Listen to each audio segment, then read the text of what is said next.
Most of you aren't subscribed. Make sure to subscribe, as it helps out the channel. Without further ado, the series starts with our MC, Mao Mao, hearing her father call out to her, asking Mao Mao to deliver some medicine to the Verdigris house, but to be careful of kidnappers. As Mao Mao heads into town, we see a gorgeous woman, Perrin, renowned as one of the 3 famous princesses of the Verdigris houses, catch the attention of all the men in town. Having dropped off the medicine at the Verdigris house, Mao Mao begins writing up some notes on her most recent experiment, but is interrupted by Perrin, worried that Mao Mao's experiments are harming her. Just then, the granny of the Verdigris house greets Mao Mao, reminding Mao Mao to not perform any risky experiments, wondering if Mao Mao would like to serve his people and earn a little bit of cash as a courtesan.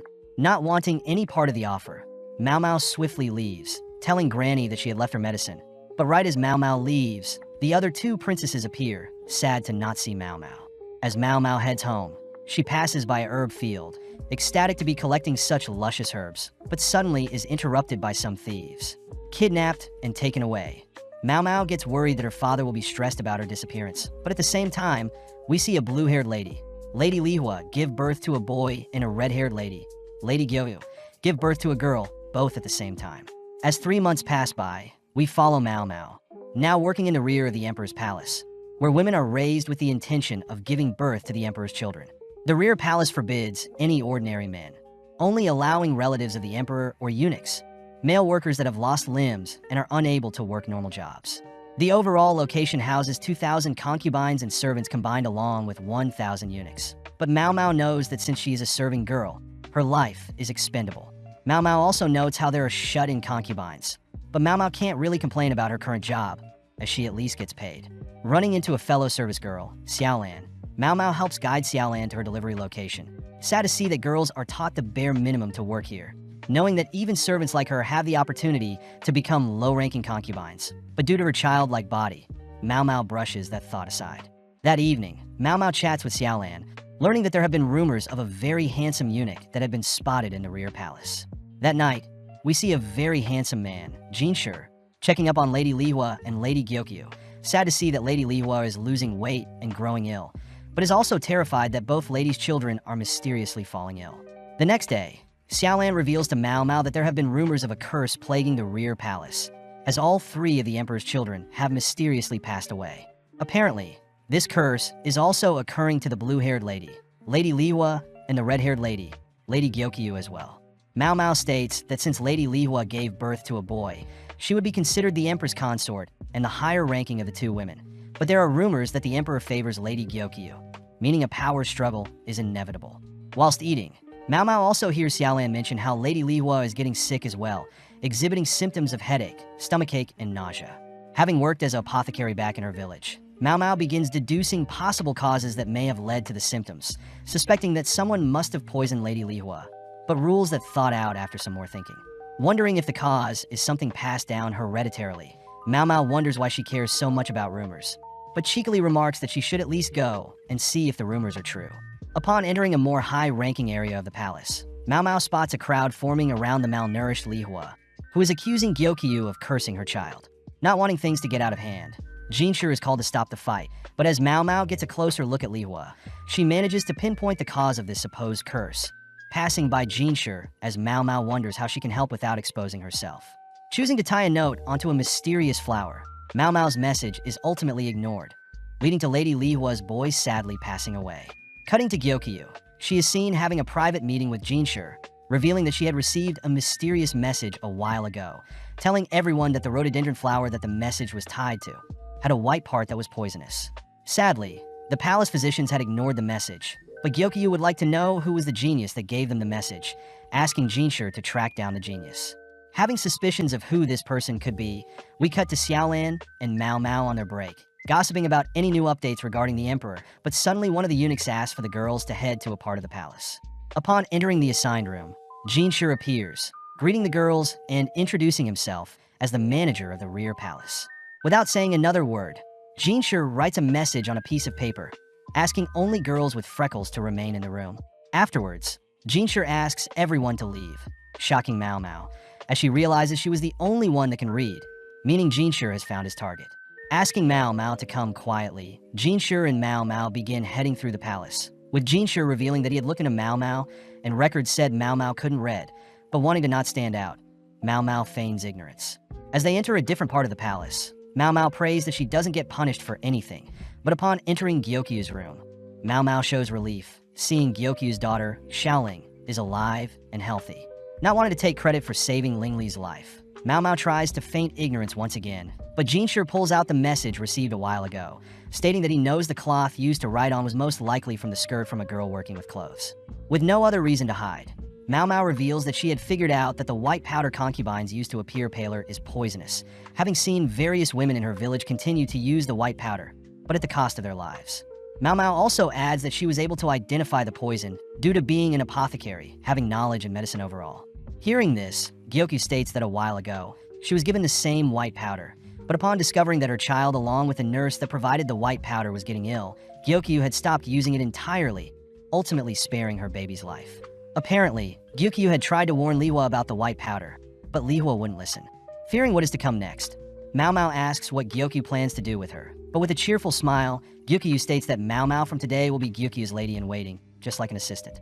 As Mao Mao walks through the rear palace, Mao Mao wonders if her being discovered is a good or bad thing.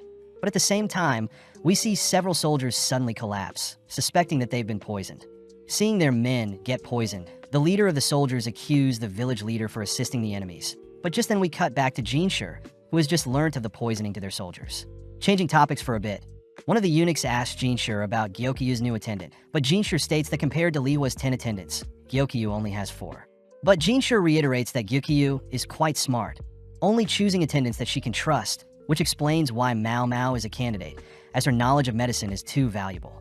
Hearing the eunuch fear that Mao Mao may abuse her new positions as Gyokyu's attendant, Jinshi reasons that he should seduce Mao Mao a bit. The next morning, Mao Mao is seen packed up, chatting to Xiaolan, as she begins making her way to the Jade Pavilion, where Gyokyu lives. Just then, Mao Mao spots Jinshi flirting with several women, only to turn to greet Mao Mao, following up by grazing Mao Mao's hair in an attempt to seduce her. But this only weirds Mao Mao out. Upon arriving at the Jade Pavilion, Mao Mao is greeted by Hong Yang, the head lady in waiting for Gyokyu, who offers to show Mao Mao around the Jade Pavilion. First visiting Gyokyu, who warmly welcomes Mao Mao to her new home, remarking that her child Xiaoling also is happy to see her. Next, Hong Yang shows Mao Mao the guest waiting room, the kitchen and living room where all the ladies in waiting are cleaning, introducing themselves as Inghua, Good Yuan, Ailin. But when Mao Mao introduces herself, all the girls notice Mao Mao's wrapped up arm.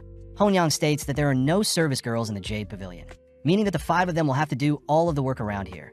But when Mao Mao offers to help them clean up, the ladies stop Mao Mao asking that she rest up for now, alluding to a special job that Mao Mao will have to do later on.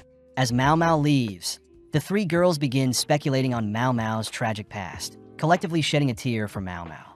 Showing Mao Mao to her room, Hong Yang instructs Mao Mao to rest until she is summoned.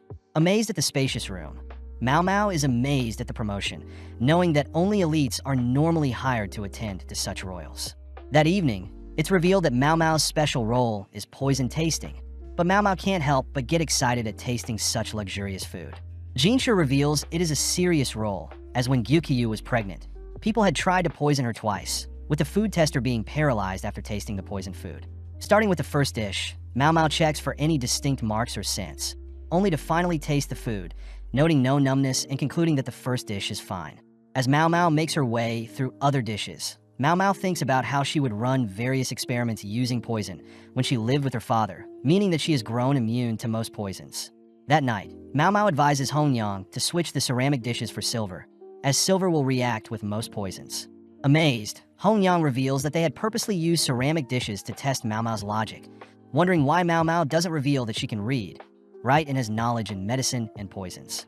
Mao Mao states that her kidnappers take most of the money she makes, intriguing Hong Yang as she knows Mao Mao doesn't want to give the kidnappers any more money.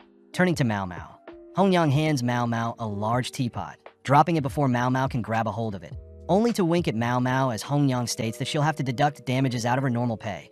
But since she helped with poison testing earlier, Hong Yang hands Mao Mao a payment equal to her regular salary that can't be touched by the kidnappers, impressing Mao Mao as it's a loophole that Hong Yang is using to help her. The next day, Mao Mao is told to once again rest, only called to test meals that may be poisoned, but easily gets bored.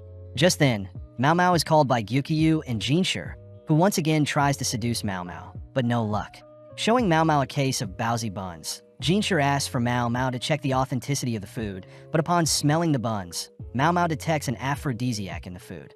Amazed, Jinshi admits that he knew of the aphrodisiac in the food, which weirds Mao Mao out, believing that Jinshi wanted her to eat it, making Gyokyu laugh. Getting serious, Jinshi reveals that a group of soldiers had reported being poisoned not so long ago, exhibiting signs of nausea, difficulty breathing, and other ailments. Due to suspicions, the soldiers had planned to punish the head of the village, but luckily one of the officers convinced them otherwise, putting the punishment on hold. Asking if the soldiers ate outside, Mao Mao realizes the cause of the issue, heading to a nearby rhododendron flower to explain. Chewing on one of the flower petals, Mao Mao states that the flower gives the same symptoms listed, but in some cases, wood from trees can cause the same symptoms when burnt, making Jinshi realize that the soldiers did indeed use wood to start a fire. Relieved that the soldiers didn't harm the innocent villagers, Jinshi wonders if Mao Mao can make him an aphrodisiac. Hearing this, Mao Mao gets excited, knowing that she'll finally get to experiment with making various drugs, replying that she can try given the proper equipment.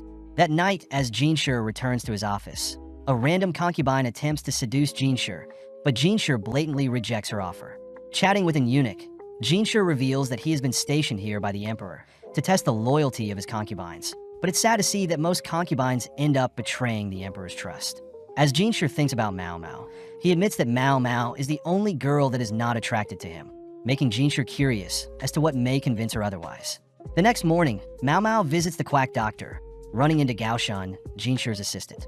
As the quack doctor judges Mao Mao for being a mere servant, Gaoshan guides Mao Mao to a storage room, overwhelming Mao Mao as she gets to experiment with all sorts of materials. As Mao Mao is gleefully dancing, Jinshi interrupts, forcing Mao Mao to get to work. As Mao Mao begins writing up some things, she's amazed at how much paper she gets to use, pleased that Gaoshan is a quick learner compared to Jinshi, who's standing idly by. Upon checking to see if there is enough cacao, Mao Mao is disappointed to see a lack in supply, but Jinshi reassures Mao Mao that he can easily obtain more. Back at the Jade Pavilion, Mao Mao has gathered milk, butter, sugar, honey, and powdered cacao, intriguing the other girls, as those are all expensive ingredients.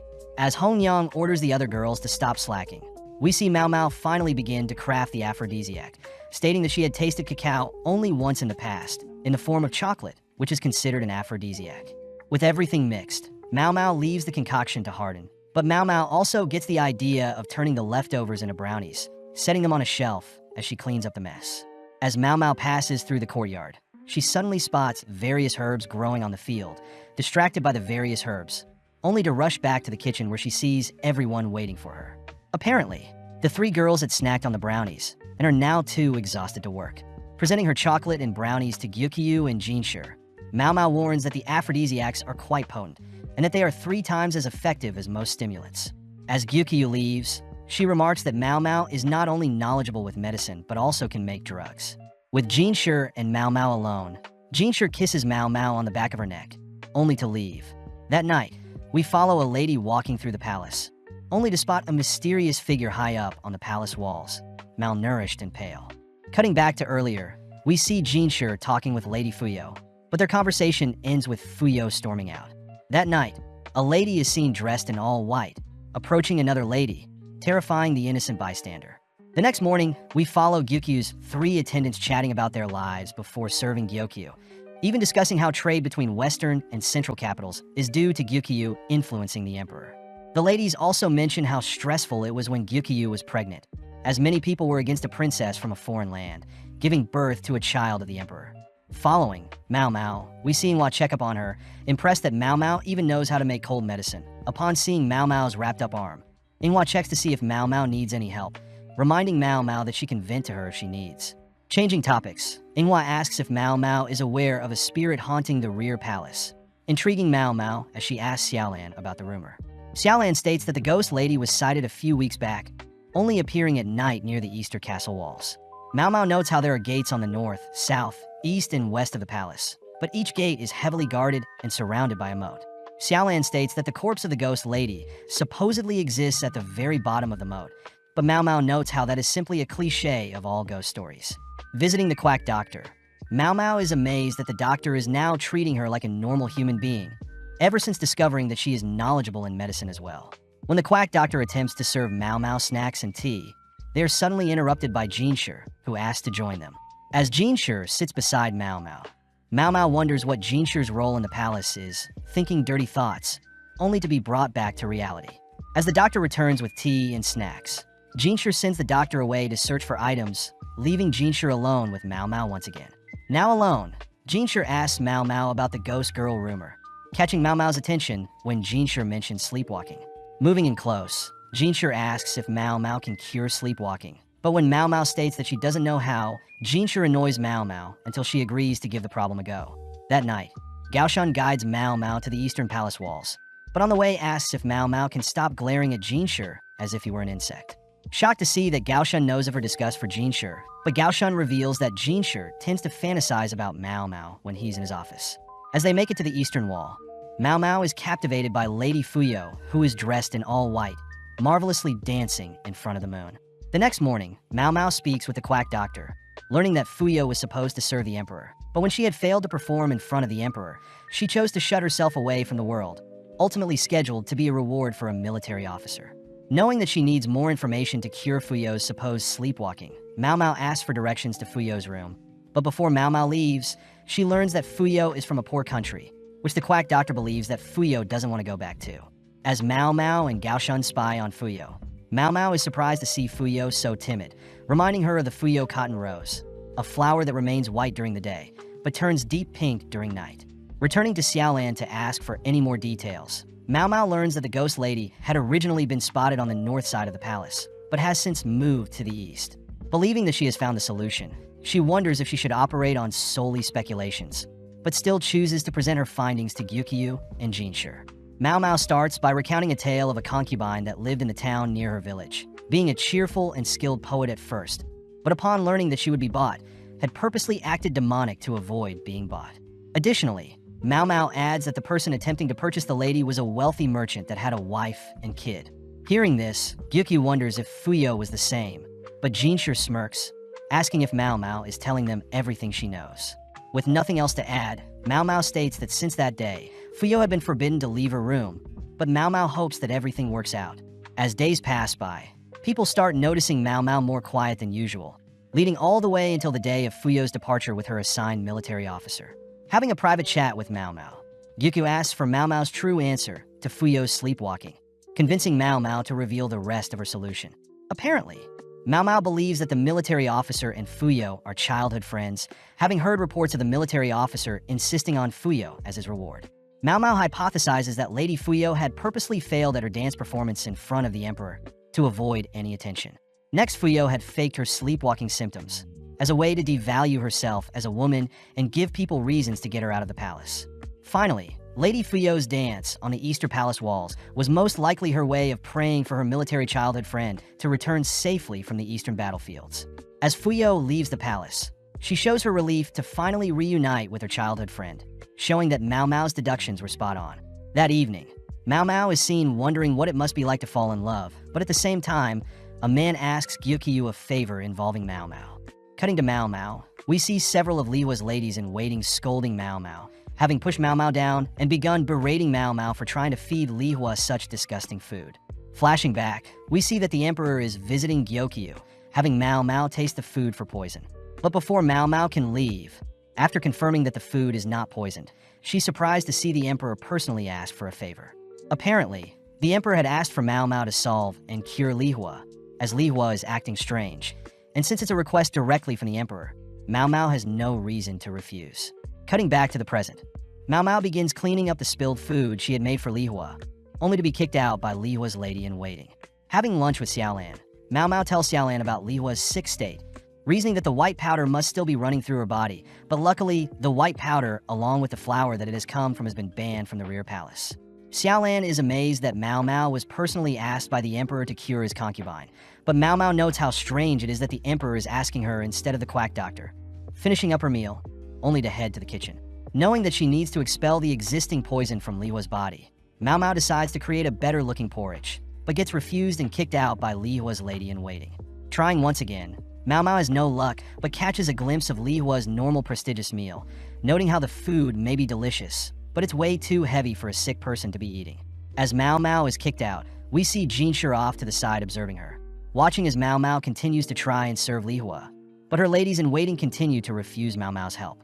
One day, as Mao Mao tries to bring food to Li Hua, Jinshi appears, asking if Mao Mao needs any help, but seeing Mao Mao defeated, Jinshi charms Li Hua's lady-in-waiting, allowing Mao Mao to finally serve Li Hua a porridge. Slowly feeding Li Hua the porridge, Mao Mao is happy to see that Li Hua can still digest food on her own, but as Mao Mao wipes a stain from Li Hua's face, she realizes that Li Hua is covered in a white powder, similar to the poisonous one that had been banned. Getting serious, Mao Mao walks to the leader of the ladies-in-waiting, demanding to know who was in charge of applying the white powder to Li Hua. When one of the leaders steps up, remarking that she was the one, Mao Mao slaps the lady to the ground, dragging her towards the draw, where she finds a poisonous powder. Dumping the powder on the lady, Mao Mao reiterates that the powder is poison, and that the lady's cocky know-it-all attitude is causing Li Hua to slowly die. As Mao Mao orders Li Hua's ladies-in-waiting to clean up the white powder, Jinshi can't help but admire Mao Mao's serious sudden tone, which Mao Mao quickly corrects. Getting to work, Mao Mao dilutes her porridge, as Li Hua is in worse condition than she thought. Next, Mao Mao opened up windows to allow ventilation, as the incense set up by Li Hua's ladies were simply making it hard for Li Hua to breathe. Mao Mao also orders Li Hua's ladies to help wipe down and clean Li Hua, only for Mao Mao to hydrate Li Hua with tea to help flush out any toxins within Li Hua's body. With Mao Mao spending more time taking care of Li Hua started to recover, allowing Mao Mao to begin adding fruits to the meal. As Mao Mao continues to take care of Li Hua, it's revealed that the leader of the ladies in the meeting was punished and confined, having hid the poisonous powder from everyone.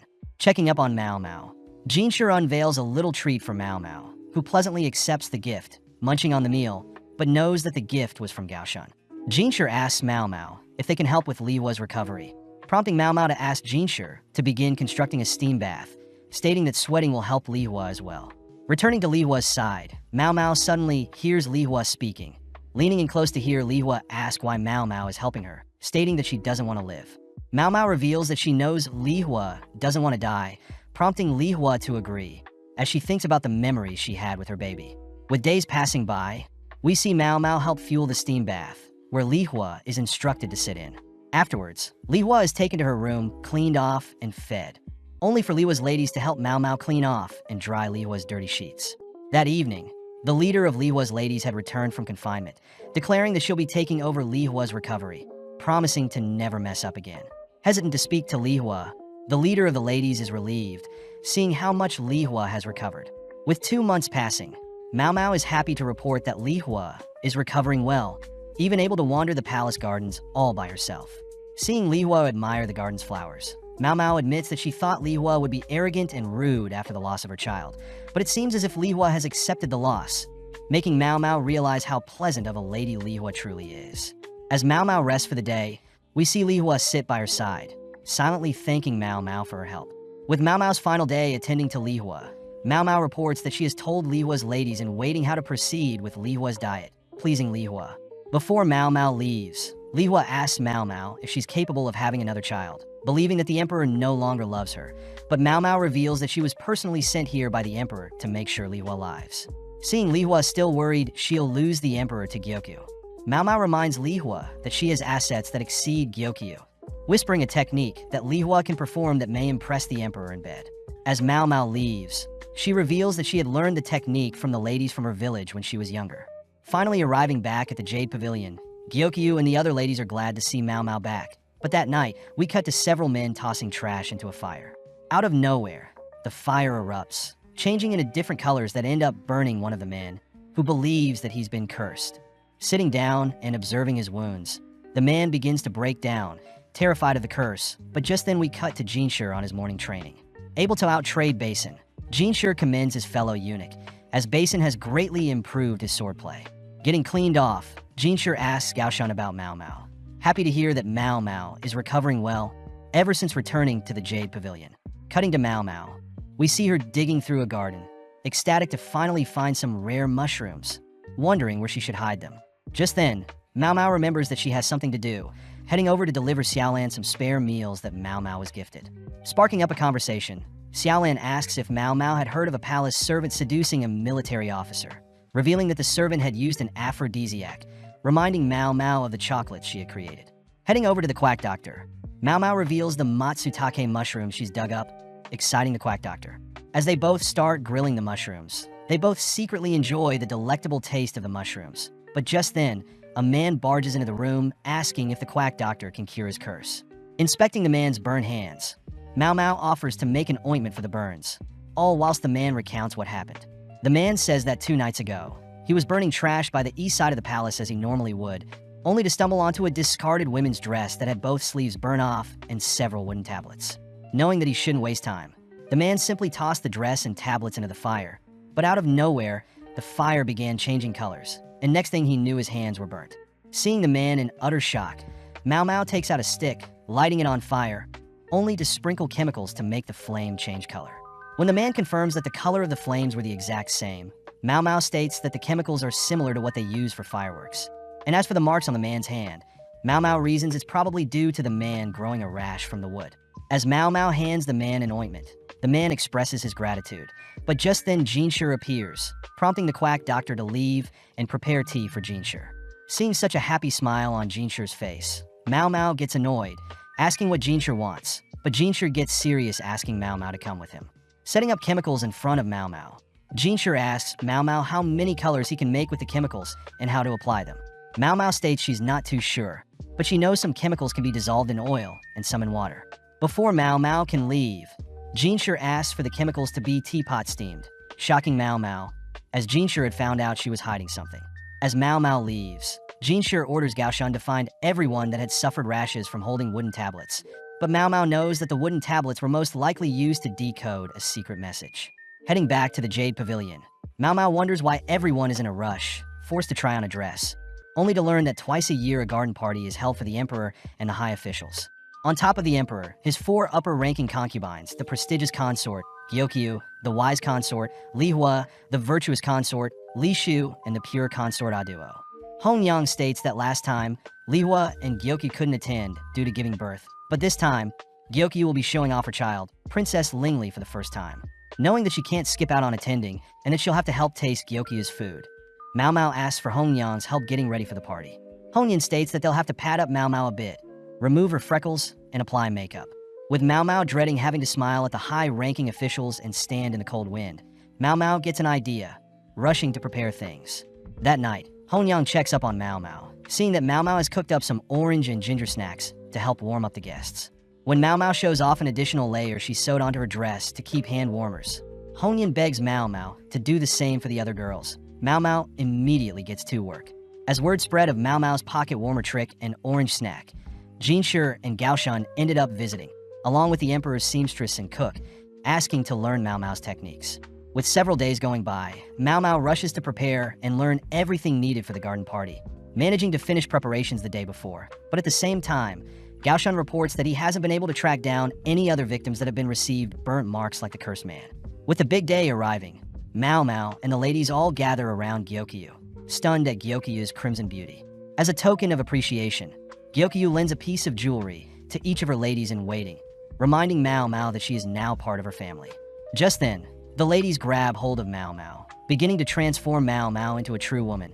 But as one of the ladies cleans off Mau Mau's face, they all stop and gather around Mau Mau's face. With all 4 princesses entering the assigned area, we see Jinshi greeting all the princesses, managing to charm Li Shu, heading to greet Gyokyu last. As Jinshi greets Gyokyu, he notes how Gyokyu's crimson outfit and her jade eyes complement each other. But spotting Mau Mau to the side, Jinshi attempts to tease her a bit, but is stunned to see Mau Mau's gorgeous face. Having not recognized her, Jinshi compliments Mau Mau for applying makeup and removing her freckles, but Mau Mau reveals that she never had freckles to begin with. Finding it strange that Mau Mau would fake her freckles, Jinshi is shocked to learn that back in Mau Mau's village, men would prey on any women they can. But by faking freckles, Mau Mau would never be attacked or assaulted due to her ugly looks and childlike figure. Additionally, Jinshi learns that Mau Mau was kidnapped from her village, apologizing for something so sad to happen to such a talent like Mau Mau. Mau Mau states that it isn't Jinshi's fault, but Jinshi pulls Mau Mau close, giving Mau Mau his hairpin, only to leave. As other ladies voice their jealousy at Mau Mau, Gyokyu approaches Mau Mau, uttering that Mau Mau no longer belongs to a single person. Before Mau Mau can learn what that means, the garden party begins, overwhelming Mau Mau as the sheer scale of the party is unimaginable. But at the same time as the food for the guest is served, we cut to an ominous silhouette. As the garden party unfolds, We cut to Mao Mao and the other ladies all clinging to each other as the cold wind brushes past them. Peeking through the curtains, Mao Mao notes how the arrangement of the 4 concubines encourages rivalry. Looking around, Mao Mao spots Empress Dowager, having given birth to the emperor and the emperor's younger brother at a very young age. Sadly, the emperor's younger brother couldn't make the party, supposedly being too sick to leave the house. Just then, Mao Mao overhears some of Li Hua's ladies making fun of her friends, watching as Yinghua gets more and more angry. Mao Mao thinks back on when she was taking care of Li Hua. Mao Mao was easily able to scare Li Hua's attendants, but seeing Li Hua's attendants making fun of her friends, Mao Mao reminds Li Hua's attendants of what she can do to them, scaring them off. As Mao Mao reminds her friends that she needs to change their hand warmers, Gyokyu's ladies can't help but admire Mao Mao, always being so nice even after having such a tragic past. Just then, Aduo's attendants and Li Shu's attendants begin to bicker, which Mao Mao learns that consort Li Shu is only 14 and Aduo is already 35, being the oldest of the 4 consorts. Additionally, Li Shu used to be the daughter-in-law of Aduo, as Aduo used to be a concubine of the previous emperor, whilst Li Shu was a concubine of the current. But since the previous emperor passed away 5 years ago, Aduo became a concubine of the current emperor. Amazed that Li Shu was only 9 to be a concubine, Mao Mao realized she was mistaken, as Li Shu was in fact Aduo's mother-in-law. As Hong Yin passes Gyokyu's child to Mao Mao, they both notice Li Shu passing by, both bowing their heads as Li Shu cockily walks past. Hong Yin states that Li Shu is very young, as a virtuous consort like Li Shu would normally wear white, but instead Li Shu chose to wear a dark pink, a color similar to Gyokyu's crimson red. As Hong Yin leaves, Mao Mao spots several girls freezing cold, offering the girls to hold some coals to warm them up, but this only weirds them out. As Mao Mao returns to her friends, they start teasing Mao Mao for sharing her hand warmer trick with other consorts' attendants. But Mao Mao suddenly spots a man handing his hairpin to a girl. Seeing Mao Mao intrigued, one of her friends mentions that gifting a hairpin is how men recruit ladies. But Mao Mao's friend also alludes to a second meaning. As Mao Mao leaves for some fresh air, a man, Lahaku, stops her, offering his hairpin. Seeing that Lahaku has got several other pins, Mao Mao is happy to receive a hairpin, but just then Li Hua appears, prompting Mao Mao and the other attendants to greet her. As a gift, Li Hua personally hands Mao Mao a hairpin as well, shocking the other girls as they wonder if Gyokyu will be okay with Mao Mao garnering so much attention. With Mao Mao now preparing to test the food for poison, Mao Mao spots Gaoshan in the crowd, amazed that he is quite high-ranking. Also, Mao Mao spots Lahaku is also quite high-ranking, but wonders where Jinshu is compared to the others. With the first soup dish served, Mao Mao notes that there is no strange clouding appear, along with no peculiar smell from the soup. Upon drinking the soup, Mao Mao chases the soup with some water, confirming nothing strange with the dish, but upon seeing another fellow food taster so stressed, Mao Mao feels sorry for them, noting how she must be the only one that yearns for the taste of poison. Up next is a vinegar fish and vegetable dish, a favorite of the emperor's, but instead of blueback fish, there is jellyfish. With nothing too outlandish, Mao Mao pans over to see Li Shu sweating at the thought of eating fish, but forces herself to eat it as she is in public. But as she looks at Li Shu's food taster, Mao Mao spots the food taster smirking while staring at Li Shu. At the same time, one of Lahaku's friends asks Lahaku to watch one of the food tasters, realizing that it is Mao Mao from earlier. Slowly watching as Mao Mao sensually slurps and enjoys the next dish. But as Mao Mao finishes enjoying the dish, she declares that the dish she just tasted was poisoned, quickly walking off.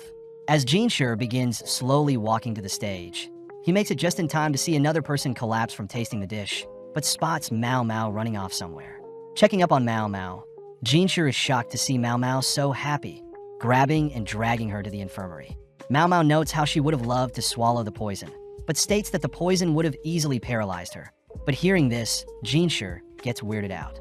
Jinshu states that another official had tried the dish themselves, making Mao Mao wonder what idiot would do so, offering to give Jinshu a bag of drugs that will help the people poisoned to throw up and get the poison out of their systems. Accepting the drugs, Jinshu continues to drag Mao Mao along, but Mao Mao notes how Jinshu has gotten a new hairpin, wondering why he wasn't at the party until now. Upon reaching the palace infirmary, Mao Mao is instructed to vomit the rest of the food in her stomach, ultimately impressed by the palace's drugs. Moving on to a more serious topic, Jinshu wants to know if Mao Mao suspects the person that may have wanted to poison Gyokyu, but Mao Mao asks for Jinshu to bring Li Shu. Being able to charm Li Shu into coming, Jinshu introduces Li Shu and her food taster to Mao Mao. Spotting Li Shu scratching herself, Mao Mao rushes to unveil her dress, spotting rashes scattered along Li Shu's arm.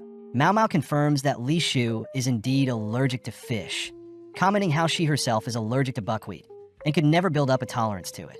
Asking if Li Shu is handling the fish okay, Mao Mao states that the vinegar fish dish she tasted earlier had jellyfish, meaning that Lady Gyokyu's dishes and Lady Li Shu's dishes were swapped.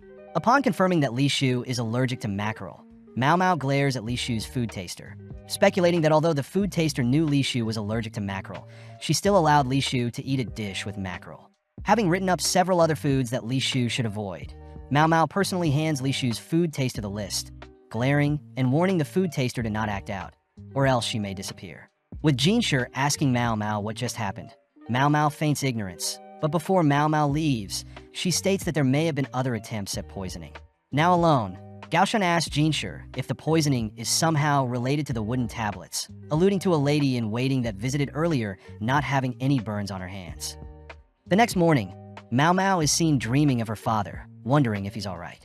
Apparently after the party, the other attendants ordered Mao Mao to get plenty of rest, ultimately leading to Mao Mao sleeping until noon. Reporting to Gyokyu, Mao Mao apologizes for sleeping in, but Gyokyu states that Mao Mao could have taken the day off.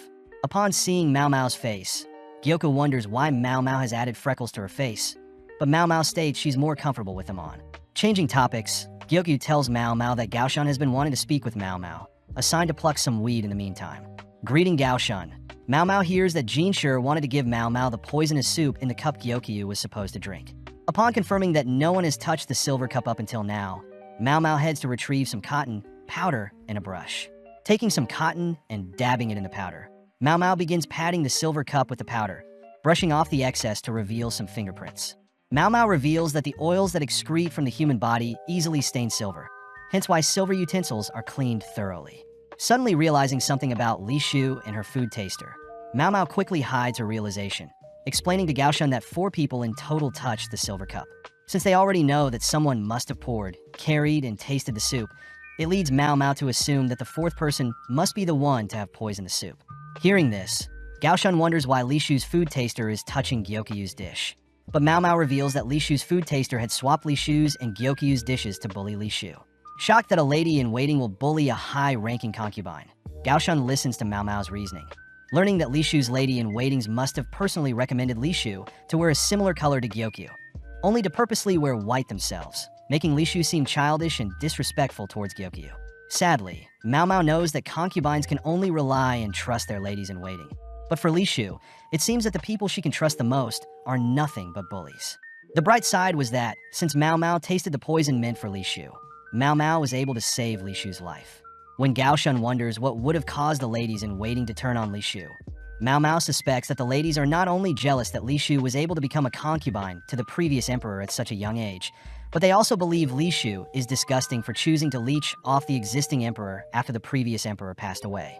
Seeing as the mysterious 4th person's fingerprints are near the edge, Mao Mao suspects it to be another lady in waiting. But before Mao Mao leaves, Gaoshan asks why Mao Mao didn't reveal Li Shu's food taster's crime of swapping and bullying Li Shu.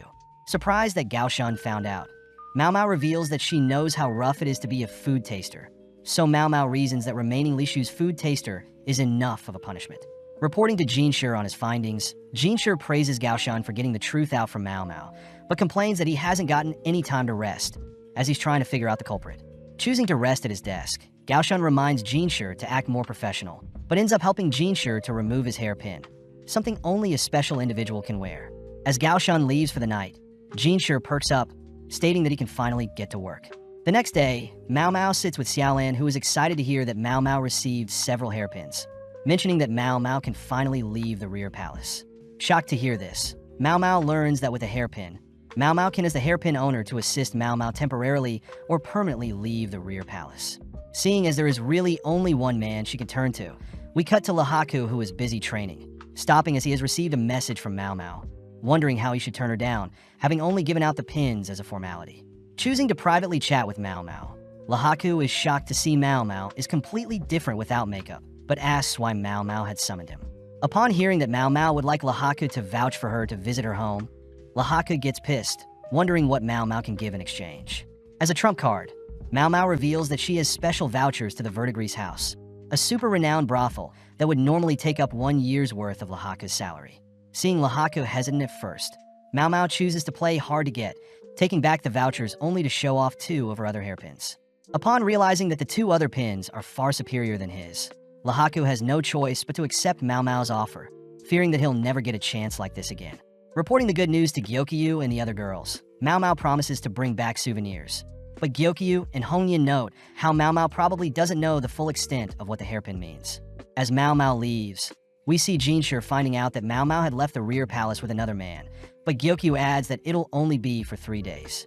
With Mao Mao and Lahaku traveling by carriage, Mao Mao reveals that the town near her village is renowned as the Pleasure District, with the 3 princesses of the Verdigris house idolized by the whole country.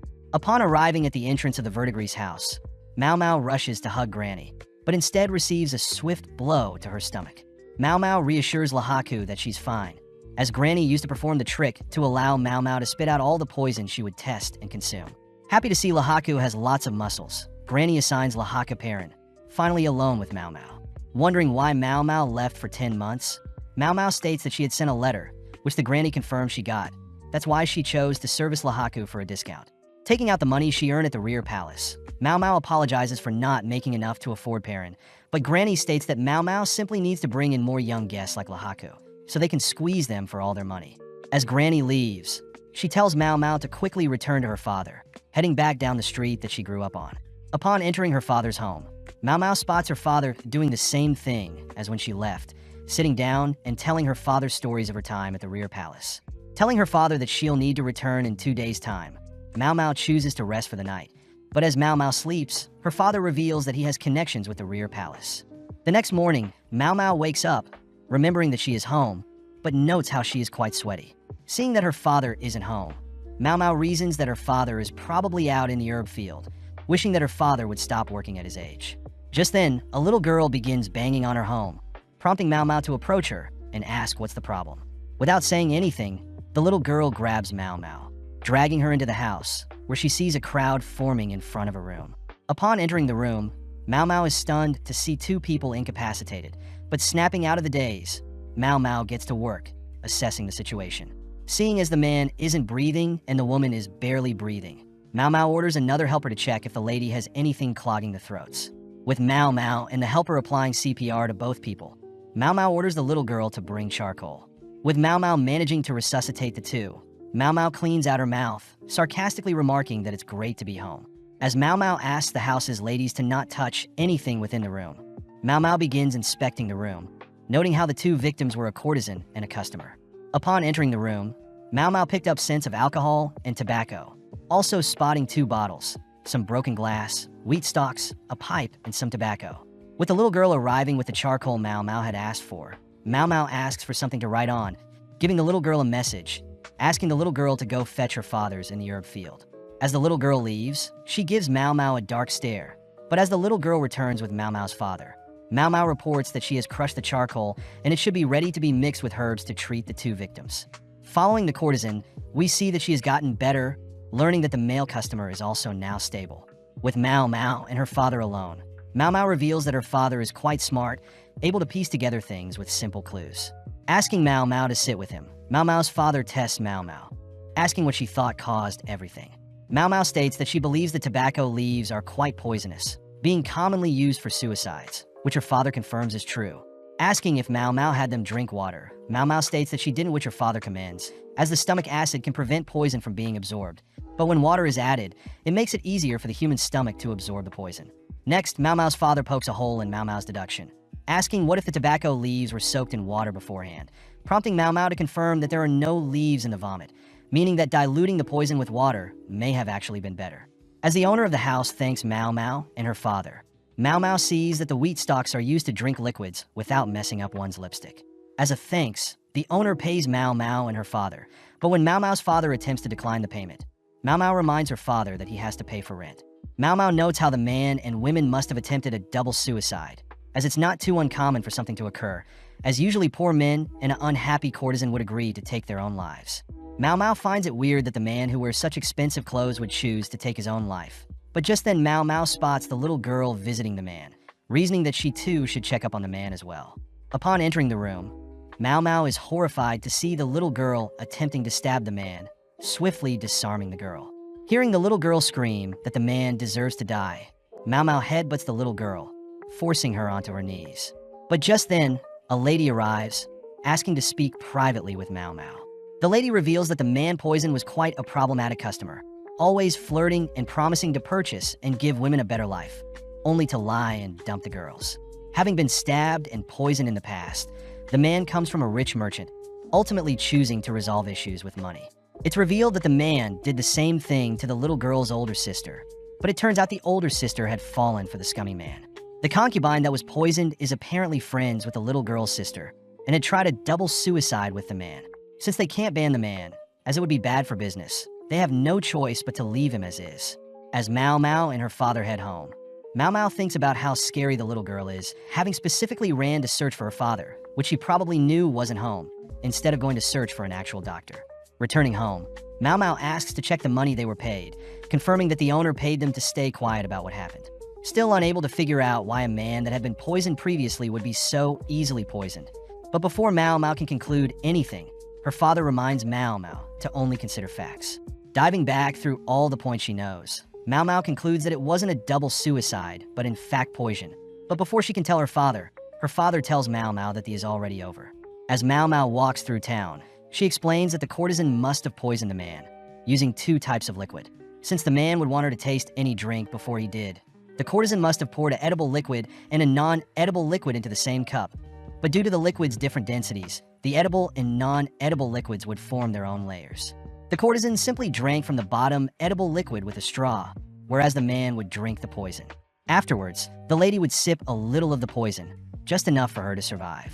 But some things still don't make sense, as Mao Mao wonders if the little girl knew what the courtesan was doing, as she purposely didn't want a doctor to come, or if the owner knew what was happening and purposely paid for their silence. Knowing that she can't operate on speculation, Mao Mao makes her way to the verdigris house, using its bath to clean up. Just then, Mimi joins Mao Mao, revealing that Granny, herself, and other princesses were worried about her. That night, Mao Mao is seen visiting the annex, falling asleep as she sits beside someone sleeping. With the 3 days already over, Mao Mao's father wishes her well, heading over to pick up Lihaku, who has already been ensnared by Parent. Returning to the Jade Pavilion, Mao Mao can't help but notice Jinshi's glare from behind, but before Mao Mao can flee, Jinshi asks to speak with her privately. Seeing Jinshi so agitated, Mao Mao asks what is agitating him, but Jinshi instead asks how Mao Mao's visit home was. Upon hearing that nothing happened with Lihaku, Jinshi asks if Mao Mao knows what choosing Lihaku as a guarantor means. But Mao Mao says she believes a guarantor is a high-ranking official with a good record. Seeing Jinshi at a loss for words, Mao Mao states that she didn't want to rely on Jinshi, fearing that she could never repay him, like she did Lihaku. Hearing this, Jinshi believes that she gave up her body to convince Lihaku, but as Mao Mao leaves, we see Hongyan rushing to slap Mao Mao for being misleading, all whilst Gyokyu laughs at what they heard. Cutting to the cafeteria area at night, we see several eunuchs gathered for dinner. But as they all chat, they all suddenly hear a massive ceramic container shatter, followed by a drunk older eunuch demanding that they bring him more booze. Seeing the older man in a pathetic state, several eunuchs laugh at how, thanks to him, they'll probably never drink. Suddenly, we see a mysterious man placing some mysterious substance in some bottles of booze, only to hand it to the older man, coldly watching as the older man gulps down the spiked booze. The next morning, Gaoshan asks for Jinshi to stop sulking, reminding Jinshi that he still has lots of work to do. Gaoshan thinks about how Jinshi has accomplished a lot in his life, seeing unusual for Jinshi to act so childish and be so attached to another person's life. As Gaoshan hands Jinshi some paperwork, Gaoshan thinks about how he managed to convince Gyokyu to explain to Jinshi that it wasn't Mao Mao that offered her body to Lihaku, but instead Mao Mao asked another experienced lady to repay the favor. Still, Gaoshan admits how unlucky it was for Jinshi to put so much effort, freeing up time to mess with Mao Mao, only to hear that Mao Mao left to spend time with another man. As Jinshi and Gaoshan begin working through the papers, they both note how nobles try to pass bills to benefit themselves, but it's ultimately up to Jinshi to verify them. As they both work on the papers all throughout the day and into the night, they are suddenly interrupted by an eunuch, revealing that Sir Conan has passed away. The next morning, Jinshi reports the bad news to Gyokyu and Mao Mao, both sad to hear that a high-ranking man had passed away. As Mao Mao hears that Conan had drunk himself to death, Mao Mao has no sympathy for him, but Jinshi suddenly asks if Mao Mao thinks Conan truly drank himself to death. Speaking with Jinshi, Mao Mao reiterates that heavy drinking does ultimately poison and weaken one's organs, explaining Conan's death. But Jinshur tells Mao Mao that Conan was celebrating during a party by drinking out with friends. Wondering why Jinshur would tell her that, Jinshur adds that Conan easily handled his alcohol, but he wasn't liked by many people. Taking out some booze, Jinshur pours Mao Mao a cup of booze, exciting Mao Mao, but Jinshur adds that unfortunately the last jar of booze Conan drank from was shattered and the booze was lost. Seeing Jinshur so sad, Mao Mao reasons that with the information Jinshur told her, there is no way of finding out if Conan was poisoned or not. Taking a sip of the booze, Mao Mao is disgusted by the sweet and salty flavors, but Jinshur reveals that Conan loved sweet foods, never touching even the most valuable of smoked meats or rarest of rock salts. Reminiscing, Jinshur states that Conan used to love spicy food, but one day switched to loving sweet foods. But Mao Mao interrupts, wondering if Conan passed due to diabetes. As Mao Mao takes another sip, she learns that there were rock salts, mooncakes, and dried meat at the party, prompting Mao Mao to request to see the last drinking jar Conan touched before he passed. Jinshur states the jar is shattered, but Mao Mao states she still wants to see it, finishing up several more cups of booze, only to mention that she has an idea of what happened. The next day, Mao Mao greets Jinshur, who has brought the shattered jar, along with Gao Shun, handing Mao Mao a report on the incident. Reading through the report, Mao Mao heads towards the shattered jar, licking off dried substance from the jar, shocking Gao Shun and Jinshur. Reassuring them that she's fine, Mao Mao drops some of the leftover substance in a fire, revealing that the jar had an overabundance of salt in it, ultimately poisoning Conan. Wondering how Conan didn't stop drinking such a salty beverage, Mao Mao hands Jinshur the report, deducing that Conan must have lost his ability to taste salty things. Apparently, Conan was quite a talented and smart bureaucrat, but unfortunately, he had lost his wife and child to an epidemic, choosing to escape by drinking and consuming sweets. Mao Mao states that Conan's inability to taste salty things is a form of illness that stems from an unbalanced diet or stress. Hearing all of this, Jinshur asks Mao Mao who could have placed salt in Conan's drink, but Mao Mao states that she has no idea. Mao Mao does add that the booze she tasted yesterday had salt, so it could have been someone that didn't like sweet drinks, or it could have been co-workers that tried pranking Conan but simply took it too far and poisoned Conan. Hearing all this, Jinshur whispers something to Gao Shun, sending him off, but at the same time, Mao Mao thinks about how she doesn't want to reveal the culprit, fearing that she'll get someone punished, but notes how she had given Jinshur enough clues already. As Jinshur thanks Mao Mao for the insight, Mao Mao spots an obsidian tassel tied to Jinshur's waist, asking how close Jinshur was to Conan. Jinshur reveals that Conan was crucial to him when Jinshur was a child, making Mao Mao feel sorry for Jinshur. As a thanks for all the help, Jinshur gives Mao Mao a bottle of booze, exciting Mao Mao, but as Jinshur tries to tease Mao Mao, Mao Mao fires back, teasing Jinshur for slacking on his paperwork. Backed into a corner, Jinshur mentions how he has the ability to pass a law that forbids underage drinking until the age of 20 years old, finally getting Mao Mao to concede their little dispute. As several days pass, we see a mysterious lady suddenly being flung into a body of water, helplessly left to drown. The next day, Mao Mao and the quack doctor are called to inspect the body of the victim, impressing Mao Mao as the corpse had been preserved due to the cold weather. Asking about the victim, Mao Mao learns that the victim was most likely a servant from the rear palace, and her body was found in the moat surrounding the palace, but gets thrown off seeing how scared the quack doctor is. Too scared to touch the body, the quack doctor asks if Mao Mao can search and touch the body, but Mao Mao states that her teacher forbade Mao Mao from touching corpses.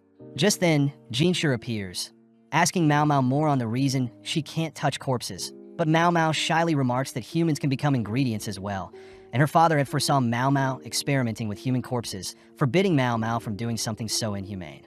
As the quack doctor begins performing an autopsy on the corpse, they note how the woman is tall, has hard wooden shoes, bandages on one foot, and all her fingers are red, but Mao Mao can't help but feel bad for how cold the lady must have been in the water. That evening, Jinshur tells Mao Mao that the lady was fine yesterday, suspecting that she must have climbed the palace walls and threw herself into the surrounding moat. Mao Mao states that it can't just be suicide, as Mao Mao couldn't find any ladder or way up on the walls by herself, but notes how there are intrusions on the palace wall that can help people climb up there, revealing that Fuyo used the intrusions to climb the wall by herself. Since the victim's feet were bound to appear more small and beautiful, meaning that murder is not completely off the table either, as Mao Mao suspects the victim had tried to climb out of the moat whilst drowning, but failed, hence her red fingers. Pondering for a bit, Mao Mao thinks about how cruel the world is, as people aren't able to choose when they die, especially if they fall prey to other people. As Mao Mao begins going through her traumatic past, she asks if Jinshur were to ever to execute her, that he would at least choose poison. Confused as to the sudden dark tone, Jinshi states that he would never execute her, but Mao Mao reminds Jinshi that she is simply a commoner, and that the world is quite cruel to commoners. Seeing as she maybe soured the mood, Mao Mao excuses herself. But it's later revealed that the victim had also attended the garden party, and people had found a written will, meaning people deemed the case as suicide. As several more days pass by, we cut to Gaoshun finally reporting that he has finally found someone with burns on their arms, revealing it to be Feng Ming, the head lady in waiting for concubine Ah Duo. Heading to chat with Xiaolan, Mao Mao listens to the rumor Xiaolan has heard, believing that the servant that drowned belonged to the Garnet Pavilion. People suspect that the servant was ordered by concubine Ah Duo, but Xiaolan also reveals that Ah Duo will probably be replaced by a younger concubine eventually. This is because Ah Duo is 1 year older than the emperor, being 35 years old, and although Ah Duo was able to conceive a baby boy, it sadly passed away long ago. Hearing this, Mao Mao thinks about how trapped ladies are in the rear palace, solely being used to give birth, wondering if Lady Li Hua will grow old and be replaced, or if Gyokyu will be abandoned by the emperor. Before Xiaolan leaves, Mao Mao hands Xiaolan some leftover food from their most recent tea party, exciting Xiaolan. But as Mao Mao returns back to the Jade Pavilion, she learns that they'll be having another tea party. Seeing as everyone is more busy than usual, Mao Mao learns that Lady Li Shu will be attending the tea party. With everything set up, Lady Gyokyu greets Lady Li Shu, both already tense as Mao Mao notes how they both are more wary than when the emperor was here. Watching Gyokyu conversate, Mao Mao is impressed, as Gyokyu is able to control and steer the conversation with her polite manners. Mao Mao heard that Gyokyu constantly sends messages to her family, making sure to be aware of current events in the outside world, making her an intellect worthy to be a concubine. As Mao Mao glances at Li Shu's food taster, Mao Mao feels bad as the food taster is scared to death of Mao Mao. And on top of that, Li Shu's other lady in waiting doesn't seem to be paying attention. To ease the conversation, Gyokyu asks if Li Shu would like some snacks, delighting Li Shu. Unveiling their sweet drink, Gyokyu shows Li Shu a drink that will warm her up, consisting of boiled orange peels and honey. But hearing the ingredients, Li Shu's face drops, prompting Mao Mao to deduce that Li Shu is allergic to honey, all whilst Li Shu's lady in waiting mock Li Shu for being a picky eater again. Intervening, Mao Mao sips the orange and honey drink, signaling to Gyokyu that they should offer another beverage, opting for some hot ginger water instead, pleasing Li Shu. Seeing Li Shu's lady in waiting annoyed that Li Shu wasn't forced to consume the honey, Mao Mao confirms that Li Shu is still being bullied. As everything wraps up, Mao Mao is forbidden from helping clean up the tea party, running into Jinshi, who Mao Mao suspects set up the tea party. Before Mao Mao can leave, Jinshi asks if Mao Mao had heard about the rumors regarding the attempted poisoning being tied to the servant who drowned. Upon confirming that she has heard the rumors, Jinshi asks if Mao Mao truly believes the servant took her own life, but Mao Mao can't say for certain. Jinshi also asks why a mere servant would poison Li Shu, but Mao Mao reiterates that she doesn't know. With no other choice, Jinshi reveals that Mao Mao will be working under Ah Duo, stationed at the Garnet Pavilion for the next couple of days. As Mao Mao heads over to the Garnet Pavilion, Mao Mao notes how unlike Gyokyu's comfy Jade Pavilion and Li Hua's refined Crystal Pavilion, Ah Duo's pavilion feels simple. Greeting Mao Mao and some other servants, Feng Ming, the head lady in waiting, states that they'll be working here for the next 3 days, only to be interrupted by Ah Duo herself. Glancing at Ah Duo, Mao Mao is mesmerized by Ah Duo's masculine and feminine appearance, wondering if Ah Duo is truly 35 years of age. As Ah Duo thanks the servants for the extra help, she heads elsewhere, but Mao Mao notes how she reminds her of someone. As Feng Ming guides them around the Garnet Pavilion, Mao Mao notes how Feng Ming is quite approachable, believing Feng Ming would be more entitled and from a noble family. Feng Ming asks Mao Mao and the other girls to begin dusting off some old items, but Mao Mao spots Feng Ming has bandages wrapped around her arm. Getting to work, Mao Mao notes how many items are in the room, heading outside with some books, impressed that the servants are all working hard, unlike Li Hua's ladies in waiting. Individually spreading out and opening up the books, impressing Feng Ming, which Mao Mao notices is very fit to be head lady in waiting, giving plenty of compliments as well as being very observant. With a tough day of cleaning over, Mao Mao slowly waddles to report her finished work, impressing Feng Ming as she has given Mao Mao and the other servants a huge room to rest, even lighting a scented candle to set the mood. As Mao Mao lays next to the other girls, she wonders about Jinshi's reason for sending her here, having not told Mao Mao to do anything in particular. The next morning, Mao Mao watches on as all of Ah Duo's servants continue to work hard, even spotting Feng Ming set an example, joining in to ease the workload. Seeing this dedication, Mao Mao wonders if Feng Ming ever considered marriage or if Feng Ming chose to serve Ah Duo for life. Mao Mao reasons if Feng Ming was deeply loyal to Ah Duo, it could possibly explain Li Shu's poisoning, as Feng Ming feared Ah Duo would be replaced, choosing to free up a spot by taking out another fellow concubine. As Mao Mao is called to help elsewhere, she notes the abundance of honey, learning that Feng Ming's family owns a bee farm, explaining the sweet candle scent last night. Beginning to move the honey elsewhere, Mao Mao spots Lady Li Shu and her food taster, both acting frightened, wondering why they are here at the Garnet Pavilion and if it has anything to do with honey. With her 3 days up, Mao Mao reports back to Jinshi, annoyed that Jinshi is acting so nonchalant and asking vague questions. Getting serious, Jinshi asks who would be most qualified to contact the outside world, out of the ladies in the Garnet Pavilion. Realizing that Jinshi is leading her somewhere, Mao Mao reveals that Feng Min would be the most qualified, having deduced that the bandages around her arm link her to the mysterious colored wooden tablets, believing the tablets to have some sort of code. Happy to hear that Mao Mao is on the same page, Jinshi dips his finger in some honey, slowly approaching Mao Mao as he intends to give her a reward. Creeped out, Mao Mao begins to back away, only to be cornered, calling out to Gaoshun for help, but no reply. Wondering if she should just give in or escape. But as Jinshi slowly moves his fingers closer to Mao Mao, he utters that it's not honey but an aconite syrup. Upon hearing this, Mao Mao begins realizing something. Realizing Li Shu's allergic reaction, the servants drowning along with realizing Feng Ming's involvement are all tied to syrup. Luckily, Gyokyu catches Jishin in the act, scaring Jinshi off, checking to see if Mao Mao is alright.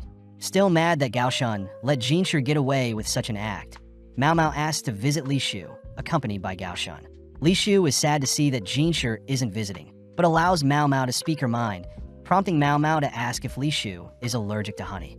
Li Shu is surprised that Mao Mao knows, revealing that when she was younger, her nurses forbid honey, believing it was life-threatening. Before Li Shu can say anything further, one of Li Shu's lady-in-waiting butts in, scolding Mao Mao for digging into Li Shu's private life, followed by another lady-in-waiting asking Li Shu to kick Mao Mao out. Seeing Li Shu being manipulated by the ones so close, Mao Mao declares that she is simply following Jinshi's orders, getting the girls to back off. Getting serious, Mao Mao asks if Li Shu is aware of Feng Ming, spotting Li Shu's being terrified upon hearing that name. As Mao Mao and Gaoshun head back, Mao Mao asks if she can learn about past events in the rear palace, prompting Gaoshun to search previous court documents, wondering what Mao Mao has figured out. Sifting through the documents, Mao Mao realizes 17 years ago, the current emperor had their now deceased son with Ah Duo. Apparently at the same time, the current emperor's father had a son as well, the current emperor's little brother. The documents state that Ah Duo and the current emperor were raised by the same parents, making them foster siblings. But most shocking of all, the baby that passed away was delivered by Dr. Luo Min, Mao Mao's father. Sadly, Mao Mao had already suspected this, spotting herbs that she saw her father growing when she was younger and can only be found in different regions. The documents state that Luo Min was expelled, leading Mao Mao to wonder the reason for her father being kicked out. The next morning, Mao Mao heads to visit Feng Ming, telling Feng Ming that she has brought a gift for Ah Duo from Gyokyu. But when Mao Mao shows what's inside the gift, Feng Ming gets serious, inviting Mao Mao in. As Feng Ming begins cooking up some snacks, Mao Mao spots several pieces of luggages packed up, confirming her suspicions. As Feng Ming serves Mao Mao her snacks, Feng Ming asks Mao Mao what she's looking for, but Mao Mao immediately asks when Feng Ming will be leaving. With Feng Ming impressed, Mao Mao continues, revealing that she knows the cleanup for the Garnet Pavilion was simply preparations to welcome the new high-ranked concubine and that Ah Duo must leave soon. Mao Mao also states that she suspects Ah Duo can no longer give birth, but Feng Ming states that's none of Mao Mao's business, only for Mao Mao to reveal that her father, Luo Min, was the one that delivered the babies at that time. Mao Mao suspects that since the former emperor and the current emperor had babies at the same time, Ah Duo was ultimately left to give birth alone, as Mao Mao's father was forced to prioritize the previous emperor. With Feng Ming by Ah Duo's side, Ah Duo was luckily able to give birth to a baby boy, but at the cost of her uterus. As Feng Ming glares at Mao Mao, Mao Mao states that Ah Duo's baby passed away shortly after, deducing that Feng Ming was the one taking care of the child instead of Ah Duo. Praising Mao Mao for figuring everything out, Mao Mao adds that people believe the baby passed away from toxic white powder, just like Li Hua's baby, but Mao Mao suspects it was another issue. With a serious glare, Feng Ming listens to Mao Mao as she notes Feng Min is quite smart, having kept the baby away from the white powder, unveiling the gift, revealed to be a flower and some honey. Mao Mao states that the nectar from flowers can be very poisonous, especially to newborns, revealing that Feng Min had unknowingly fed Ah Duo's child nectar, believing that it would be good for the child, but sadly, it was poisonous. Mao Mao says that her father, the head doctor at the time, was ultimately blamed for the death of Ah Duo's baby and kicked out of the rear palace. But later Fengming found out that she was the reason, choosing to hide it from Ah Duo. Sadly, Fengming had discovered that Li Shu was aware of such side effects of honey, so Fengming decided she would eliminate Li Shu.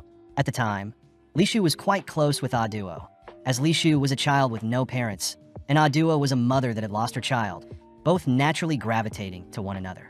One day, Li Shu had tried to tell Fengming about honey being dangerous to newborns, shocking Fengming as she didn't want Ah Duo to ever hear, driving Li Shu away from the rear palace. On top of that, when the previous emperor had passed away, Li Shu was no longer wanted in the rear palace, relieving Fengming. Unfortunately for Fengming, Li Shu was reinstated as the current emperor's concubine, meaning that Li Shu was once again capable of revealing the truth of Fengming poisoning Ah Duo's child with honey, prompting Fengming to poison Li Shu's soup during the garden party. With everything revealed, Fengming asks what Mao Mao wants, but as Mao Mao stares at the butcher knife behind Fengming, Mao Mao replies that she doesn't want anything. Sighing, Fengming reveals that she had always admired Ah Duo, being a person that could converse equally with the current emperor, compared to herself, who only followed her parents' orders to become a lady-in-waiting. As Fengming begins to break down, reliving the moment when Ah Duo lifelessly reassures her ladies-in-waiting to not blame themselves, as Ah Duo is aware that any child under the ages of 7 can pass away from any illness. Seeing Fengming cry, knowing that she was responsible for taking away the most precious thing in Ah Duo's life, Mao Mao wonders what Fengming was going through having to serve Ah Duo for 16 years after, attempting to make it up to Ah Duo. Knowing that Jinshi would surely arrest Fengming if he found out, Mao Mao suggests an alternative plan, leaving as Ah Duo watches Mao Mao head home. That night, Mao Mao leaps into bed exhausted, revealing that she had wrapped herself in several layers of solidified oil paper, having expected to be slashed. The next morning, Jinshi reveals that Fengming has turned herself in, asking if Mao Mao has anything to do with this, which Mao Mao feints ignorance. Jinshi adds that Ah Duo will be moved to the south side of the palace, a decision made by the emperor a while ago. As Mao Mao heads through the palace with some dirty clothes, she reveals that she instructed Fengming to combine her attempt at poisoning Li Shu with the cause of death for Ah Duo's baby, reasoning that it was the only way to hide what truly happened to Ah Duo's child. But sadly, Mao Mao suspects Fengming will be sentenced to death. With several days passing, we see Jinshi visit Ah Duo, all whilst Mao Mao struggles to fall asleep, choosing to have a midnight stroll. As Mao Mao climbs the palace walls, she admires the moon, noting how Fengming was executed and Ah Duo will be leaving the palace the next day. Just then, Mao Mao spots Ah Duo, offering to have a drink of booze. Unable to refuse the offer, Mao Mao learns that Ah Duo was always the emperor's friend, never expecting to be the emperor's concubine. Mao Mao wonders why Ah Duo clung onto the role of a concubine for so long, but Ah Duo ignores her, standing up and heading towards the edge of the palace walls, staring at the moat. Ah Duo notes how cold it must have been and how stupid the person must have been, leaving Mao Mao alone. As Ah Duo leaves, Mao Mao realizes that the servant that drowned truly was a suicide, and that Fengming had secretly helped the servant, even against Ah Duo's order. Seeing as it's too cold, Mao Mao begins heading back down the wall, but gets startled, falling off, only to realize it's Jinshi. Attempting to leave, Mao Mao gets pulled for a hug from Jinshi, revealing that he was forced to drink by Ah Duo, only to be thrown out. Feeling sorry for Jinshi, Mao Mao tries to escape, but spots Jinshi tearing up, allowing Jinshi to cling on a little longer. The next morning, Ah Duo returns her crown, signifying the pure consort, handing it to Jinshi. Seeing the two next to each other, Mao Mao realizes that Ah Duo reminds her of Jinshi, remembering that Ah Duo never said her child passed, but instead left her. Mao Mao wonders if Ah Duo had purposely swapped babies with the previous emperors, knowing that her child would get a better life. And the reason she stayed in the rear palace so long was to ensure that her child would grow up right, also explaining why her father was punished for not noticing and explains why the emperor's younger brother is never seen. But Mao Mao notes she shouldn't just speculate, spotting Li Shu calling out to Ah Duo all whilst a single lady in waiting chases after her. Happy to see Ah Duo comfort Li Shu, Mao Mao leaves as it's getting cold, but at the same time, we see Jinshi investigate Fengming's family along with Mao Mao's past. Reviewing what happened after Fengming's execution, Jinshi notes how Fengming's family was ultimately punished as well, but Ah Duo was deemed innocent as Fengming claimed all wrongdoings. Going through the list of family members connected to Fengming, Jinshi notices the types of business the related families owned, along with 80 children belonging to those various families, all present in the rear palace. Out of those 2,000 people connected, 80 were children, and sadly one of the families was the one that bought Mao Mao after she was kidnapped. Seeing Jinshi frustrated, Gaoshan mentions how they could simply cover the fact that Mao Mao is connected, but Jinshi knows that Mao Mao is a righteous person, and if she ever found out, Jinshi fears Mao Mao would hate him for keeping her in the rear palace. Not wanting to be hated by Mao Mao, Jinshi is suddenly reminded by Gaoshan that Mao Mao is nothing but a pawn to him, snapping him out of his days. Cutting to Mao Mao, we see her chatting with Xiaolan, learning that those connected to Fengming will most likely be let go, scaring Mao Mao as she hasn't been able to send any more customers to Granny. Fearing that if she returns home now, Granny will probably sell her off, prompting Mao Mao to begin running through the palace, checking to see if there are any connections between the merchant family that bought her after her kidnapping and Fengming's family. Out of breath and still unsure of her situation, Mao Mao spots Jinshi, running over to him and asking if they can chat. Moving to a private location, Jinshi hands Mao Mao the list of people that will be let go, which Mao Mao realizes she will be one of those being let go. Asking how Mao Mao feels about the situation, Mao Mao thinks about how life is quite pleasant in the rear palace, being able to taste all sorts of foods as Gyokya's lady-in-waiting, whilst also having access to all sorts of herbs through the quack doctor. Sadly, Mao Mao knows she shouldn't beg, telling Jinshi that she knows she's a servant, so she'll happily accept whatever happens to her. Even though she knows she shouldn't, Mao Mao asks to stay and in exchange take a pay cut, but Jinshi has to be stern, officially relieving Mao Mao of her duties in the rear palace. With Mao Mao packed up, we cut to Jinshi sulking in the corner, with Gaoshan attempting to cheer him up with no progress. With a week passing, Gaoshan notes how Mao Mao politely left, but Gyokyu was not very happy with the decision. But Jinshi had reasoned that he didn't want to keep Mao Mao only to be used, but Gaoshan wonders if there will ever be another like Mao Mao, as she probably was more than any other normal toy Jinshi was used to. With Mao Mao returning to the pleasure district, she is immediately assigned to attend a party with the 3 verdigris princesses, shocked to hear that a noble was able to afford all 3 princesses at once. As Mao Mao gets ready for the party, she reveals that she was paid a good amount when she was fired, able to avoid being sold off, and instead is assigned to attend the upcoming party to help the verdigris princesses stand out. As Granny barges in to order the girls to hurry up with preparations, Granny notes how beautiful Mao Mao is, asking if Mao Mao would reconsider being a courtesan. As Mao Mao and the others head towards the nobles' party, Mao Mao notes how she doesn't have the features nor the talent to play the part of a courtesan, ultimately arriving at the noble party. Upon entering, Mao Mao is amazed at all the antique and valuable goods littered around the noble's palace, entering a room filled with young nobles that apparently Lahaku had introduced. With the verdigris princesses spotting their next prey, Mao Mao and several other ladies head to work, entertaining, dancing, singing, and serving the nobles. As Mao Mao makes her rounds, she suddenly spots a depressed nobleman, checking to see if he's okay. Surprisingly, it's Jinshi, who is surprised to see Mao Mao here, all dolled up and among other courtesans. Mao Mao reveals that their part-time job is a courtesan, shocking Jinshi, but Mao Mao reassures him that she's still pure. Seeing as this is the perfect chance, Mao Mao asks if she can work at the rear palace again, but Jinshi notes how he thought Mao Mao didn't like working there. Mao Mao corrects Jinshi, having tried to convince him to let her stay, but Jinshi fired her regardless. As Mao Mao begins listing the great memories she had in the rear palace, Jinshi laughs, apologizing for the miscommunication. Jinshi states that Mao Mao isn't the best at communication sometimes, which Mao Mao already knows, but this makes Jinshi reach towards Mao Mao's face, prompting Mao Mao to naturally pull away. Knowing that Jinshi is quite persistent, Mao Mao allows Jinshi to touch with only fingers, watching as he smears Mao Mao's lipstick onto his fingers, only to kiss his fingers, flustering Mao Mao. As the other concubines notice Jinshi and Mao Mao flirting, Mao Mao realizes that Gaoshan is also present, ultimately forced to explain what happened to her 3 verdigris sisters. Returning to being an apothecary, Mao Mao begins working at the verdigris house, recounting her life over the past year, being kidnapped, sold off, promoted, and finally fired. Just then, Granny appears, asking if she can help out with a patient, only to head to wash off.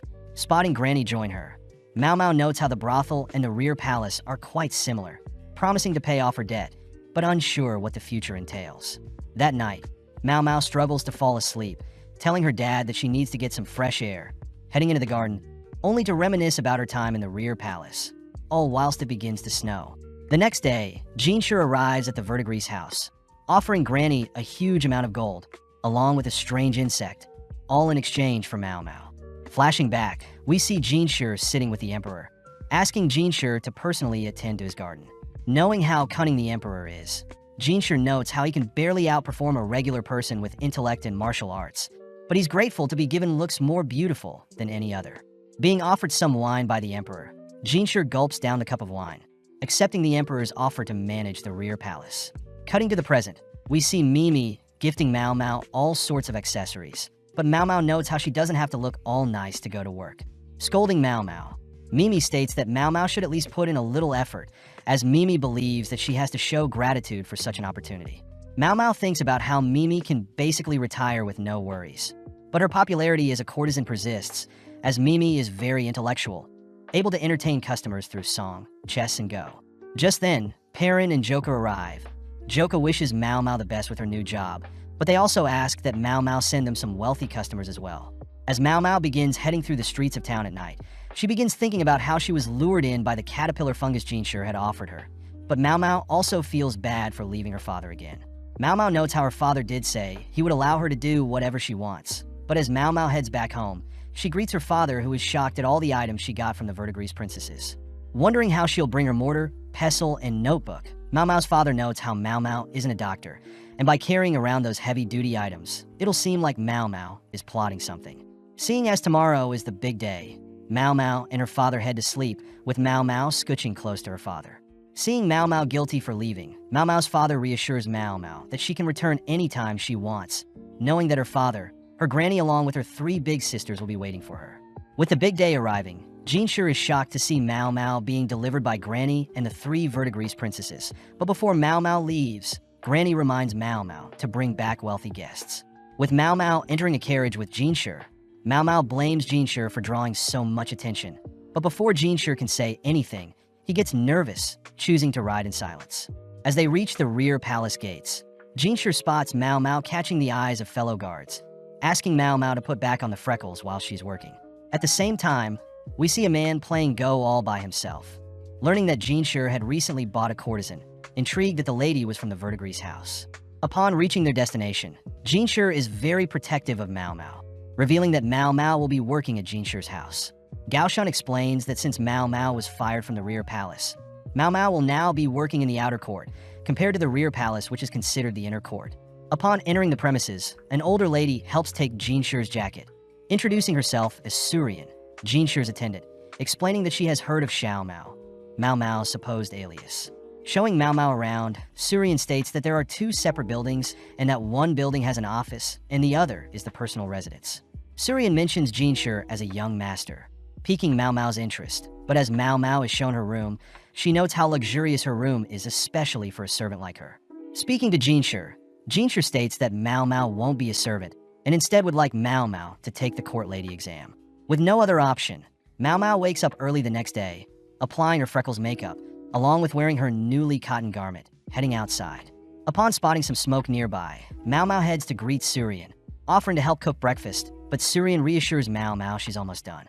Mao Mao learns that there aren't any other attendants, as Surian is quite strict on the type of food Jinshi gets served, shocked to hear that the previous attendants hired ultimately didn't last.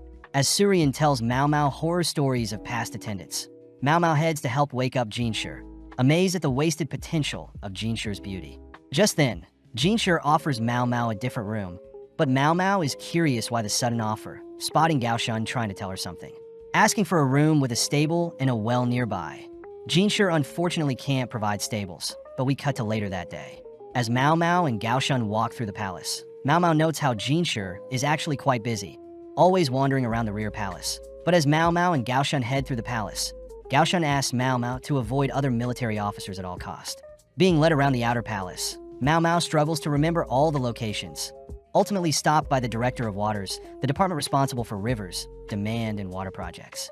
Checking out the area, Mao Mao notes the lack of herbs in the outer palace, noting that it must have been her father that planted herbs in the rear palace. Gaoshan reminds Mao Mao to stay focused, as she'll be working in the outer palace when she becomes a court lady. Upon returning to Jinshi's home, Mao Mao spots Surian cutting up some charcoal and is asked to deliver the charcoal to Jinshi. Upon entering his office, Mao Mao is amazed as Jinshi's office is filled with top-class items, wondering how high up Jinshi truly is. As Mao Mao leaves Jinshi's office, she spots several court ladies eyeing her down, reasoning that it's quite normal to check out the new girl. Apparently, the court ladies in the outer palace are far more qualified and educated compared to the female officials in the rear palace, explaining the arrogance of the court ladies. As Mao Mao stops to clean a dirty spot on the palace walls, The court ladies walk up to Mao Mao, demanding to know why Jinshi was assigned such a frail-looking girl.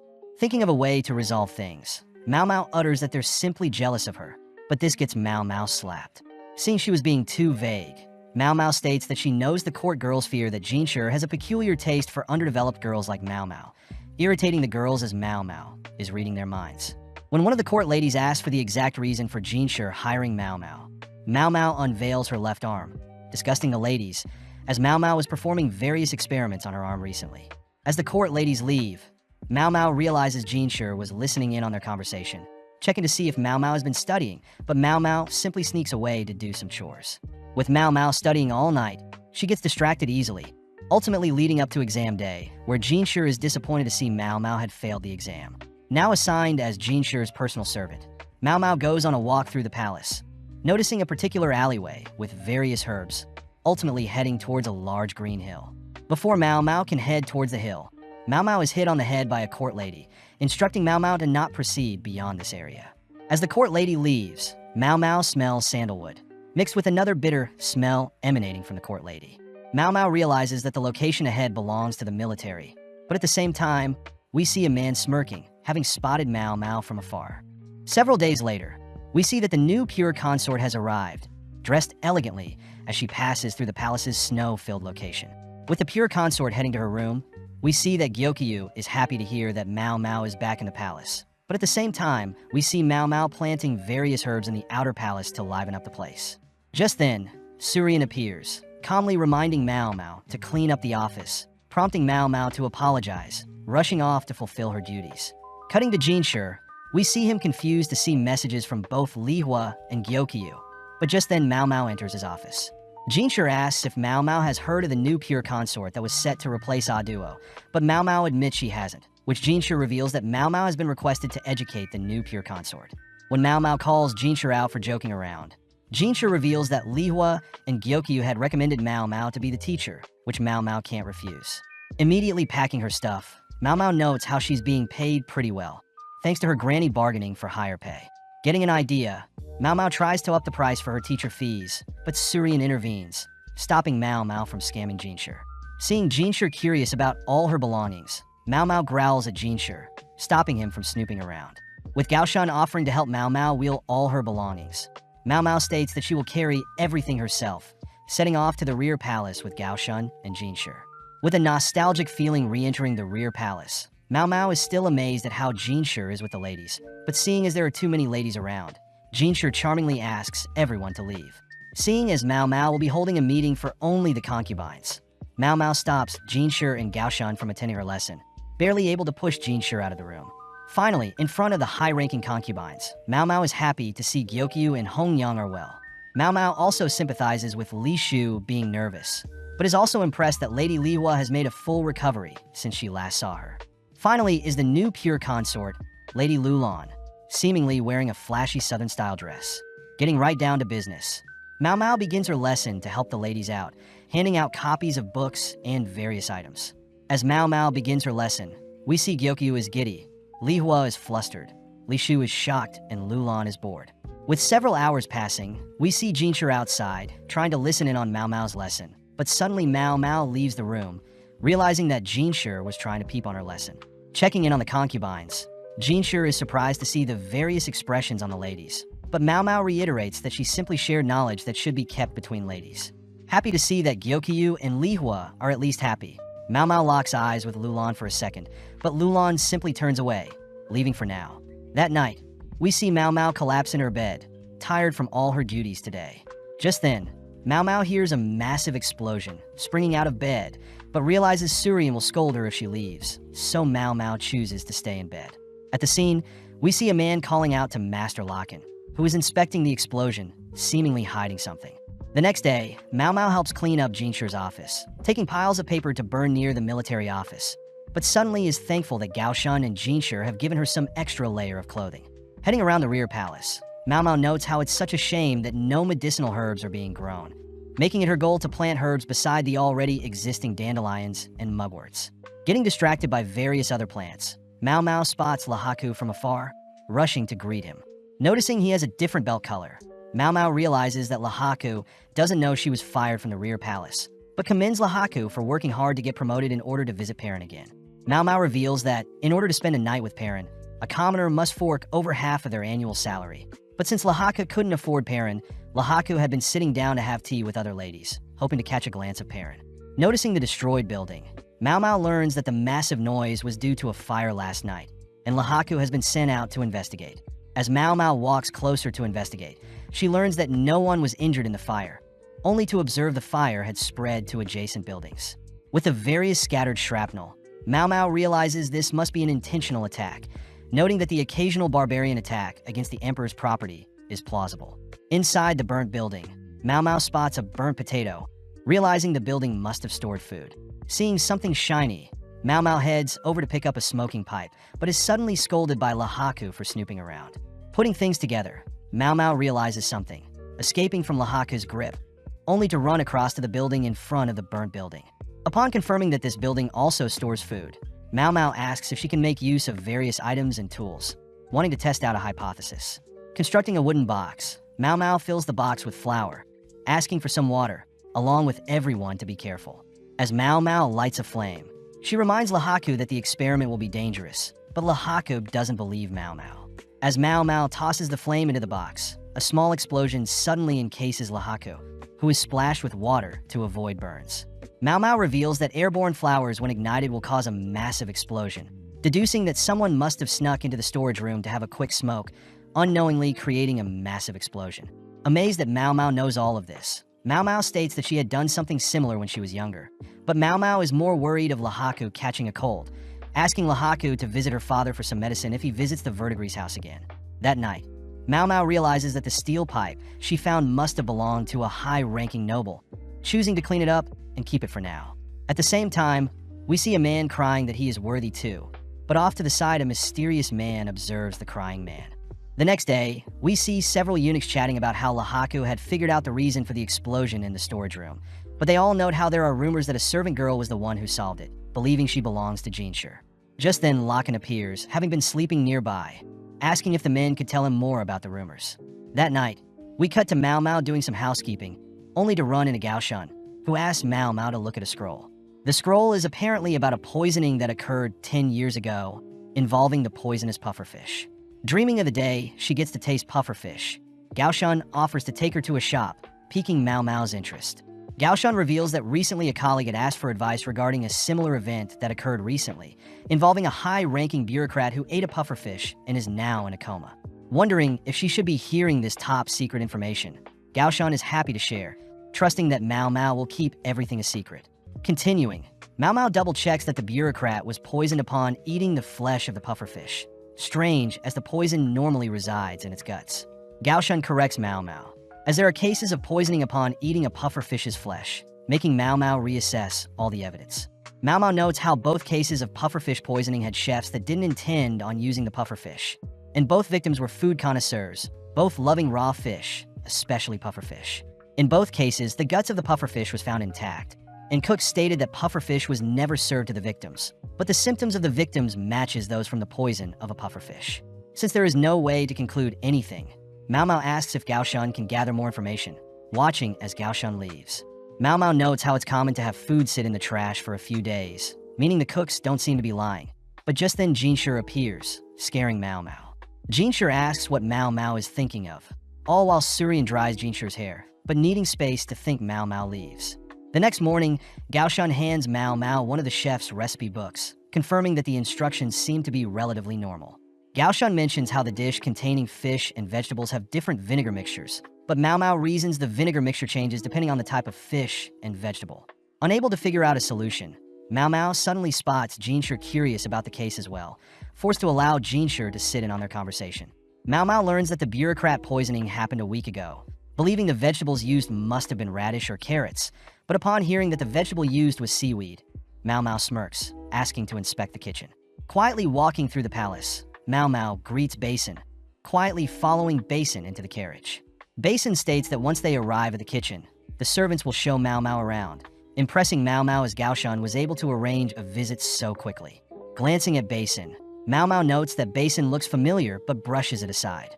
Upon arriving into the kitchen, Mao Mao gets to work inspecting the area, but just then an angry man marches into the kitchen, demanding that everyone leave.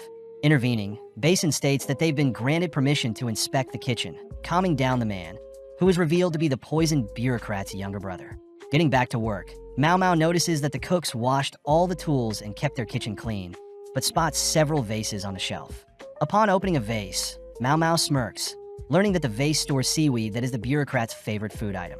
With the younger brother nagging everyone to leave, Mao Mao gives in, heading back into the carriage with Basin. Basin asks why Mao Mao left so easily, but Mao Mao reveals she stole some of the seaweed, finding it weird that the seaweed is able to be preserved for so long.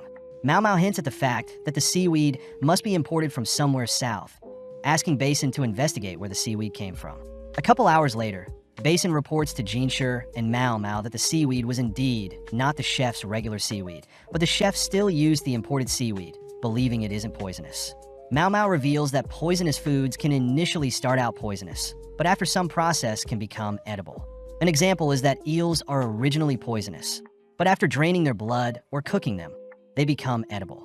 Same case is true for this imported seaweed, as it needs to be soaked in lime water first. Having one pure batch of seaweed and one batch soaked in lime water, Mao Mao munches on the pure batch first, but Gao Shun and Jinshi feed Mao Mao the emetic agent to force Mao Mao to throw up. Moving on, Mao Mao states that the issue is the person that imported an irregular food item that no one is used to, meaning the poisonous seaweed was the culprit. But so is the person who imported the seaweed. Several hours later, Gao Shun reveals to Mao Mao that the younger brother of the bureaucrat was the one that imported the poisonous seaweed, revealed to have hated his older brother for getting all the attention. Mao Mao finds it weird that a man would have stumbled onto something so dangerous, but learns that the younger brother learnt of the poisonous food through a mysterious man at a tavern. Back to house chores, Mao Mao is sad that she didn't get to try the poisonous seaweed, but is reminded of the insect mushrooms Jinshi had gifted her, wondering if she should make an alcohol or a pill. Just happy to have access to such rare items, Mao Mao gleefully greets Jinshi, but Jinshi is clearly weirded out, hitting his head on a pillar to calm down. Sitting down, Jinshi reveals that he is quite busy, but worst of all there is a man annoying him. Jinshi states that that man is a high-ranking military official that comes from a wealthy family, but is past his 40s and hasn't married yet. Jinshi states that the man is only interested in go, shogi, and stepping in on other people's business. But hearing all of this, Mao Mao realizes something, choosing to suppress her thoughts for now. The next day, Mao Mao is seen pondering on the strange man Jinshi told her about. But following Jinshi, we see that Locken is the man giving Jinshi issues. Jinshi deduces that Locken is wondering why Jinshi bought a courtesan like Mao Mao. But Locken begins rambling on about a verdigris girl that he used to play go and shogi with. Curious as to who the girl was, Locken ignores Jinshi's question, stating that he was tempted to purchase the verdigris courtesan, but other men outbid him. Locken states that the courtesan treated everyone equally, revealing that he could never forget about her, uttering that he used a dirty trick to devalue the expensive courtesan. Before Locken reveals what he did, Locken asks about Mao Mao, having heard that Mao Mao is quite smart. Locken mentions how he had a metalworker friend that passed away recently, adding that the metalworker had 3 kids, but wasn't able to teach the kids their trade secrets before they passed away. Instead, the metalworker left behind a confusing will, asking if Mao Mao could help him solve the metalworker's secrets. With no other choice, Jinshi asks for more details, all whilst Mao Mao notices a storm is brewing. Later that day, Mao Mao sits before Jinshi, noting that Jinshi looks more bothered than usual.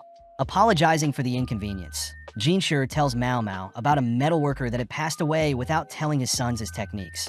Techniques that only the metalworker would know. Intrigued, Mao Mao continues listening, prompting Jinshi to reveal that the metalworker had 3 sons that were all the metalworker's apprentices as well. Apparently, the metalworker had assigned a shack to the oldest son, the furniture to the second son, and a fishbowl to the youngest. Additionally, there was a final note, asking all 3 sons to have a tea party, which both Mao Mao and Jinshi acknowledge is very strange. Jinshi mentions how the sons don't know what it means either, which makes Mao Mao try to find a link between the shack, furniture, and fishbowl. Seeing as the value of item goes in descending order, Mao Mao asks more details on each item, but Jinshi admits that he has no idea, instead handing Mao Mao the address Locken had provided, weirding Mao Mao out as it's like Jinshi read her mind. Asking for some time off, Mao Mao meets Basin, who once again instructs Mao Mao to behave and not step out of place. With Mao Mao and Basin keeping the chatting to a minimum, they head to the address, greeting a man who shows Mao Mao and Basin around the home, telling Mao Mao that the owner used to collect strange materials. The man takes Mao Mao and Basin to the main house, revealing that the shack is used as a tea house for the craftsmen. Upon entering the main house, Mao Mao greets the two older brothers, realizing the man showing them around was the youngest brother. But both Mao Mao and Basin notice the room's furniture is arranged weirdly. Seeing everything placed in the middle of the room, Mao Mao notes how the table strangely brings everything together, but spots a nicely crafted chest of drawers.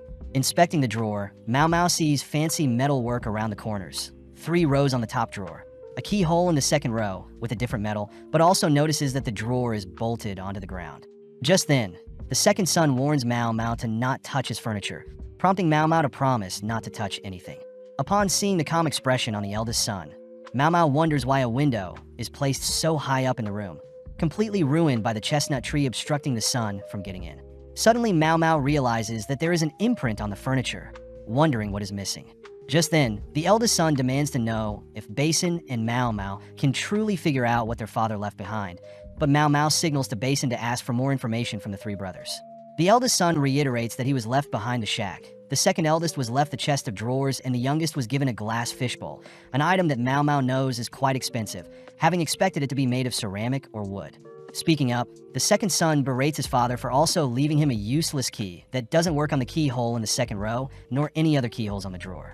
Agreeing, the eldest son is annoyed he can't get the second son's chest out of his shack, but hearing his 2 older brothers talk bad about their father, the youngest son tries to interject. Sadly, the 2 older brothers talk over the youngest son, stating that the youngest is lucky to even be given an item that he can sell, but hearing all of this, Mao Mao can't help but feel sad for the youngest son. Suddenly, their mother appears, ordering the oldest sons to stop being negative, apologizing to Basin and Mao Mao, only to serve everyone some tea. Mao Mao realizes that the brothers have a set position in the room, perfectly allowing the son to hit the chest in a few minutes. But Mao Mao notices that there is no sun damage on the chest. Realizing something, Mao Mao gets up and heads over to the drawer, noticing something is stuck in the drawer's keyhole. Seeing Basin following her around, Mao Mao realizes Basin looks like Gaoshan, but turns to the second brother, learning that the drawer used to open and that there is only one key. The second son also mentions that their father said whatever is inside will break if the sons force the lock open, giving Mao Mao enough pieces to begin thinking. Reevaluating all the information the brothers had given her, Mao Mao stumbles onto a possible solution, asking the youngest if the fishbowl was originally placed near the window. The youngest son confirms that the fishbowl did indeed sit in front of the window, and even had a fish, as during winter the fish would be placed in front of the window to keep warm. Mao Mao rushes off to fetch some water, filling the fishbowl with some liquids, only to turn the markings on the fishbowl inwards.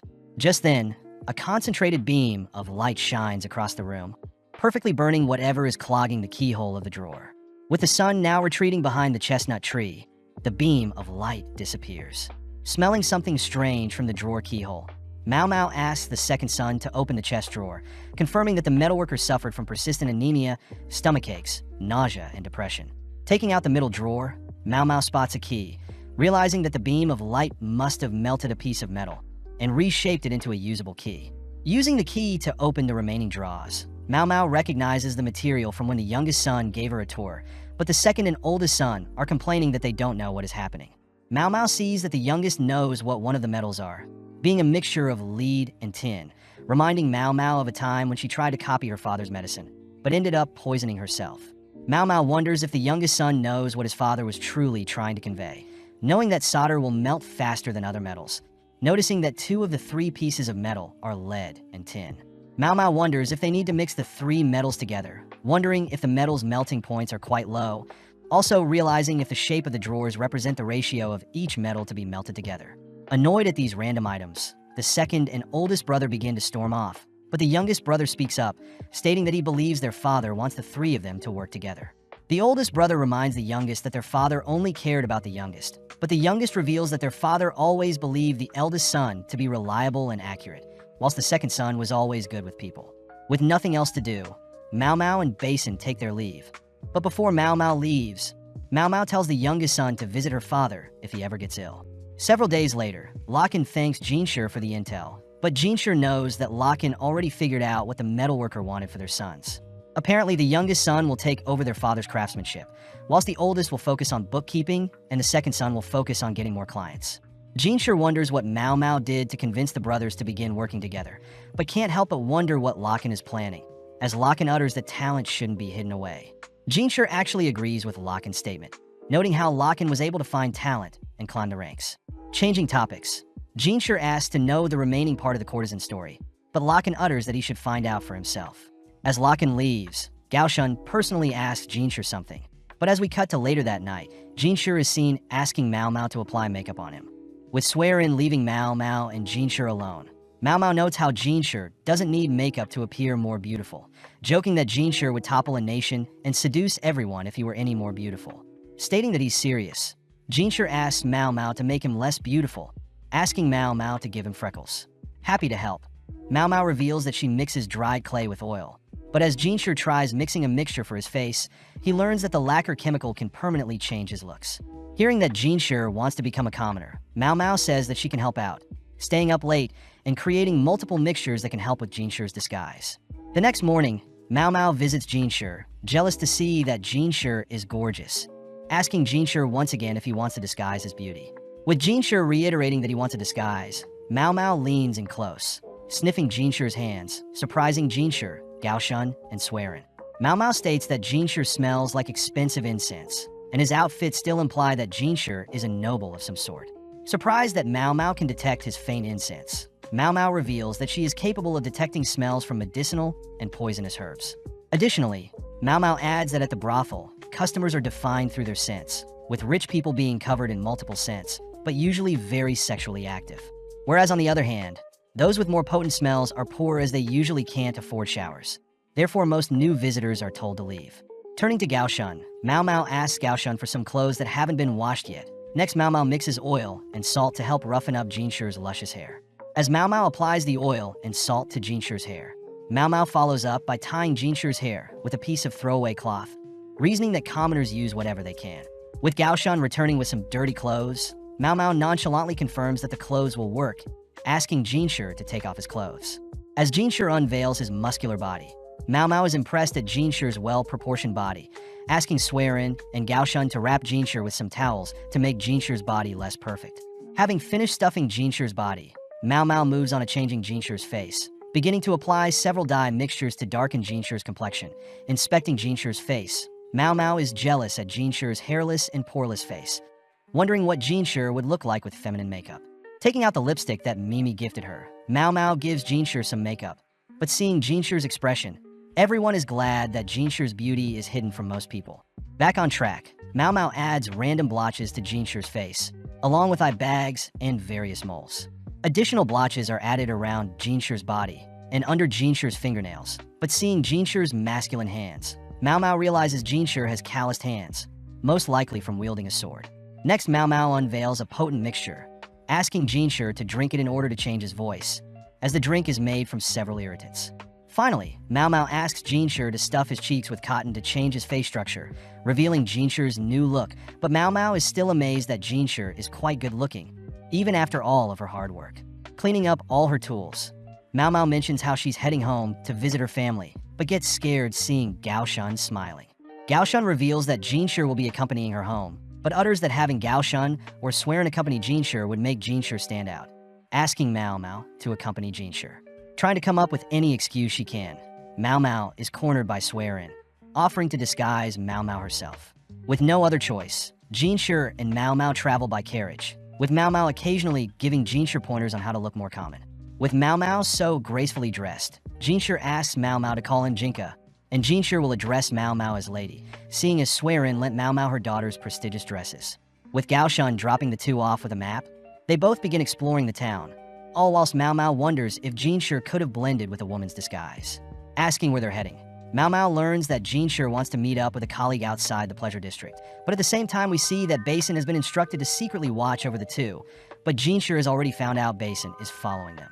As Mao Mao and Jinshur continue through town, Mao Mao gets distracted by some lovely-looking vegetables, wondering if she can boil the vegetables with some chicken, but is reminded by Jinshur to keep up the disguise. Sad that she can't make a meal for her dad, Mao Mao notes how sad that a genius like her father doesn't care about money, probably able to earn a good living with his skills, but chooses to live in a shack. With Mao Mao deep in thought, Jinshur grows agitated, asking Mao Mao why she is so quiet. Mao Mao wonders if they should chat for a bit, but gets distracted by a familiar smell, running off to buy some chicken skewers. With Mao Mao graciously offering Jinshur a skewer, they both head into an alley, where Mao Mao begins savoring the nostalgic taste. With Jinshi joining in, he remarks that the skewers remind him of his time in camp, something Mao Mao knows only soldiers go through, wondering what Jinshi was like in the past. With Jinshi thoroughly enjoying the skewers and Basin jealously watching nearby, we cut back to Gao Shun, who has returned back to the palace, greeting Swearin, who is on the floor. Swearin asks Gao Shun to not touch a suitcase, having covered it with a persimmon smell, which Gao Shun knows is filled with toys Jinshi used to play with. Swearin reminisces on how Jinshi would always cling to a single toy, never wanting to let it go, but is impressed that Jinshi has now found a new toy to obsess over. Seeing the sun setting, Jinshi spots Mao Mao picking up the pace, accusing Mao Mao of wanting to leave him, which Mao Mao secretly admits, wanting to head back to buy some vegetables and chicken. Getting serious, Jinshi asks if Mao Mao is happy in the palace, prompting Mao Mao to mention how she is definitely grateful to be given an interesting job, but Mao Mao still worries about her father, saying that he adopted her. Jinshi wonders what's so impressive about Mao Mao's father, letting Mao Mao brag about how her father had studied both Eastern and Western medicine, shocking Jinshi as only talented people get to study abroad. Since only people acknowledged by the empire get to study abroad, Jinshi wonders why Mao Mao's father works in the pleasure district, shocked to hear that Mao Mao's father was unlucky and became an eunuch. Realizing something, Jinshi wonders where he had heard of a talented apothecary turned eunuch before, but at the same time, Mao Mao checks their map, realizing their destination is a restaurant just up ahead. Seeing several ladies clinging onto wealthy men nearby, Mao Mao realizes why Jinshi needed a disguise, uttering that Jinshi could have just come to the pleasure district instead. Seeing as Mao Mao has caught on, Jinshi asks if Mao Mao can tell him the names of the frequent customers at the Verdigris house, but upon hearing that Mao Mao can't tell him due to customer privacy, Jinshi boldly asks Mao Mao how someone can devalue a courtesan. Insulted by Jinshi's question, Mao Mao gives in, mentioning that there are multiple ways, since all girls are trained even when they are still servants. Afterwards, the girls are split into beautiful and non-beautiful, with the less fortunate having to sell their bodies. The beautiful and talented are given more opportunities to learn and grow, ultimately skyrocketing their value as a lady, until the day they are bought. Mao Mao reveals that a courtesan's value is based on their purity, meaning the less pure drop in value in a pregnancy will completely devalue a courtesan. Having told Jinshi everything she can, Mao Mao leaves, only to be stopped by Jinshi, but Mao Mao utters that if she joins Jinshi into the restaurant, Jinshi's plan will be ruined. With Jinshi letting Mao Mao go, Mao Mao notes how she was able to hide her emotions, spotting Jinshi enter the restaurant. That night, Mao Mao has a nightmare of a disheveled lady, holding a child down, seemingly ready to slay the child. Waking up, Mao Mao wonders if the nightmare was when she was a child, but blames Jinshi for making her remember. As Mao Mao and her father have breakfast, Mao Mao's father asks Mao Mao to visit the Verdigris house for him, prompting Mao Mao to head to the Verdigris house, greeting some of the workers. Having not seen Mao Mao in a while, one of the male workers notes how he's impressed that Mao Mao is so busy, but just then Perrin is seen arguing with someone, only to rush towards Mao Mao, happy to see that Mao Mao has visiting. Seeing Granny storming after Perrin, Mao Mao states that Perrin seems busy as well, watching as Perrin and Granny argue. Quietly sneaking off, Mao Mao heads to a separate building nearby, worrying Granny and Perrin. Quietly heading into a building, Mao Mao greets the lady inside, revealing that the lady used to chase her off, but is now comfortable with Mao Mao bringing her medicine. Knowing that the lady is suffering from an illness, Mao Mao feeds the lady some of her dad's medicine, worried that the medicine won't even help relieve the lady's pain. Cutting to Granny, we see her worried that a customer has appeared again, asking for Mimi to keep the customer busy. At the same time, Mao Mao thinks about how popular the Verdigris house is today, as the Verdigris house used to be a place of shame with most courtesans catching syphilis due to unsafe practices. Apparently, Mao Mao's father had tried to warn and cure those affected by syphilis, but Granny and the courtesans didn't want a random eunuch to touch them, ultimately allowing rashes to grow on those affected by the disease. The lady in this room was one of the victims, locked away from society, which is better than being thrown away. As Mao Mao begins tidying up the room for some fresh air, Mao Mao is told by another servant girl that a man is currently visiting, and Mao Mao is to not leave this room. With Mao Mao understanding the situation, Mao Mao notes how that man is dangerous, but suddenly sees the lady sit up, only to begin placing random rocks in a sort of pattern. As Mao Mao sits in the room waiting for the man to leave, Mimi is seen entering the room, happy to report that the man is gone, but sadly tells Mao Mao that she is getting an offer again.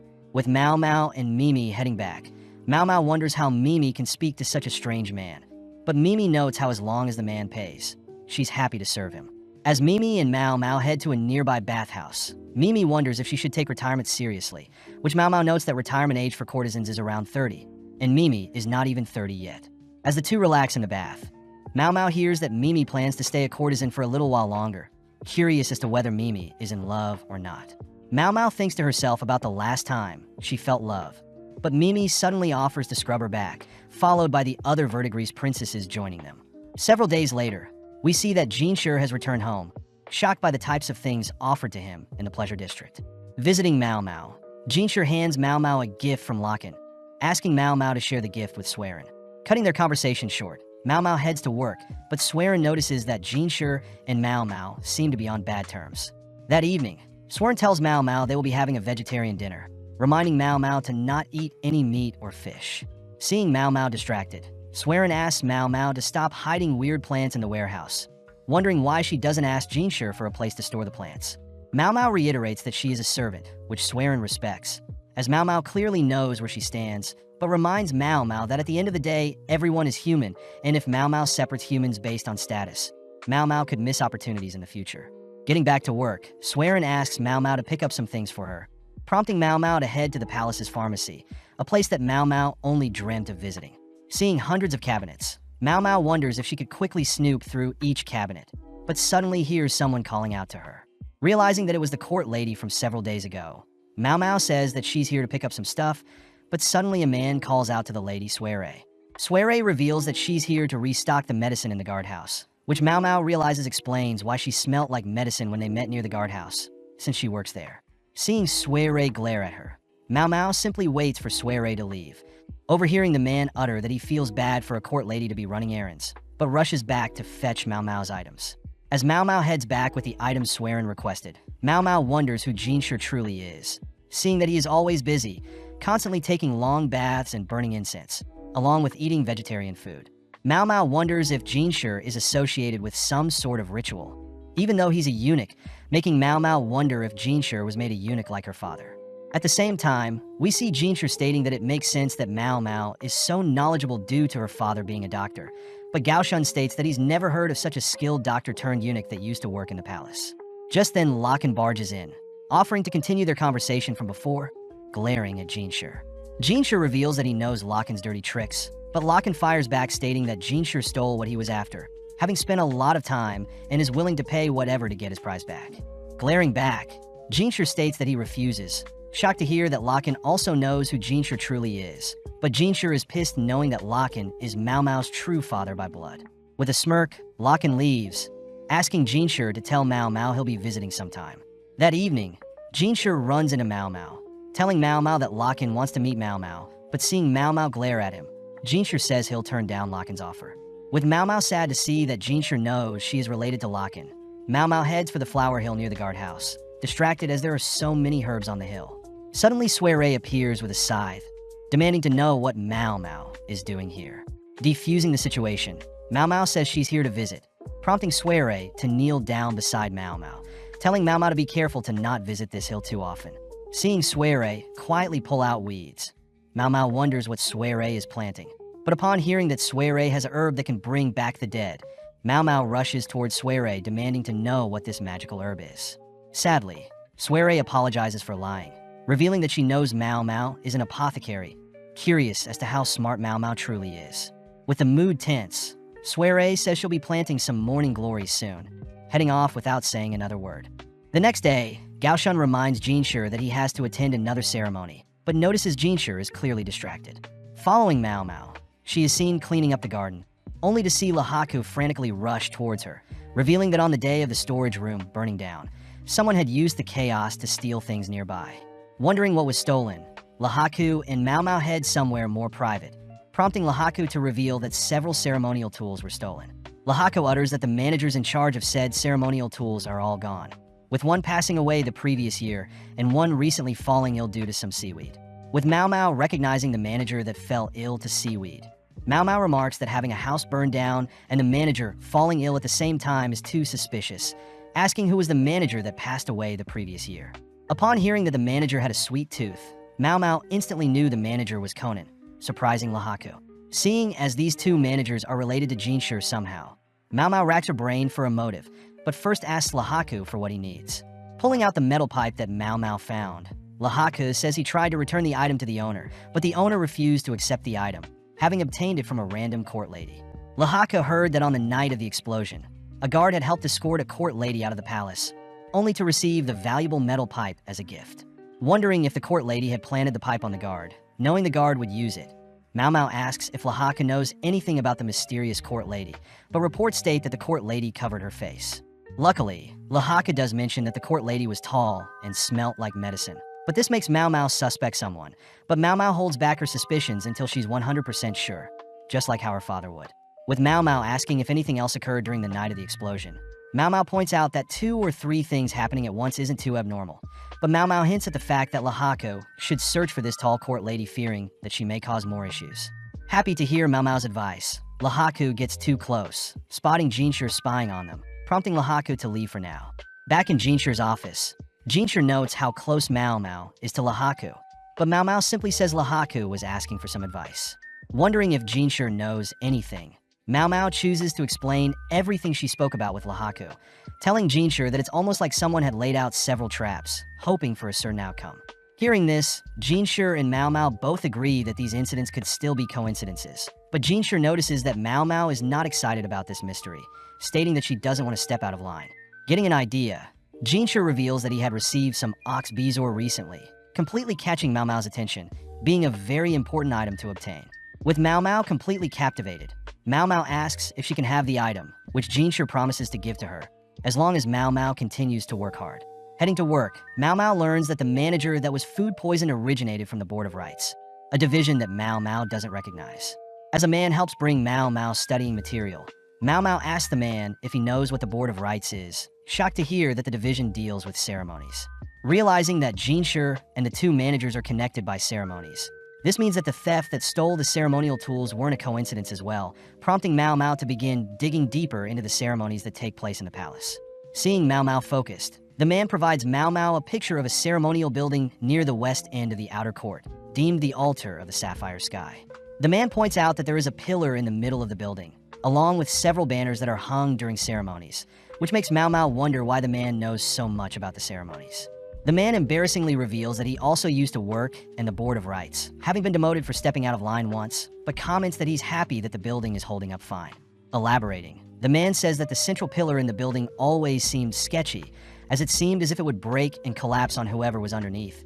But when the man brought up the issue, he was demoted. Hearing this, Mao Mao realizes someone very important could be killed if things went wrong, suddenly realizing something horrible will happen. Demanding to know when the next ceremony will take place, Mao Mao is shocked to hear that a ceremony is occurring as they speak, instantly rushing out the door, believing that this is the work of an evil genius. As we see a man walking towards the middle of the ceremonial building, Mao Mao realizes that the several traps laid out will eventually cause something catastrophic to happen today, finally reaching the ceremony building. As Mao Mao dashes past some guards, Mao Mao ultimately gets stopped and questioned, but Mao Mao cries that the guards need to stop the ceremony or else something terrible will occur. With the guard reminding Mao Mao that she is a slave, Mao Mao realizes she's a hypocrite, but seeing as someone's life is at stake, Mao Mao once again asks the guards to stop the ceremony. Coming up with an idea, Mao Mao smirks, accusing the guard to be working with the perpetrator and praying for the downfall of the person inside. But this only causes the man to whack Mao Mao to the ground. Barely able to stay awake, Mao Mao is seen badly bruised, but seeing as everything is going according to plan, Mao Mao reveals that she knows who the important person is inside, begging the guard to allow her through, and in exchange Mao Mao will personally take all the blame if the ceremony is ruined. With the guard still refusing Mao Mao's offer, a man suddenly speaks up, shocking everyone, as Locken scolds the guard for injuring Mao Mao. With Locken personally granting Mao Mao permission, Mao Mao has no time to think about what Locken is planning, rushing through the ceremony building, only to stop in front of the ceremony room. Knowing that she has to avoid being beheaded, Mao Mao steals her resolve, rushing directly at the person in the middle of the ceremony, tackling right as the massive pillar above them collapses. With the important person revealed to be Jinshi, Mao Mao notes how she has injured her leg, asking if she can be rewarded with the ox bezoar now. Before Mao Mao can explain everything, Jinshi begins tearing up, realizing how beaten up Mao Mao is crying as Mao Mao falls unconscious. With a serious glare, Jinshi carries Mao Mao out of the building, passing by Locken, but upon seeing Jinshi appear, Every single person in the vicinity bows their head to Jinshi, shocking Locken, as Jinshi is clearly a very important person. Suddenly waking up, Mao Mao recognizes Jinshi's incense smells, wondering how she got here. Happy to see Mao Mao awake, Swearin tells Mao Mao that Jinshi brought her here, handing Mao Mao a drink and apologizing as Mao Mao needs to get dressed to explain the situation. With Basin, Gaoshun, and Jinshi meeting with Mao Mao, Jinshi asks to know how Mao Mao found him and knew that the pillar would fall. Mao Mao begins going over all the coincidences that ultimately allowed her to figure out what the perpetrator had bet on. First was Conan's death, a member of the board right, and had passed 1 year ago. Next was the fire at the warehouse along with the ceremonial tools being stolen. Finally was the manager that was poisoned. Hearing this, Jinshi learns that these incidents were probably staged, with the ceremonial tool being stolen, done on purpose to increase the likelihood of failure of the screws that held the pillar in the ceremony room. Not able to believe what Mao Mao is saying, Basin states that the stolen items would have been easily replaced without issue, but Mao Mao reveals that the metal worker that passed away was most likely tasked with rebuilding said screws. But seeing as the metal worker isn't alive anymore, the likelihood of tampering during the building process is quite likely. Hearing this, Basin realizes that a metal that would melt easily under low temperatures could have been used to sabotage. Jinshi wonders if the metal workers are working with the perpetrator, but Mao Mao reassures Jinshi that the metal workers are innocent, as the metal worker probably only listened to the orders given to him. Mao Mao suspects that the perpetrator most likely requested the Prodigy replacement material prior, and only afterwards would kill off the metal worker to ensure that the perpetrator's identity would be kept a secret. Jinshi asks if Mao Mao knows who the perpetrator is, but Mao Mao simply says she knows the perpetrator is aware of the techniques and metals needed to falsify the ceremony replacement tools. As Jinshi is deep in thought, Mao Mao notes how she was shocked to see that Jinshi was the important person at the ceremony, wondering who Jinshi truly is, especially to be targeted by such a convoluted scheme. Knowing that Sui is also somehow involved, Mao Mao simply suppresses all her thoughts, cutting to several days later, where Mao Mao has recovered substantially, only to be called by Lahaku. Having a private chat, Lahaku reveals that Sui was involved with the crimes, but Mao Mao is shocked to hear that Sui was found dead, having drunk poison by the time she was found.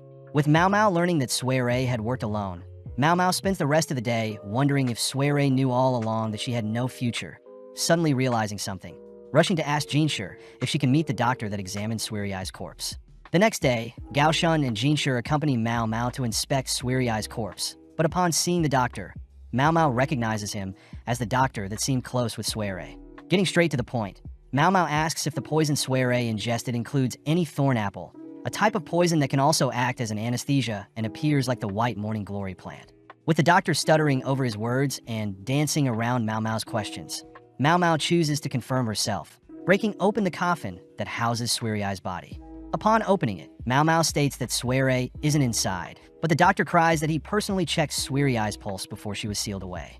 Glaring at the doctor, Mao Mao states that the doctor had been used by Sui, prompting Gaoshun to stop the doctor from attacking Mao Mao.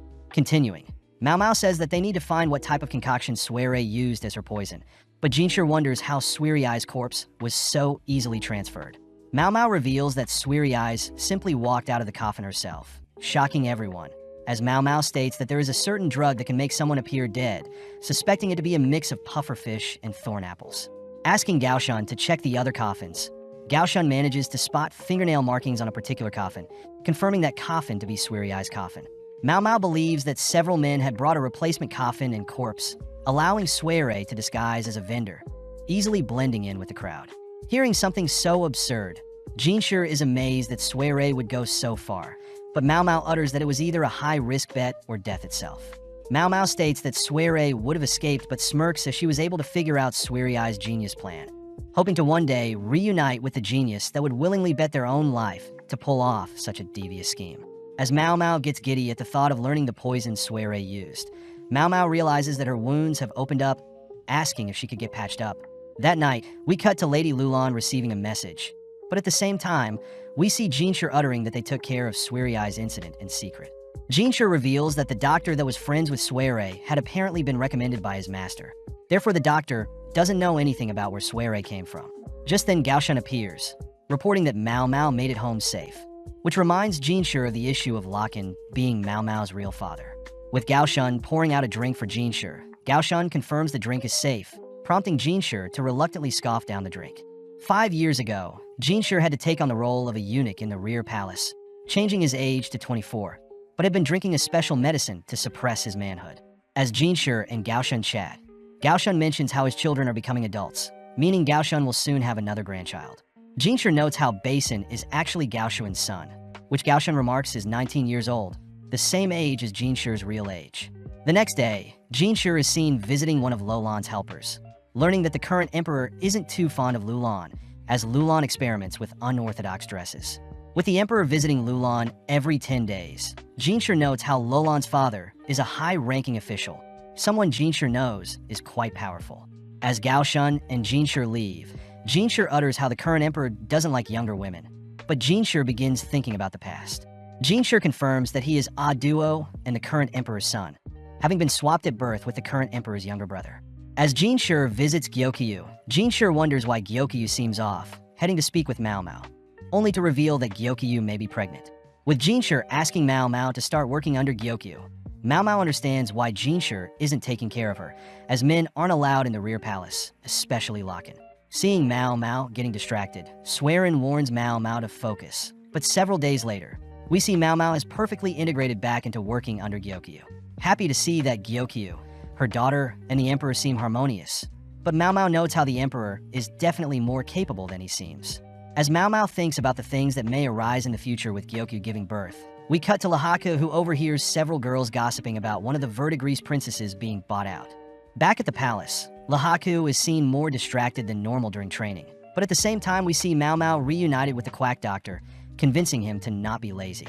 When Mao Mao tells the quack doctor of a doctor that received pay cuts due to their laziness, the quack doctor gives in, assisting Mao Mao in tidying up their building. As the two sit for a break, Mao Mao notes how excited the quack doctor is, wondering if the doctor is from a rich family, having used very expensive paper as a plate.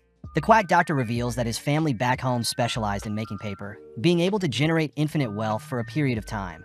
But after the previous emperor's mother banned the cutting down of trees, his family spiraled into financial hardships. Eventually, the quack doctor's older sister had to work in the rear palace. And to prevent his younger sister from going, the quack doctor offered to work in the rear palace as well. Happy as he got paid a decent amount becoming a eunuch, but hasn't been able to see his older sister since. The next morning, Lahaka can't help but continue to daydream about Perrin.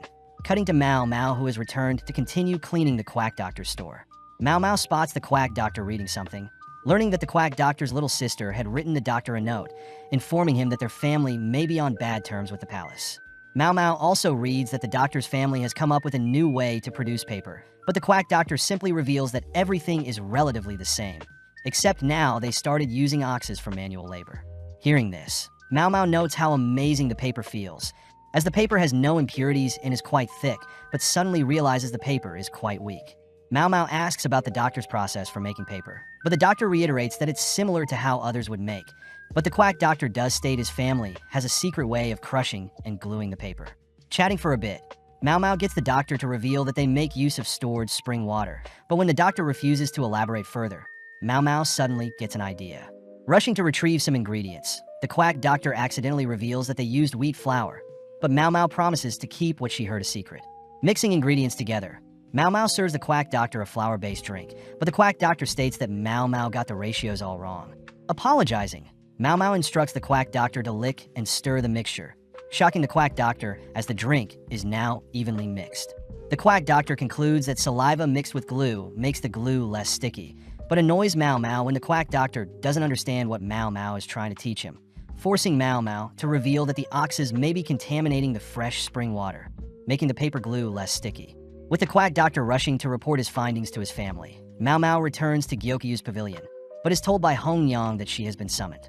Upon arriving at the requested location, Mao Mao is disappointed to see Lahako acting childish, demanding to know how much a courtesan costs, having heard that one of the verdigris princesses has been bought, and is simply worried that it may have been Perrin. Running through various calculations, Mao Mao reveals that there are only two candidates that come to mind that can afford to purchase a high-ranking courtesan, and these include a wealthy older merchant, whilst the other is a high-ranking official in his 30s. Mao Mao also reveals that Perrin gained the nickname of Warlord in the bed, being very lustful, but does note how before she was adopted, it was the three princesses and Granny that took care of her, thankful for Perrin as Perrin breastfed Mao Mao, even though Perrin never gave birth.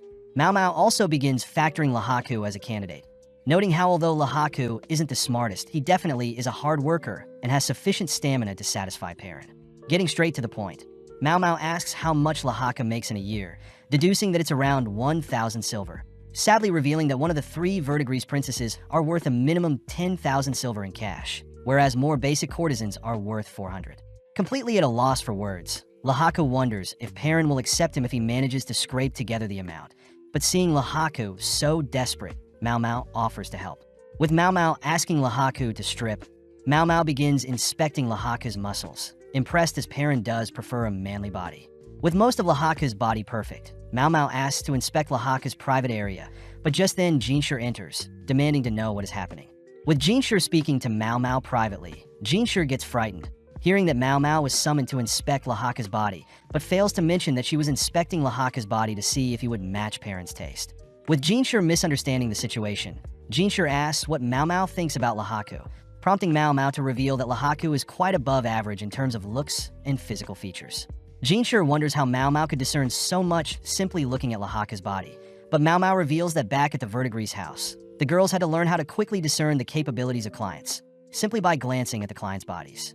Getting jealous, Jinshur asks if Mao Mao could inspect his body as well, but Mao Mao refuses, stating that Perrin wouldn't be interested in Jinshur's body, shocking Jinshur. Following Lahaku continues to train his body, sad to know that Perrin is slowly slipping out of his grasp, but is suddenly summoned. Now sitting before Jinshur, Lahaku is clearly intimidated, knowing very little about Jinshur, except that Jinshur is loved by the Emperor.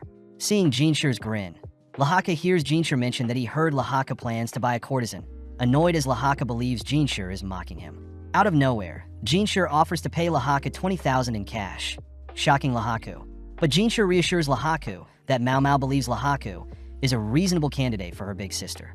Lahaku asks if Mao Mao is comfortable around him, but tenses up, seeing Jinshur glare at him for thinking such things. Jinshur reveals that he is very aware that Lahaku came from a good family, but failed at becoming a military officer, having made it so far with his sharp-eyed strategies. Hearing Jinshur's praise, Lahaku reveals that he was simply lucky, but Jinshur continues to beckon Lahaku to accept his offer.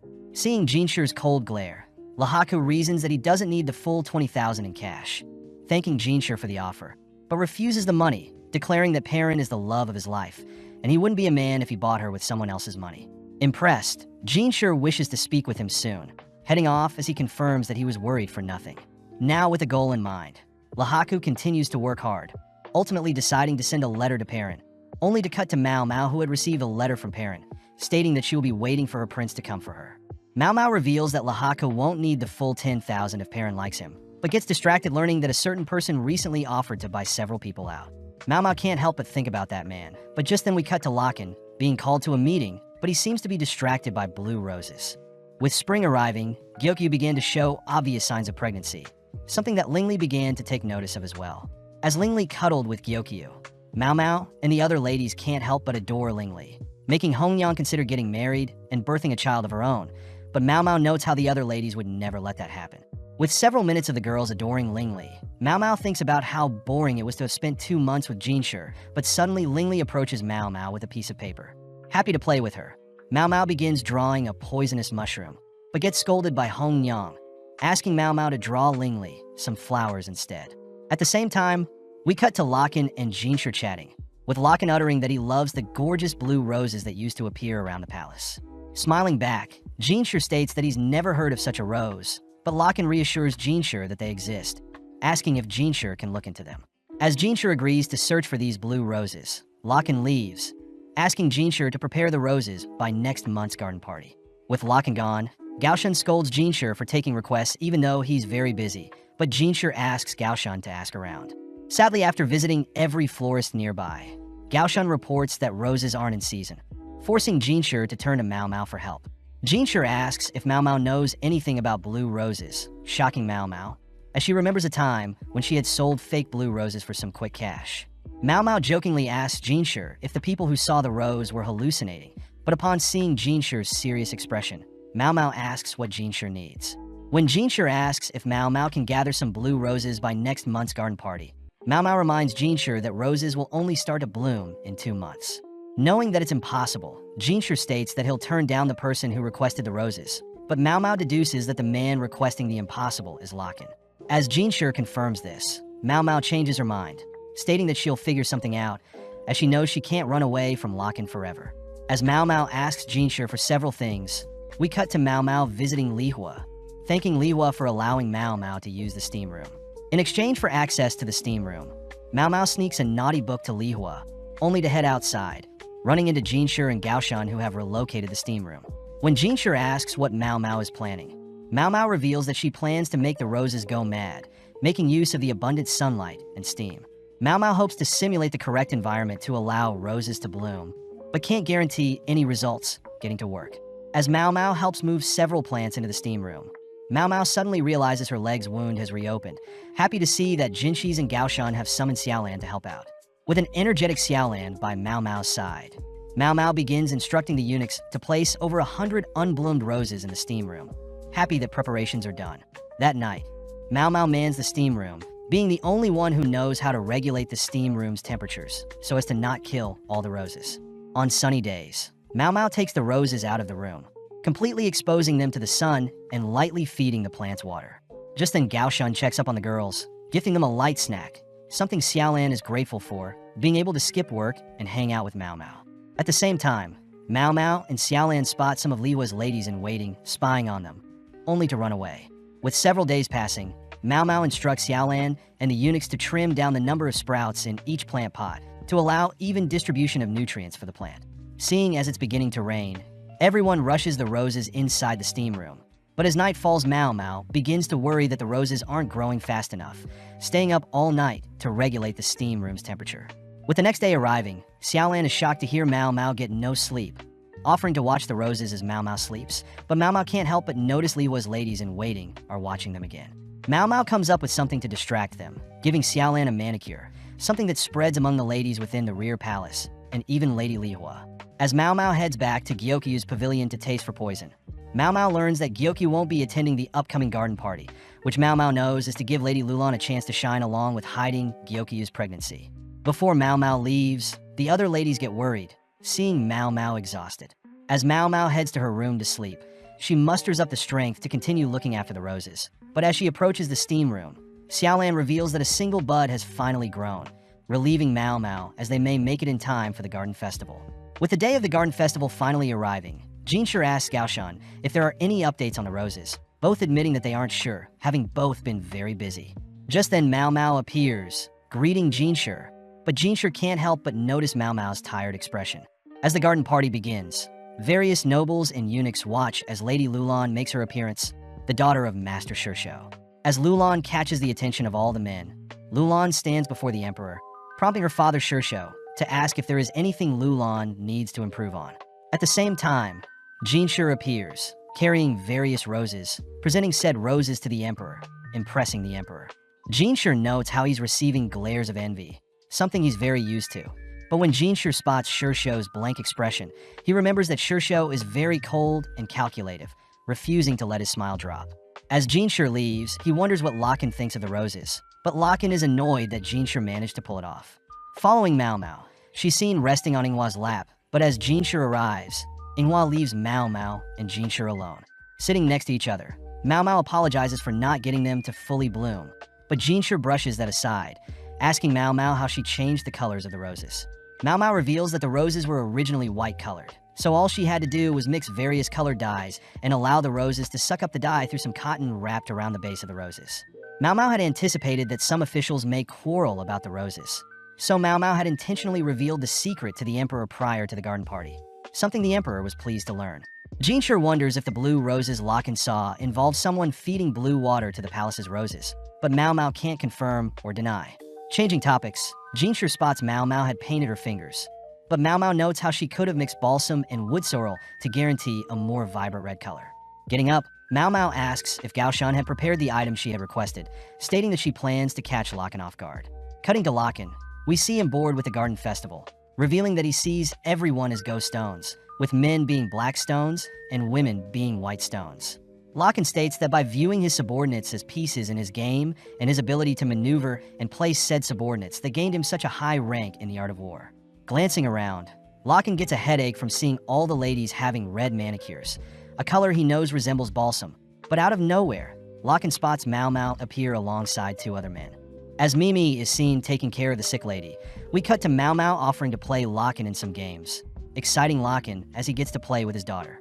As Gao Shun and Jinshi watches, Mao Mao offers to play a best-of-5 match, prompting Locken to offer to give Mao Mao a handicap, but Mao Mao refuses the offer.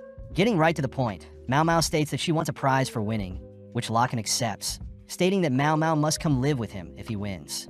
Hearing this, Gao Shun is forced to stop Jinshi from interfering, with Mao Mao reassuring Jinshi that she's fine with the punishment. Mao Mao states that if she wins, Locken must purchase a courtesan of her choosing, but refuses to elaborate further. With Locken having a general idea of Mao Mao's scheme, Mao Mao adds 2 more rules, pulling out several ingredients. Pouring liquor into 5 cups, Mao Mao takes out an additional ingredient, a poison that becomes lethal after 3 or more sips. By dissolving the poison in 3 cups, Mao Mao begins mixing up the cups, stating that the winner after every match will force the loser to drink from 1 cup. Secondly, Mao Mao states that if her or Locken leave their match, they are automatically deemed the loser. With Locken agreeing to all of Mao Mao's scary conditions, Jinshi is shocked to see Locken unfazed, wondering what Mao Mao is planning. As their first match of Chinese chess begins, Locken manages to defeat Mao Mao, selecting the first cup for Mao Mao to drink from. After some more back and forth, Locken once again defeats Mao Mao, worrying Jinshi as he watches Mao Mao drink from another cup.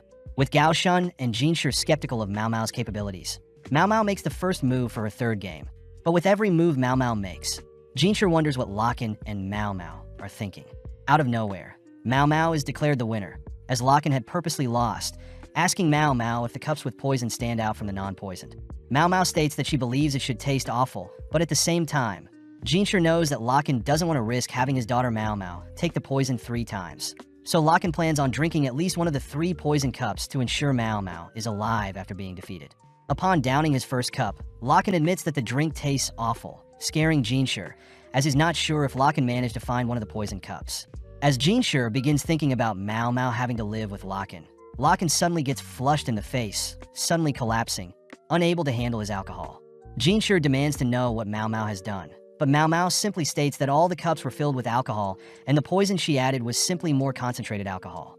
When Gao Shun confirms that Locken is only drunk, Mao Mao reveals that Locken isn't able to handle his alcohol well, making Jinshi realize that Locken only drank fruit juice when they were together. Since Mao Mao is the victor, she states that they should head out to cash in on her reward, but at the same time we flash back through Locken's memories. Locken narrates how he had always had trouble discerning humans apart, even forced to watch his father abandon his mother at such a young age. Being the oldest in his family, Locken spent a lot of time playing Go and chess, learning how to discern people based on their voices and body, but thanks to his uncle, Locken learned how to use Chinese chess pieces to discern people. After some time, Locken was forced onto a high-ranking role, but was easily able to take on such a role, since Locken used his love for chess to control other humans. One night, Locken and some colleagues had visited a brothel to face a famous skilled courtesan, Feng Xian, someone Locken challenged to play Go, happy that an undefeated man like him is facing off against another undefeated player.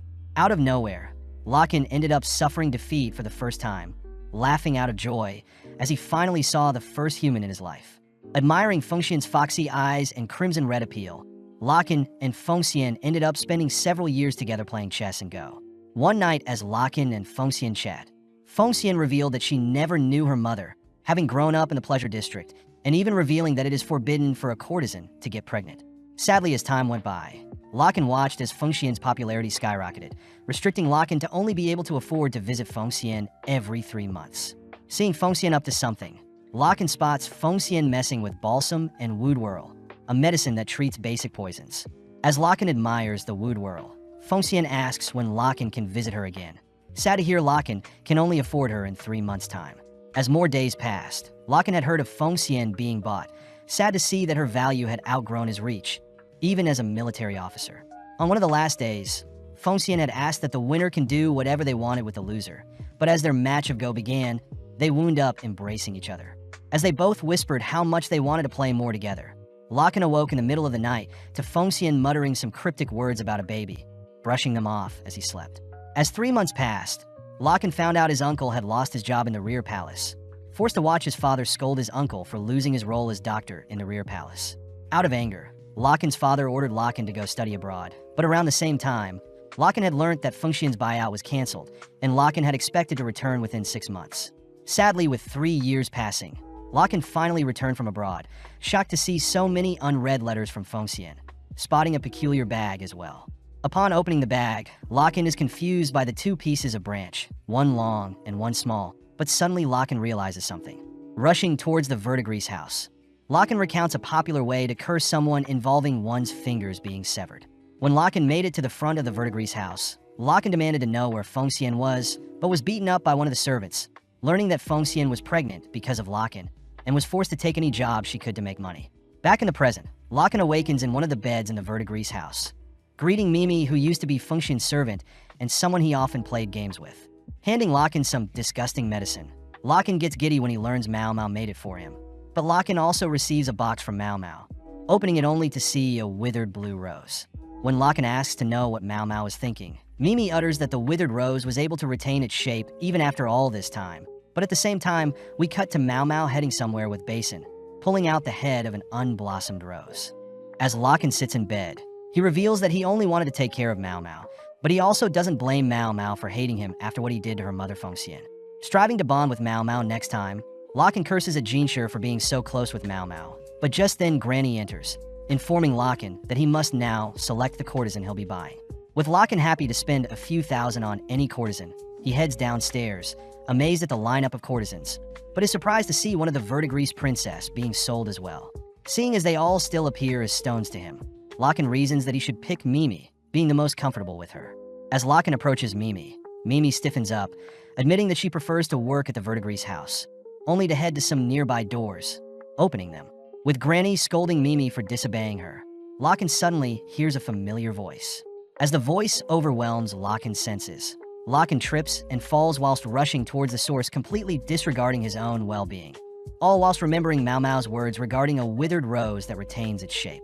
As Locken rushes into the sick lady's room, completely speechless upon spotting Fengxian, but upon hearing Fengxian utter such familiar words, Locken sheds tears. Having chased after Locken, Granny reveals that Fengxian is very contagious, demanding Locken leave and pick a courtesan. Ignoring Granny's words, Locken kneels before Fengxian, stating that he'll choose the courtesan in front of him and offers to pay whatever amount Granny wants. As Mimi holds Granny back from interfering, Locken sits in front of Fengxian, placing a black and white go piece in Fengxian's hand, completely ignoring Fengxian's scars, and instead choosing to treasure this nostalgic feeling. Playing Go, Locken compliments Fengxian, believing she taught Mao Mao how to play Go too, something that makes Mimi cry, knowing how significant it was for Locken and Fengxian to reunite. Following Mao Mao and Basin, they both head back to the palace, only to spot Lulan and her wicked father.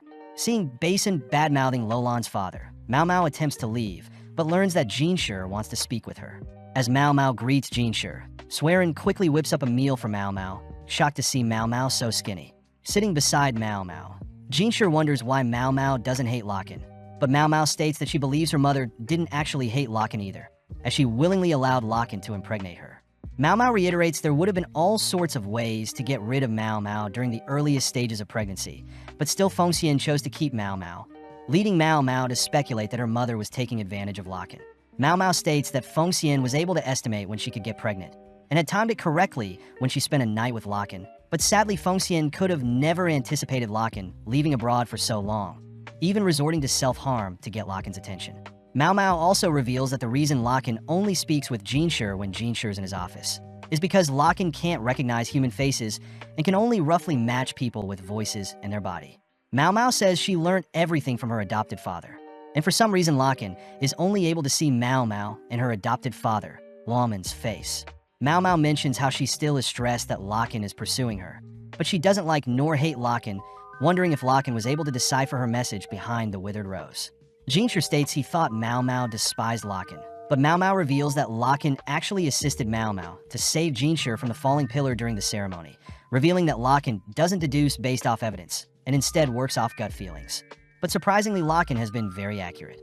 Mao Mao begins thinking about how talented Locken is, jealous to see such talent be wasted by such a lazy man, but warns Jinshi to never ally nor make enemies of Locken. As Gaoshun asks Mao Mao to not be so harsh to her real father, we cut to a few days later, where Mao Mao has received a package from Mimi, reminded that she promised Mimi to dance for her if Mimi was ever bought out. That night, Mao Mao stands atop the walls of the palace, unveiling her dress, only to dance flawlessly as promised to Mimi. As Mao Mao impresses herself by remembering all the moves, Mao Mao is suddenly caught off guard, realizing Jinshi is beside her. As Mao Mao accidentally trips over her dress, Jinshi is forced to catch Mao Mao before she falls off the wall, only to scold Mao Mao for being reckless. Mao Mao wonders why Jinshi is here, but Jinshi reveals that he had received a report of a strange lady climbing the walls again. Lucky that the guard knew who Mao Mao was and reported her to Jinshi.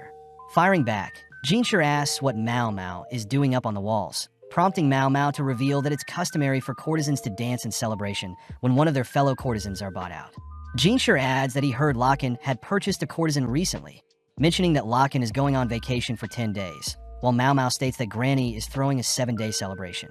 Mao Mao admits she doesn't know how much Locken spent on the courtesan, uttering that the courtesan won't be revealed to the world, but that is what Granny planned in order to grow her business. Curious, Jinshi asks if Mao Mao knows the courtesan Locken bought, but cheekily, Mao Mao says she doesn't know, annoying Jinshi, but Mao Mao does mention that the courtesan Locken bought won't live long. Mao Mao notes how she was never told about her mother or father growing up, having heard everything secretly from other slaves and courtesans, but doesn't blame her mother for wanting to keep her pride. Thinking about the recurring nightmares she occasionally gets, Mao Mao states that her mother has no memories of Mao Mao growing up, but is fine with her mother only remembering Mao Mao through the finger she cut off as a baby to send to Locken. Changing topics, Mao Mao suddenly realizes that her leg wounds have opened up again, wondering if she should stitch herself up, but this freaks out Jinshi. Choosing to pick Mao Mao up, Jinshi leaps from the palace walls, all whilst protecting Mao Mao.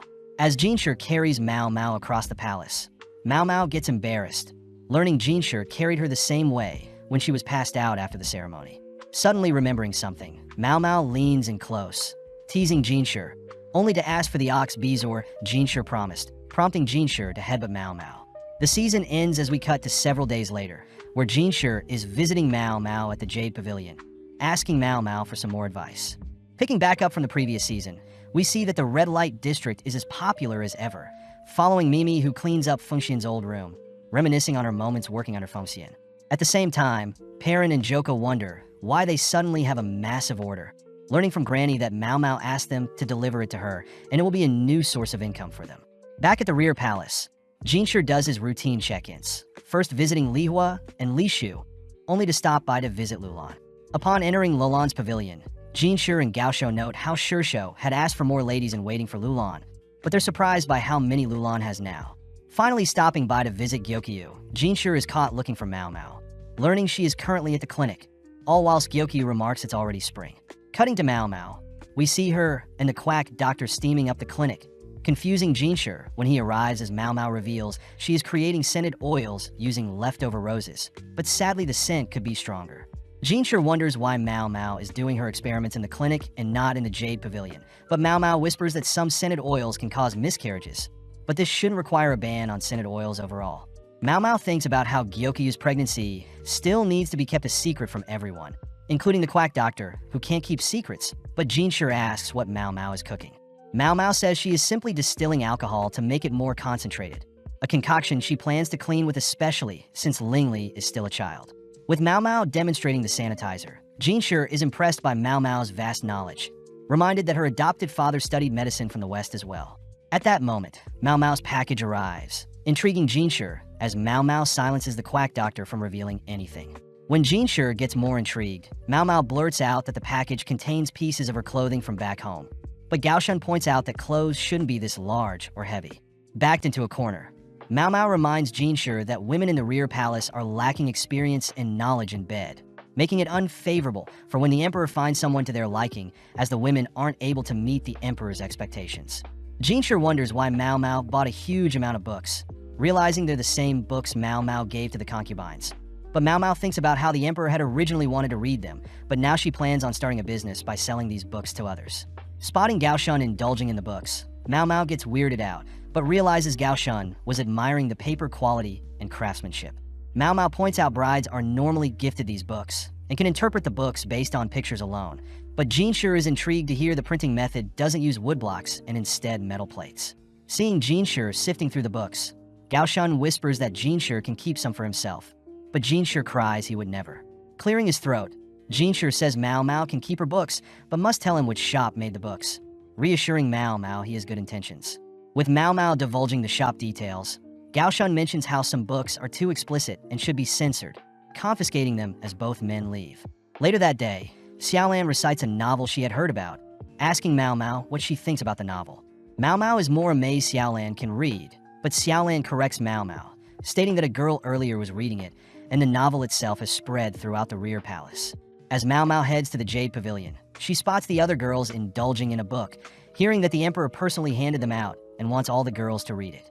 Inspecting the book, Mao Mao notes the stamp shows it's from the same store she received her naughty books, believing Jinshi must have asked the emperor to circulate 100 copies. Mao Mao wonders why novels are considered low class, and why now of all times are the concubines receiving such an item. Given some time to think, Mao Mao deduces it to be due to politics, overhearing Yinghua report that Gao Shun will hand out the next volume as soon as they're ready. Ailin wonders if they should be keeping such a marvelous gift to just themselves, suddenly stopped by the others as they fear other girls may lose the novels.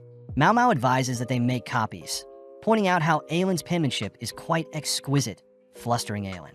With Yinghua wondering how long it'll take, Mao Mao believes this is what Jinshi had intended all along, a plan where Jinshi has the girls improve their literacy and reading in order to read a popular novel. The next day, Xiaolan begs Mao Mao to teach her how to read, mentioning that the girl that would normally read for her lost her voice and instead handed out copies for everyone else to read. When Mao Mao offers to read for Xiaolan, Xiaolan refuses, stating that she must make her friend proud, impressing Mao Mao. Starting with some writing, Xiaolan is surprised her own name is quite complicated, failing to write out her name, but refuses to give up so easily. Hearing Xiaolan already planning on using reading and writing for her future job, Mao Mao praises Xiaolan's resilience, choosing to start with the very basics. That night, we see a lady strolling through the palace, suddenly attacked by something. The next morning, Mao Mao visits Gyokyu, amazed to see Lingli is already running, hearing that Lingli tends to run around the pavilion and should start exploring the wider palace. Gyokyu says 2 eunuchs will escort Lingli, asking for Hongyang and Mao Mao to accompany them, but Mao Mao notes the increased amount of security for a simple walk.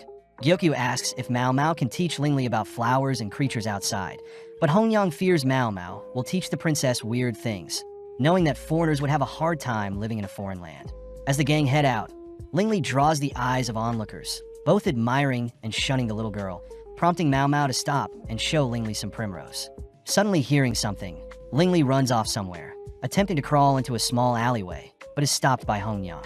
Instead, Mao Mao volunteers, creeping down said alleyway, suddenly spotting a small kitten that sprints out the alleyway and into a nearby forest. Seeing no other choice, Mao Mao and the others follow it, preparing to capture it, but the kitten easily outmaneuvers Mao Mao. Out of nowhere, another girl intercepts the cat, catching it and handing it over to Mao Mao, remarking that the kitten may be hungry only to run off. Seeing Lingli admiring the cat, Mao Mao says Lingli shouldn't touch the kitten since it's dirty, making Lingli cry. Heading over to the clinic, the quack doctor is surprised to see a kitten, rushing to boil some water to warm it up. Mao Mao says owning animals in the rear palace requires permits, and all animals need to be castrated, curious as to where the kitten was born. Wrapping up some hot water in a cloth and placing it under some bedding, the quack doctor asks for Mao Mao to place the cat on the bedding, revealing he too had found a calico cat in the past. Mao Mao asks if the quack doctor has milk and intestines, freaking out the doctor, but Mao Mao says the intestines are a substitute for the mother's breast. Seeing as a bath would harm the kitten, Mao Mao chooses to manually wipe off any dirt only to clean any bacteria with oils. As Mao Mao nurses the kitten, she's called by the emperor later that night, happy to hear the emperor plans to keep the kitten, exciting Lingli. As time passed, the kitten grew stronger to have baths and eat chicken, but Mao Mao got to work trimming the kitten's claws to ensure no harm to the princess.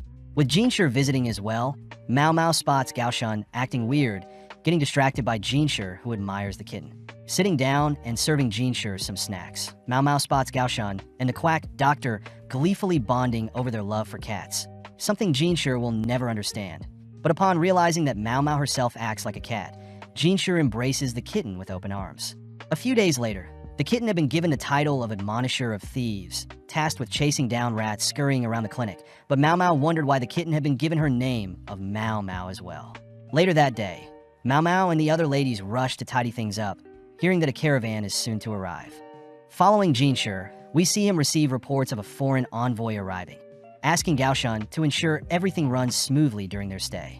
Back with Mao Mao, Hongyang says they'll be changing wardrobe since it's getting humid, asking Gu Yuan to tend to Lingli whilst the others search for alternative clothing. Seeing Inghua sifting through old clothing, Mao Mao asks where the old clothing goes, learning that most of Gyokyu's old clothes are handed out to Gyokyu's home region in the west. Aelin takes the chance to tell Mao Mao another lady in waiting is coming to help now that Gyokyu is pregnant. Something Inghua adds is because of Lulan, seeing as Lulan had recently totaled 50 ladies in waiting. Although Gyokyu is the emperor's favorite, she only has 4 ladies, whereas Lihua has 30 and Li Shu has 60.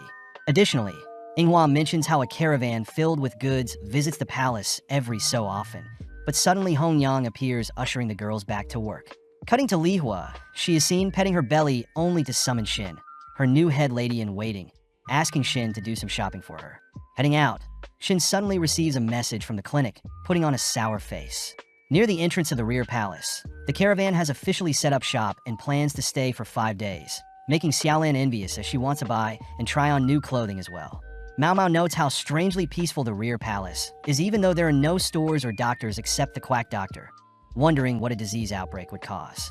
Mao Mao thinks about the amazing underground waterway that carries waste into the Great River, coupled with the water technology from the west, making most diseases would fail to be contracted. Suddenly hearing Xiaolan mention how she might be free on her last day, Mao Mao says she is glad she has Xiaolan as a friend. That evening, Gyokyu's ladies help display the items Gyokyu bought, worrying Gyokyu as she fears she bought too much, but Mao Mao knows the other ladies definitely didn't hold back either. Seeing as there will be another day of shopping tomorrow, Mao Mao helps clean up the dresses, suddenly spotting something. Seeing all the dresses with belts tied around the chest, Mao Mao states Gyokyu's pregnancy shouldn't be known to the outside, as normal dresses have belts around the waist, and only when pregnant will dresses with belts around the chest be needed. Suppressing her suspicions, Mao Mao hints at Hong Yang and Gyokyu to buy more varied dresses to conceal Gyokyu's pregnancy. Before the stores closed on the last day, Mao Mao and Xiaolan explore what is left, exciting Xiaolan as she admires a small drinking cup, prompting Mao Mao to give Xiaolan some hair ties.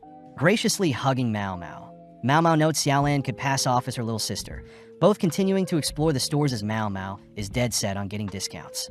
After several purchases, Mao Mao sets her sights on some jasmine tea, running into the girl from earlier who intends to buy the tea as well. With Xiaolan calling out to Shui, Mao Mao deduces that Shui must be a court lady using the same laundry area. As the three head back to the clinic, the quack doctor is surprised Mao Mao has friends, but the girls are more excited seeing the kitten alive and well. Making jasmine tea with the bud, Mao Mao mentions how it's a special day, watching as Xiaolan indulges in some mooncakes. As the quack doctor mentions how a special envoy from a foreign land is arriving soon, Shui utters that she smells something weird towards the north of the palace, making the others wonder if the waterway got clogged. Xiaolan wonders if Shui works near the north often, but Shui reveals that she often visits the north side to sketch bugs, remarking insects and their eggs can be used for medicine and aphrodisiacs. Since the south is well kept, only the north contains intriguing bugs, exciting Mao Mao as they both grow close due to their strange addiction. That night, a mysterious figure heads to unveil several bottles, cutting to a few days later where the caravan has left. Since then, scented oils became popular in the rear palace, disgusting Mao Mao as intertwined scents are unbearable. But suddenly a dress is accidentally dropped onto Mao Mao. Upon smelling a rose-scented smell, Mao Mao regrets not selling her own rose-scented oils, but suddenly uncovers something. Sniffing other dirty dresses, Mao Mao rushes to the Crystal Pavilion, sniffing Lihua's lady's scents, only to run into Shin. Having received a complaint, Jinshi warns Mao Mao to not go overboard, but Mao Mao promises to get consent next time. Changing topics, Mao Mao has Jinshi read out the list of scents she smelt on the court ladies, stating that scents can have harmful effects on pregnant women. Additionally, Mao Mao unveils the spices and herbs sold at the festival, stating that they all increase the possibility of a miscarriage. Mao Mao asks if Jinshi can ask which merchants sold such harmful goods, but Jinshi says it'll be hard tracking down the source, prompting Mao Mao to state that this incident is very similar to the toxic white powder craze. Jinshi is surprised someone would try to bring poison into the palace, but Mao Mao says all the items can be consumed in moderation without issues, but asks Jinshi to warn the other concubines just in case. With Jinshi sending Gaoshan off, Gyokyu also has her ladies check their scented oils along with items they purchased, all whilst Mao Mao wonders who the mastermind behind Suiri Ai's disappearance and Jinshi's attempted assassination could be. Heading back to the kitchen, Mao Mao fears she must be blowing everything out of proportion, noting how everything that caught her attention was coincidental. As Mao Mao indulges in some more jasmine tea, Jinshi visits, asking Mao Mao why she is drinking tea that could be poisoned, but Mao Mao reminds Jinshi that all poison can be medicine in small amounts.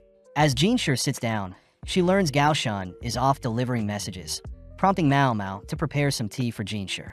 Hearing Jinshi curious as to what jasmine tea could do, Mao Mao utters that the tea can help calm someone and improve their sleep, but can harm pregnant ladies, but overall is more beneficial than harmful. Seeing Mao Mao serve him a different drink, Jinshi slurps up Mao Mao's cup of tea, heading outside only to discover that concubine Jin of middle rank had passed away due to poison. The next day, Jinshi and Gaoshan decide to head to the Jade Pavilion, all whilst Gyokyu is notified of concubine Jin's passing due to poisoning. Gyokyu mentions how she heard Jin was sick for a year prior, greeting Jinshi only to cut to Mao Mao, who is proud seeing Xiaolan practicing her writing. Later that day, Mao Mao learns of a court lady by the name of Tao going missing. Sad to hear she was scheduled to be married, having been given a hairpin by a high-ranking bureaucrat at a garden party, but was heard the matron didn't want her to leave. With the quack doctor reminding Mao Mao that such incidents are quite normal in the rear palace, Mao Mao heads out only to spot Jinshi and Gyokyu having some tea. Mao Mao praises Gyokyu for hiding her pregnancy so well, suddenly called over by Gyokyu, who asks Mao Mao to assist Jinshi out, leaving them with Jinshi as Lingli can be heard crying. Now alone, Jinshi asks what Mao Mao thinks about the books being spread by the emperor, something Mao Mao thinks highly of as the novels are encouraging the girls to read and write, prompting Jinshi to unveil the next step in his grand scheme. Jinshi shows off some blueprints of a penmanship school, a school for servant girls, and an idea Mao Mao fully supports, but this shocks Jinshi and Gaoshan. Mao Mao gets weirded out realizing Jinshi wanted Mao Mao to glare at him, but tells Jinshi the penmanship school will not only help the slave girls, but also help other high-ranking girls find jobs. Mao Mao does wonder why the southern courtyard is so close to the main gate, advising Jinshi to move the courtyard elsewhere, as lots of prideful concubines gather near the location and wouldn't be too pleased seeing servants begin to be educated. Mao Mao mentions how moving the courtyard north and renovating some rundown buildings would be more suitable, asking Jinshi to call the school service vocational training to attract those seeking a job, and that snacks should be occasionally rewarded to lure girls back for more. Mao Mao notes how Jinshi hasn't even thought about his plan all the way, happy to hear he is seeking her personally for advice, but Jinshi also takes the chance to ask Mao Mao about her mushroom expertise. Mao Mao reiterates that she makes food and medicine with mushrooms, hearing that court ladies frequently get food poisoning when they hunt for mushrooms they aren't too sure about. Jinshi points out how he knows Mao Mao secretly digs up and devours matsutake mushrooms herself, something Mao Mao can't refute. Jinshi asks Mao Mao to solely focus on removing and noting down the poison mushrooms she uncovers, having Mao Mao sit out on all her duties except tasting to ensure things run smoothly. But Mao Mao wonders why he hasn't told Gyokyu any of this. Immediately getting to work, Mao Mao recognizes the locations the court ladies frequent and the entirety of the south side to be already been surveyed, choosing to head north, only for Mao Mao to begin uncovering various mushrooms. Suddenly smelling something tingling her nose, Mao Mao remembers what Shui said about the leaking sewage, wondering if the leak is causing the various mushrooms to suddenly grow. After a long days of scavenging, Inghua asks what Mao Mao has been up to, prompting Mao Mao to mention how she's gathered a bucket load of interesting mushrooms. Rushing to get changed, Mao Mao greets Gyokyu, spotting Gyokyu and Hongyang tying black strings around their wrist, only to be instructed to follow Hongyang after dinner. Heading out, Mao Mao learns that Jean, the upper middle rank concubine and daughter of a high-ranking noble, had passed, having been sick for the past year and was only seen in her room. Hongyang mentions how it was food poisoning that got her, annoyed that she was forced to remain in the palace, even though the emperor refused to visit her. Mao Mao wonders why Hongyang is so passionate when talking about Jean. Hearing Jean was quite rude, always lashing out at lower-class girls, and even was suspected for the poisoning done to Lihua and Gyokyu involving the white powder. Jean sure was sent to investigate, but with no evidence Jean was left unpunished, something that didn't stick right with everyone as Hongyang expressed how relieved she is for Jean to have finally passed away. Mao Mao suddenly realizes a link between Jin's poisoning and the reason Jinshi didn't talk about the mushrooms in front of Gyokyu, lining up with Hongyang to pay homage to Jin. Mao Mao realizes Jinshi suspected someone in the Jade Pavilion must have poisoned Jin, ruling out Gyokyu and the other ladies in waiting, only to realize Jinshi had suspected Mao Mao herself. Mao Mao is impressed. Jinshi was observing her reaction when the topic of poisonous mushrooms were brought up, but suddenly is handed a rose by one of Jin's ladies in waiting, curious as to how the lady received a rash on her hand. Heading to Jin's basket, Mao Mao suppressed her urge to inspect Jin's covered body, heading off only to spot concubine Sun rushing to Jin's corpse. As Sun pulls off the cover concealing Jin's face, Sun smirks at Jin's damaged body, unwrapping her own bandages only to gleefully cry Jin got what she deserved. Seeing Sun's inflamed face, the rash on Jin's lady-in-waiting, and Jinsher's words involving poisonous mushrooms, Mao Mao finally realizes what is happening. The next morning, Mao Mao continues her scavenger hunt, having heard that concubine Sun was a low-ranking concubine from a merchant family. Sun had apparently attracted the attention of the emperor, but 2 years ago Sun was afflicted with an illness, choosing to stay at the palace, seeing as she wouldn't have a life outside due to her weakened body. Mao Mao suspects that Sun believed Jin to be the one who targeted her, heading through the forest with some protective mask only to run into the red mushroom she was searching for. Back at the clinic, Mao Mao asks Jinsher and Gaoshan to be careful, unveiling a red mushroom she found, a mushroom that is extremely dangerous. Before Jinsher can lean in for a close look, Mao Mao stops Jinsher, revealing her own markings from a similar mushroom she encountered in the past. Mao Mao states that she had merely touched the mushroom and rushed to rinse it off, but even still it left a scar, something that horrified Jinsher. Mao Mao utters that Jin had similar rashes and lost a lot of hair, asking Jinsher if he's looking for the poison that caused such illness, forcing Jinsher to admit that he has been trying to figure out the illness that afflicted Sun 2 years ago. With everyone believing it to be the work of Jin, it was a surprise when 1 year later Jin herself was afflicted by the same illness, becoming depressed and even refused to speak to Jinsher when he visited. Jinsher states that Jin was proud till the very end, having chosen to take poison to end her own life, something the ladies serving Jin had reported. Thinking for a bit, Mao Mao states that the red mushroom before them only causes stomach ache, vomiting, and paralysis, with inflammation being spread inside the mouth, but not onto the face. Mao Mao suspects that since the symptoms don't match up, it must mean someone spread the red mushroom onto Jin's face afterwards, and it can't be Jin herself, seeing as her hands were clean. Seeing Mao Mao hesitate to continue her suspicions, Jinsher tugs Mao Mao close, ordering Mao Mao to let all her suspicions out. Backing off, Mao Mao asks for a few days, requesting that Jinsher let her borrow some eunuchs to help with physical labor and can work in secret. With Jinsher and Gaoshan leaving, Jinsher is excited to hear what Mao Mao comes up with, cutting to the next couple of days where Mao Mao performs her usual routine, only for a particular day where Gaoshan and 2 other eunuchs accompany Mao Mao into the forest, weirded out seeing Mao Mao using her nose to sniff the surrounding area, stopping only to ask Gaoshan and the others to begin digging. In mere moments, everyone is shocked seeing a decayed corpse, surprising even Mao Mao. Later that day, Jinsher reported that the body belonged to the real concubine Jin, having passed away a year ago when she first received the illness. As for the imposter, Mao Mao suspects the lady to be concubine Tao, holding up a sketch of Tao that closely resembles Jin's face. Mao Mao utters that with the added bandages around Tao's face, only the most observant would realize the discrepancy, meaning Tao conspired with Jin's ladies-in-waiting. With Mao Mao stating she doesn't know any more than that, Mao Mao secretly believes that Jin had gotten jealous that Tao had found love before she could. Mao Mao suspects that Jin would normally abuse Tao, leading to an altercation that led to Jin's passing, forcing Tao to work with Jin's ladies-in-waiting and cover up the incident. When things got too stressful for Tao to keep up the act, Jin's ladies disposed of Tao, but Jinsher wonders how Mao Mao found Jin's real body.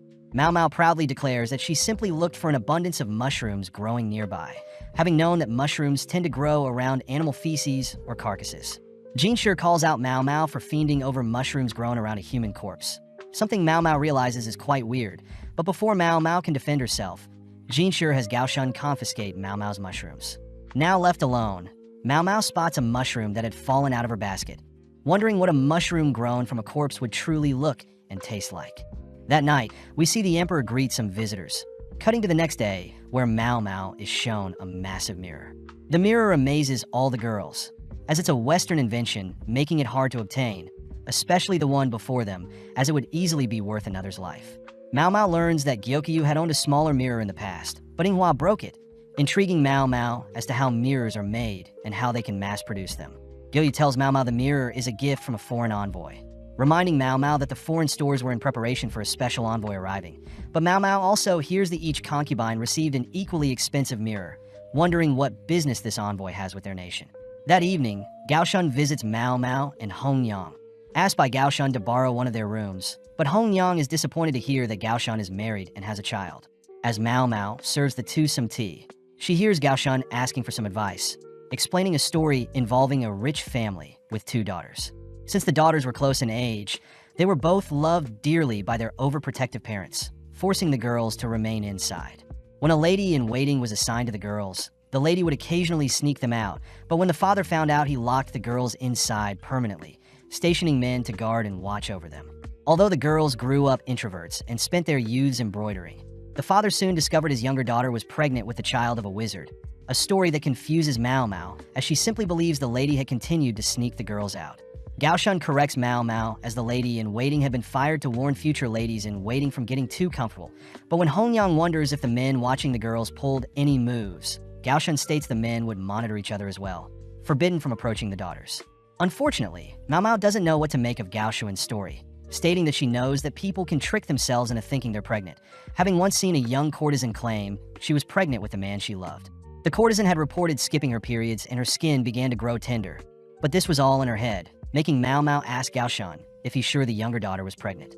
Acting strange, Gaoshun states he knows for sure, asking Mao Mao if she can figure out ways the daughters could have snuck out given the surveillance they were under. Showing Mao Mao a map of the daughter's home, Gaoshun points to a separated house where the daughters were kept and only a corridor connected the daughters to the main house, with a built-in washroom included in the separated house. Gaoshun adds that there are windows opposite of the corridor, with two men at different levels watching each window, but Mao Mao points out how limited the men's vision must have been. Gaoshun utters that the girls would normally be seen near the windows embroidering, a hobby Gaoshun admits is unorthodox, but Mao Mao knows that Gaoshun seems to be hiding something from them. Knowing that the daughters also had separate bedrooms, Mao Mao deduces that the separated house must have been originally for guests, something Gaoshun confirms as he reiterates only two men were ever watching through the windows. Mao Mao begins to squirm, holding back her speculations, but just then Gaoshun remembers to give Mao Mao the ox bezoar Jinshi promised her. Mao Mao wonders why it took so long, learning that the demand for it suddenly rose, but Jinshi has been recently receiving all sorts of medicine from different people. With Mao Mao ecstatic to finally be receiving her reward, Hongyang learns that an ox bezoar is a dried bear's gallbladder used as medicine for the digestive system. Getting back to Gaoshun's story, Mao Mao heads off to retrieve some tools, using two nuts to represent the daughters, placing them by the windows on the map. Next, Mao Mao takes out a mirror, declaring that the daughters must have used a mirror to reflect the older daughter in place of the younger daughter, making it seem like nothing was happening from a distance. Gaoshun points out that the girls were stitching different animals at the time, but Mao Mao states that images can be made with two results in mind, showing off a face that can be flipped to show a completely new face. This explains how the daughters were seen stitching a bird and rabbit, but in reality the oldest was doing all the work whilst the youngest fled through the exit. Mao Mao thinks about a story her dad told her about, having heard needlework was common amongst high-class daughters, suspecting that Gaoshun had twisted the story a bit, believing the daughters may have been hiding a bigger secret than a mere child. Not wanting to question things further, Mao Mao watches as Gaoshun leaves, wondering what she should do with her new gift. That evening, Jinshi is seen stressed, having received another mystery regarding a beauty that sheds pearls as tears from a high-ranking official. But Gaoshun reminds Jinshi he doesn't need to solve everything. With Jinshi wondering what the envoy is scheming with the mirrors, we see Jinshi visiting Gyokyu, only to ask Mao Mao about the mysterious beauty shedding tears. Mao Mao is completely confused by Jinshi's cryptic question, learning that a beautiful lady, given the name Moon Fairy, was capable of creating pearls with her tears, having once been a courtesan from the Pleasure District. Seeing as Mao Mao still doesn't recognize her, Jinshi reveals that this mystery is a request from the special envoy that has arrived from the West. Apparently, the envoy had heard of the Moon Fairy from their grandfather when they were younger, and now wants Jinshi to seek out the fairy. But Mao Mao points out this story must have existed for many years now. Jinshi states he would like to do the best he can, seeing as the request is from a diplomatic partner.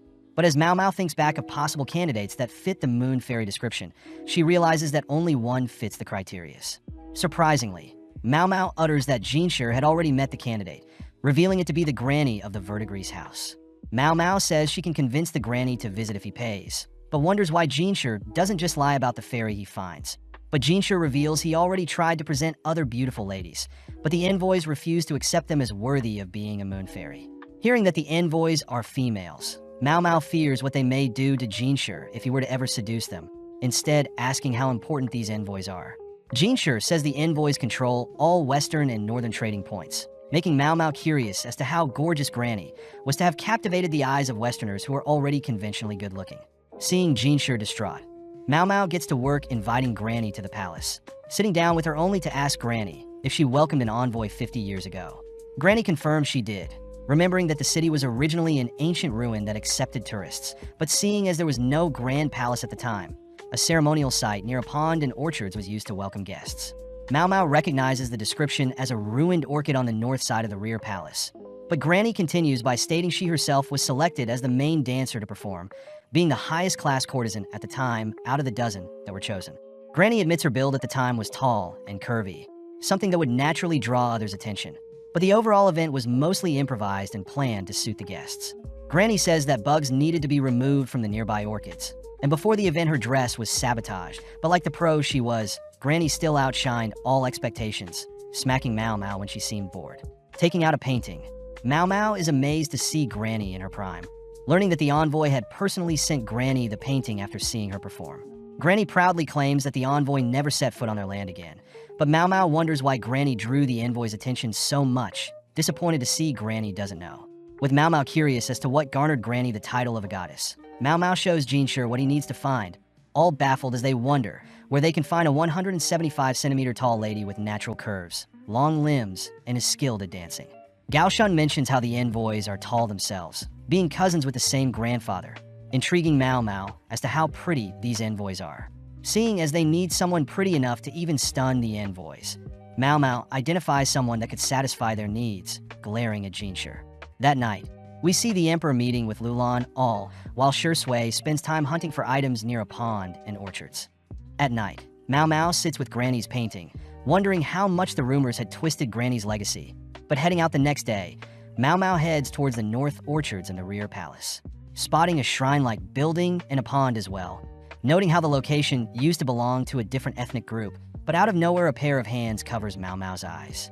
Recognizing the voice to be Shui's, Mau Mau asks why Shui's here, hinted a leaf sandwiching a cute caterpillar.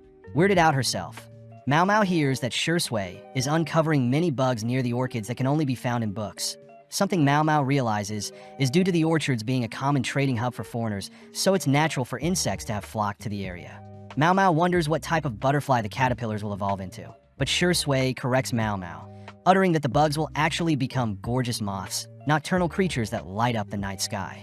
Shui invites Mau Mau to see the moths at night, emphasizing that the moths will sparkle at night, something that catches Mau Mau's attention. Mau Mau asks if the moths mate after evolving, but Shui says they have to since they can't eat and perish soon after maturing. With Mau Mau confirming the Shui can decipher the gender of the caterpillars, Mau Mau gets to work, updating Jinshi on her findings as they all make preparations for the upcoming banquet. In a few days, the envoys are invited to said banquet, marking the 50th year since the Moon Fairy had graced them. As men and high-ranking concubines are invited to view the show from their carriages, Mau Mau spies on the blue-eyed ladies, admitting that their beauty truly is unorthodox. Seeing as the two ladies are also showing their full faces, Mau Mau sees they're quite bold with Eileen acting timid and quiet whilst Isla seems more confident. As the music and performance begin, Mau Mau sees the ladies are not impressed whatsoever, wondering if the girls are twins, having only heard they were cousins that shared the same grandfather. At that moment, Isla exits her carriage, bowing before the Emperor only to ask to be closer with the Emperor. Isla also asks where the Emperor's brother may be, upsetting several people, as they know Isla and Eileen seem to be after the Emperor and his brother. Before Isla can say anything else, Eileen appears, asking Isla to stop, both bowing as they return to their carriage. Off to the side, Mau Mau wonders if the cousins truly believe there is no one more beautiful than themselves and that the mirrors weren't a gift but a declaration of their beauty. But nonetheless, Mau Mau heads to show them a new Moon Fairy, heading into a shack, only to ask Gaoshun how preparations are going. With no time left, Mau Mau helps escort Jinshi, all whilst Isla praises the banquet's colorful music, but even still the overall performance is subpar. With the cousins moved elsewhere, they begin to grow skeptical of the Moon Fairy their grandfather told them about. But as the carriage comes to a halt, Mau Mau is seen standing off to the side. In an instant, Mau Mau unveils Jinshi as the Moon Fairy, catching the cousins' attention as Jinshi works his magic. With elegant movements and a night breeze working in his favor, Jinshi puts on a show, dazzling the girls only to disappear. Having not had enough, Isla demands to know who the lady before them was, but Mau Mau merely utters the name Diana, the name Westerners give to the moon goddess. Returning to Jinshi, Mau Mau reports that the performance was a success, revealing that Jinshi appearing out of nowhere was due to a black cloth placed and removed over him. As for the bright lights in Granny's painting, Mau Mau says they were simply mature moths, having remembered that Granny was sabotaged when other ladies rubbed insect carcasses on her dress. But surprisingly, the carcasses drew in other moths, giving Granny the effect of lights dancing beside her at night. Mau Mau adds that Jinshi's cross-dressing was only for the eyes of the cousins, having placed Gaoshun and few other eunuchs to deal with any intruders. As for Jinshi, he had to leap into the lake to avoid any others from noticing. Seeing Jinshi annoyed, Mao Mao helps to dry Jinshi's wet hair, cutting to later that night where Isla is seen scheming something. The next day, Mao Mao runs into Xiaolan, happy to hear that Jinshi's school for servants has actually been put in place, wishing Xiaolan and several others the best whilst Mao Mao herself sits under a tree. Mao Mao mentions how she's bored, seeing as the quack doctor is busy with scented oil stuff, seeing as scented oils in bulk can become poisonous. Even Jinshi admitted he wasn't able to track down the buyer of the scented oils, seeing as ladies from across the rear palace purchased them, meaning the envoys can't be blamed. Mao Mao does utter that she fears the envoys could care less about being a concubine, reassessing the situation as Mao Mao sketches out the 4 current concubines. Starting with Lulan, Mao Mao knows she's the most powerful, being backed by her father Shishou, a retainer that existed during the previous emperor's reign. Next is Li Hua, being quite favorable having given the emperor a baby boy, but sadly, he passed shortly after birth. Then there is Li Shu herself, who is also quite powerful, coming from a persistent family, willing to hand over Li Shu for power, but luckily the emperor favors voluptuous women. Finally is Gyokyu, the emperor's favorite, having given the emperor a princess and soon another child, even having support from her western nation. Mao Mao reiterates that there have been 2 attempts on Gyokyu's life, one being at the garden party, but that turned out to be Ah Duo's lady in waiting targeting Li Shu, but misfiring onto Gyokyu. As for the second one, Mao Mao remembers that someone had tried to poison Gyokyu around the time Lingli was born, something Hongyan believes to be the work of Jin, but the question is how Jin learned about the poison in the first place. Mao Mao also remembers that Suire has still not been found, wondering why Suire had tried to assassinate Jinshi as well, but seeing as things are getting complicated, Mao Mao goes on a walk. Running into the ladies from the Crystal Pavilion, 3 of the ladies immediately avoid Mao Mao, leaving Shin, who takes her time passing Mao Mao. But Mao Mao realizes that she doesn't smell any scented oils on her, unlike the other ladies in waiting. That evening, Mao Mao learns that Ailin has a fever, offering to give her some medicine whilst Inghua suggests Mao Mao take her to the clinic. Following Ailin, Mao Mao is amazed to discover a new section in the north side of the rear palace, a location Ailin says is near a wash house for dirty clothes. Speaking to Shinlu, an older-looking court lady, Shinlu reassures Ailin that her fever will subside over the next few days, offering Ailin a place to stay as to not infect anyone else. Mao Mao is impressed by Shinlu's efficiency, even amazed that they're heading through a location that has been sanitized with alcohol and nicely ventilated. With Ailin assigned a room for the night, Mao Mao is asked to leave, rushing back home only to notice an abundance of older court ladies. Mao Mao deduces that once a lady has reached a certain age, they're removed from the rear palace, but they also get offered to work behind the scenes, explaining the abundance of older ladies. Just then, Mao Mao bumps into Jinshi, who asks Mao Mao to pay more attention to her surroundings, but this only annoys Mao Mao. Jinshi asks what Mao Mao was doing just now, hearing that Mao Mao only recently learned of their current location, but Mao Mao admits she didn't listen when she was given a tour after being sold off. Seeing Jinshi saddened, Mao Mao asks why the clinic can't be the official medical office, but Gaoshun states that only men can be doctors as anyone can treat small wounds, but only doctors can make medicine and treat major injuries.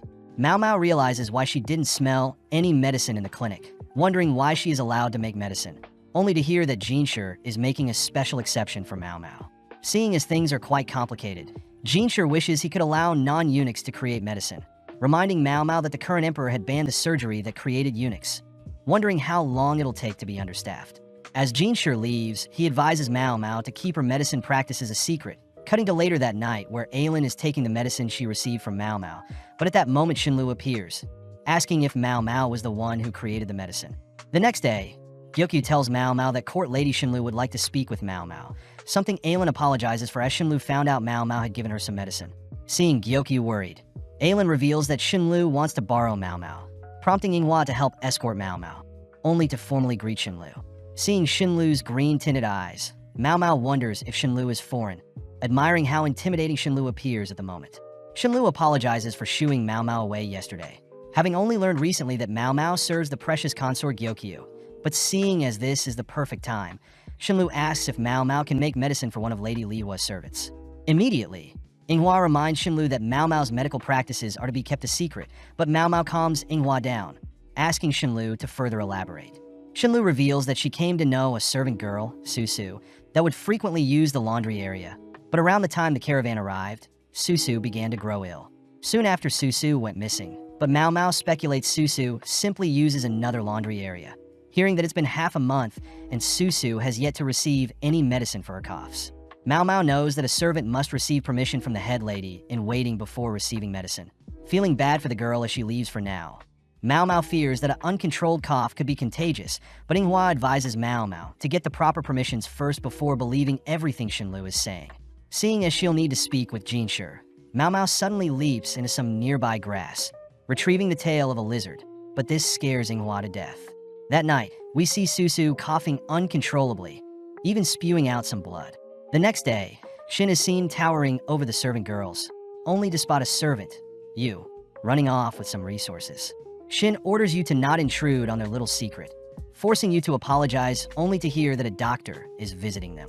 With the quack doctor and Mao Mao appearing, the quack doctor asks to see Li Hua, handing over a letter from Jinshi that convinces Shin to let them in. As Shin escorts the two, she states that all who work in the Crystal Pavilion are nobles, suddenly remembering back to a time when herself and Li Hua were told to earn the love of the emperor no matter what. Passing through the building, Mao Mao suddenly hears a cough, learning that the Crystal Pavilion has a storage shed for gardening equipment, but there hasn't been any gardening done recently. When the quack doctor asks why there are newly placed bushes near the storage shed, Mao Mao suddenly points out Shin's use of perfume, scaring Shin as she recognizes Mao Mao as the girl from earlier. As the quack doctor rushes towards the shed, Mao Mao holds Shin back from interfering, allowing the quack doctor to open the shack, suddenly crying for Mao Mao to come have a look. Upon seeing Susu malnourished and on the brink of death, Mao Mao orders for some boiling water, all while Shin enters the shed as well. Whilst Mao Mao feeds Susu some medicine, she demands to know why Shin is treating Susu like this. But Shin boldly states that she was simply isolating the sick girl to not spread her illness. Mao Mao reveals that the blood stains imply Susu is on the brink of death, pointing out that in the past Shin had burned incense to cover up Li Hua's sickness, but today Shin seems to be using the sickness to cover up some incense.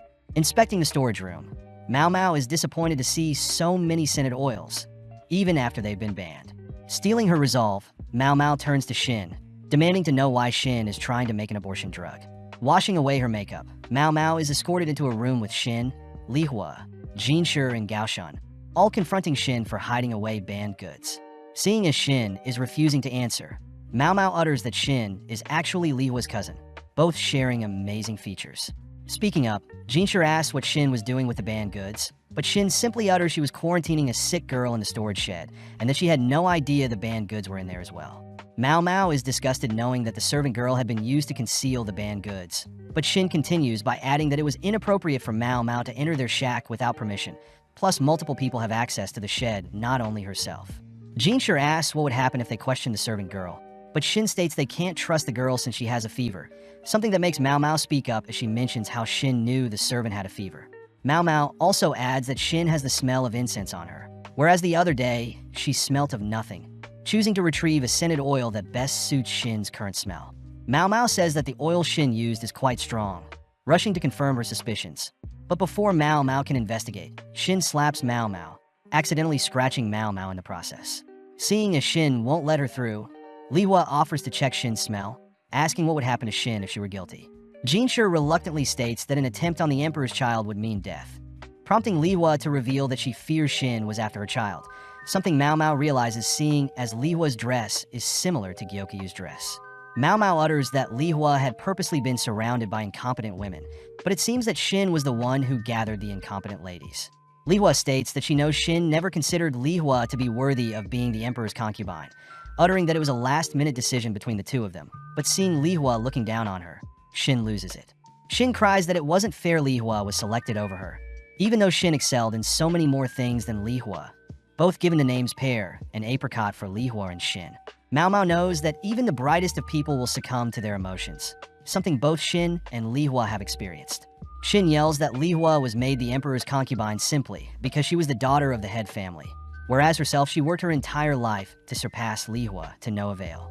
With Jinshi hearing Shin's confession, Shin rushes over to the scented oils, preparing to douse Li Hua in the poison, all whilst cursing Li Hua's child.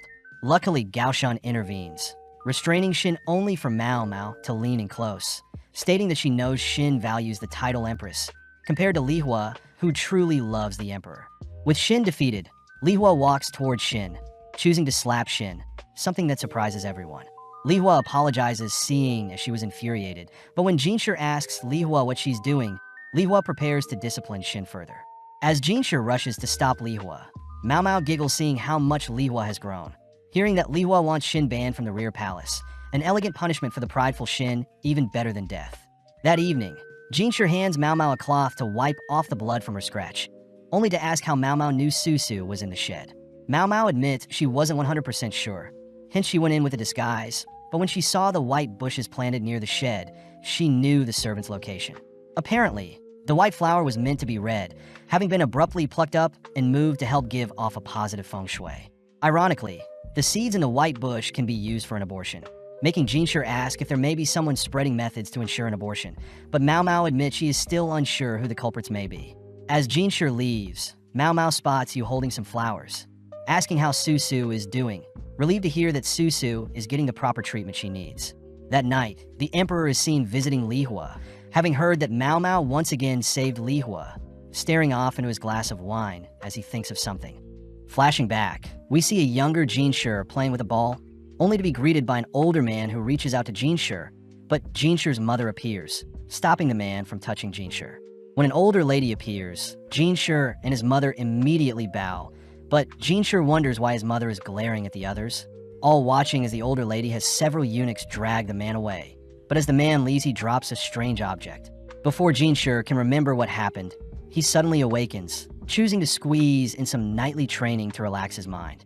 Jinshi reveals that the older man in his dream was his father and the older lady was his grandmother, combined with the fact that the current emperor is his brother. Something Jinshi wonders if Mao Mao has figured out, but having trained all morning, Jinshi heads back to bed.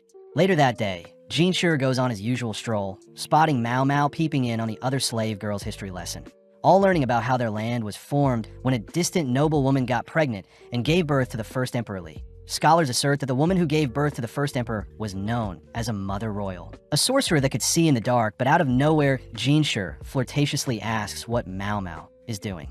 Annoyed, Mao Mao reminds Jinshi that the girls will get distracted if they knew he was here, but Mao Mao hears that the number of students is around 20, lower than expected. Mao Mao thinks about how things are going as expected, impressed that Xiaolan is already able to read simple stories. But as Jinshi and Gaoshun depart, Mao Mao chooses to remain behind a little longer. Having been waiting for Xiaolan, Xiaolan utters that she needs to ask questions to the teacher, dragging Mao Mao along as she reveals their male teacher lives next door to their class.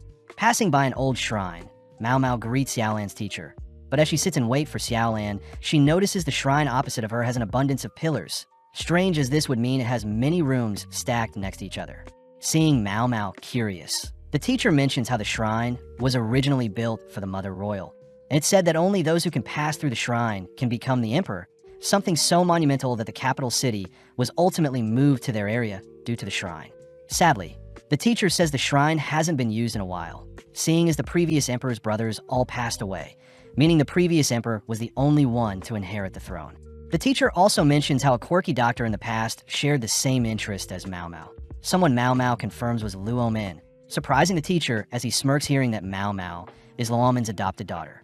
Before Mao Mao can ask how close her father and the teacher were, Xiaolan shows off her new writing, cutting to later that night, where Mao Mao finishes testing for poison in Gyoki's food. Before Mao Mao can leave, the emperor asks Mao Mao to follow him, declaring that they'll be visiting the Shrine of Choosing, with Jinshi and Gaoshun tagging along. Mao Mao realizes the shrine from earlier is the Shrine of Choosing, surprised to see the teacher has been waiting for them. When the emperor asks to try the shrine once more, the teacher reminds the emperor that he has already failed in the past, surprising Mao Mao as the teacher's tone is more serious than before. Regardless, the teacher allows the emperor through, having chosen to bring Jinshi and Mao Mao along, only for all four to enter into the first room. With 3 colored doors in front of them, a sign asks the visitors to not enter the red door, but seeing as the only options are red, green, and blue, Mao Mao wonders if they should enter green or blue. Hearing that the emperor chose green last time, he'll enter the blue door, all guided by the teacher through a long passage that leads to 3 other doors. Seeing a green, brown, and light blue door, a sign instructs the visitors to not enter the brown door, prompting the emperor to choose the green door immediately. As several minutes pass, the emperor is prompted with the same puzzle multiple times, leading the gang in circles, all whilst Mao Mao wonders why she was brought with them. Seeing as they've reached the final door, a sign tells the visitors to not pick the blue door out of the blue, yellow, and purple doors. Mao Mao notes how another set of doors opens into the room, intrigued to see another path converges into their room. But as the Emperor decides on the yellow door, the gang open the door into an empty room. Strung on the wall, a message declares that the visitor has failed and is not the son of the Mother Royal. Mao Mao hears the Emperor admit to failing again, wondering why Jinshi is so serious as well. But as the Emperor begins to despair, the teacher reassures the Emperor that he'll continue to look over the shrine until a suited candidate passes by. Mao Mao realizes that the teacher must have been the shrine's guardian even before the rear palace was built, all guided outside. But Mao Mao is so curious as to where the Emperor went wrong. Using a stick, Mao Mao sketches out the shrine's layout, wondering why there were so many rooms and colored doors. But suddenly the teacher utters that Luo Min would have been able to figure out the shrine's meaning. Hearing that the teacher holds her father to such a high regard, Mao Mao states she doesn't compare to the medical genius that is her father, but getting annoyed that the teacher is underestimating her, Mao Mao begins to rack her brain. As Mao Mao brushes through the rooms, colored doors, and the final message, the Emperor chooses to ask about the final message as well, reminding Mao Mao that stories about the birthing of the Emperor only mentions the Mother Royal and no father figure. Ironic seeing as their nation runs on men governing most of their infrastructure. Remembering that all the siblings of the previous emperor had passed away before anyone needed to enter the shrine, Mao Mao asks if the previous emperor's siblings all shared the same mother. Hearing that the previous emperor and his siblings were all birthed by the same mother or her sisters. Having realized something, Mao Mao asks if the previous emperor's siblings have poor eyesight, something that makes the teacher tremble, all whilst the emperor confirms Mao Mao's suspicions. With Mao Mao asking to re-enter the shrine, the teacher calms himself, stating that Mao Mao can't willingly enter seeing as she is not a concubine. Jokingly, the emperor offers to take Mao Mao as a concubine, laughing as he wonders what Lakan will think. As an alternative, Jinshi enters with Mao Mao and the emperor tagging along, all listening to Mao Mao as she chooses to pick the same blue door as the emperor. When greeted by the green, brown, and light blue door, Mao Mao opts to choose the blue door over the green one, all following Mao Mao as she states that the colors of the doors will be the deciding factor. Reaching their 10th room, they're greeted by a white, purple, and green door, all whilst the sign asks the visitors to choose the red door. Seeing as there is no red door, Mao Mao immediately picks the green door, surprising everyone as the door opens up to a balcony overlooking the palace. The teacher congratulates the gang for picking the right path, hearing that in the past the Mother Royal would choose who would become king, even making use of concubines to help them solve the shrine's puzzle. The teacher remarks that it's the first time an outsider like Mao Mao solved the shrine's puzzle, annoying Mao Mao as the teacher asks Mao Mao to explain her thought process. Mao Mao utters that the stories wrote that the royal mother could see in the darkest of nights, meaning that those who carried the Mother Royal's bloodline would share her genetic eyes and not be able to discern colors. Going through the first room, Mao Mao states that both green and blue doors are correct, but with the color genetic defect, true descendants would only be able to recognize the blue door as the correct option. Mao Mao says that the color genetic defect makes men unable to discern red and green colors, with only 1 in 10 Western men affected, something Mao Mao learned from her father. As for the next room, brown and green would have appeared the same, leaving the blue door.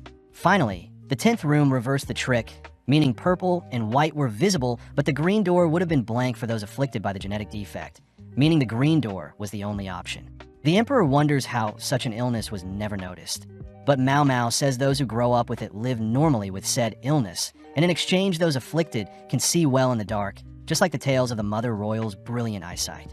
Mao Mao adds that although people may have been chosen from lucky guesses, the abundance of runes and doors whittles down the chances of a non-descendant passing. Plus, the Mother Royal had supposedly arrived from the west with many servants.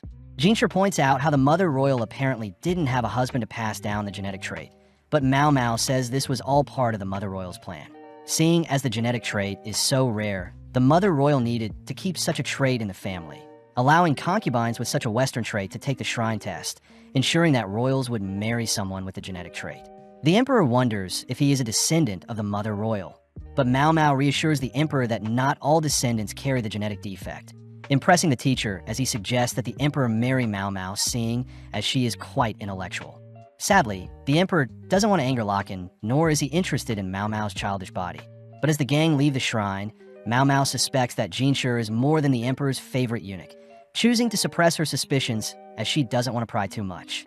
Several days later, Hong Yang assigns Mao Mao a storage shed, reminding Mao Mao of her antics, cutting back to when Mao Mao scared Inghua and made her faint.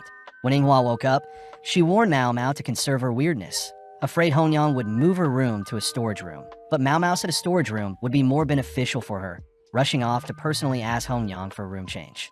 In the present, Mao Mao gleefully thanks Hongyang for her new room, rushing to assign spots for her medicine making. But later that evening, Guiyuan and Ailin are surprised to learn that Mao Mao is now living out of a storage room.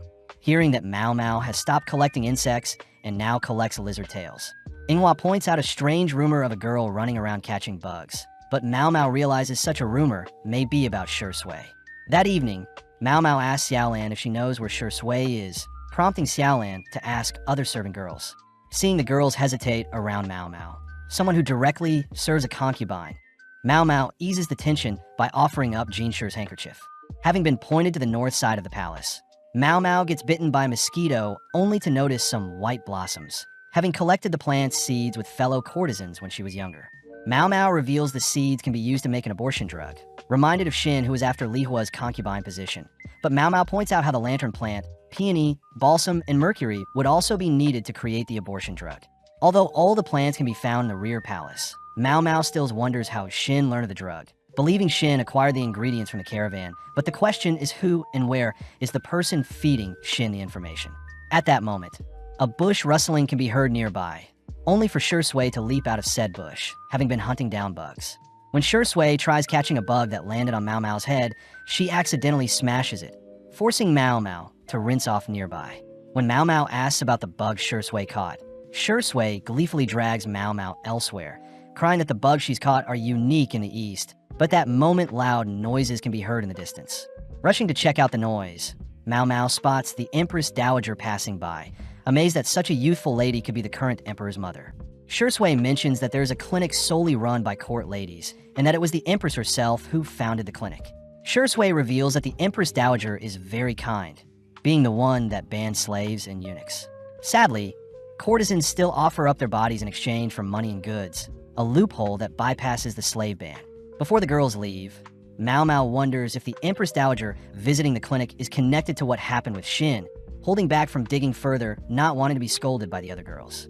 That evening, Mao Mao notes how serious Hongyang is, having ordered the girls to clean the pavilion until it's spotless.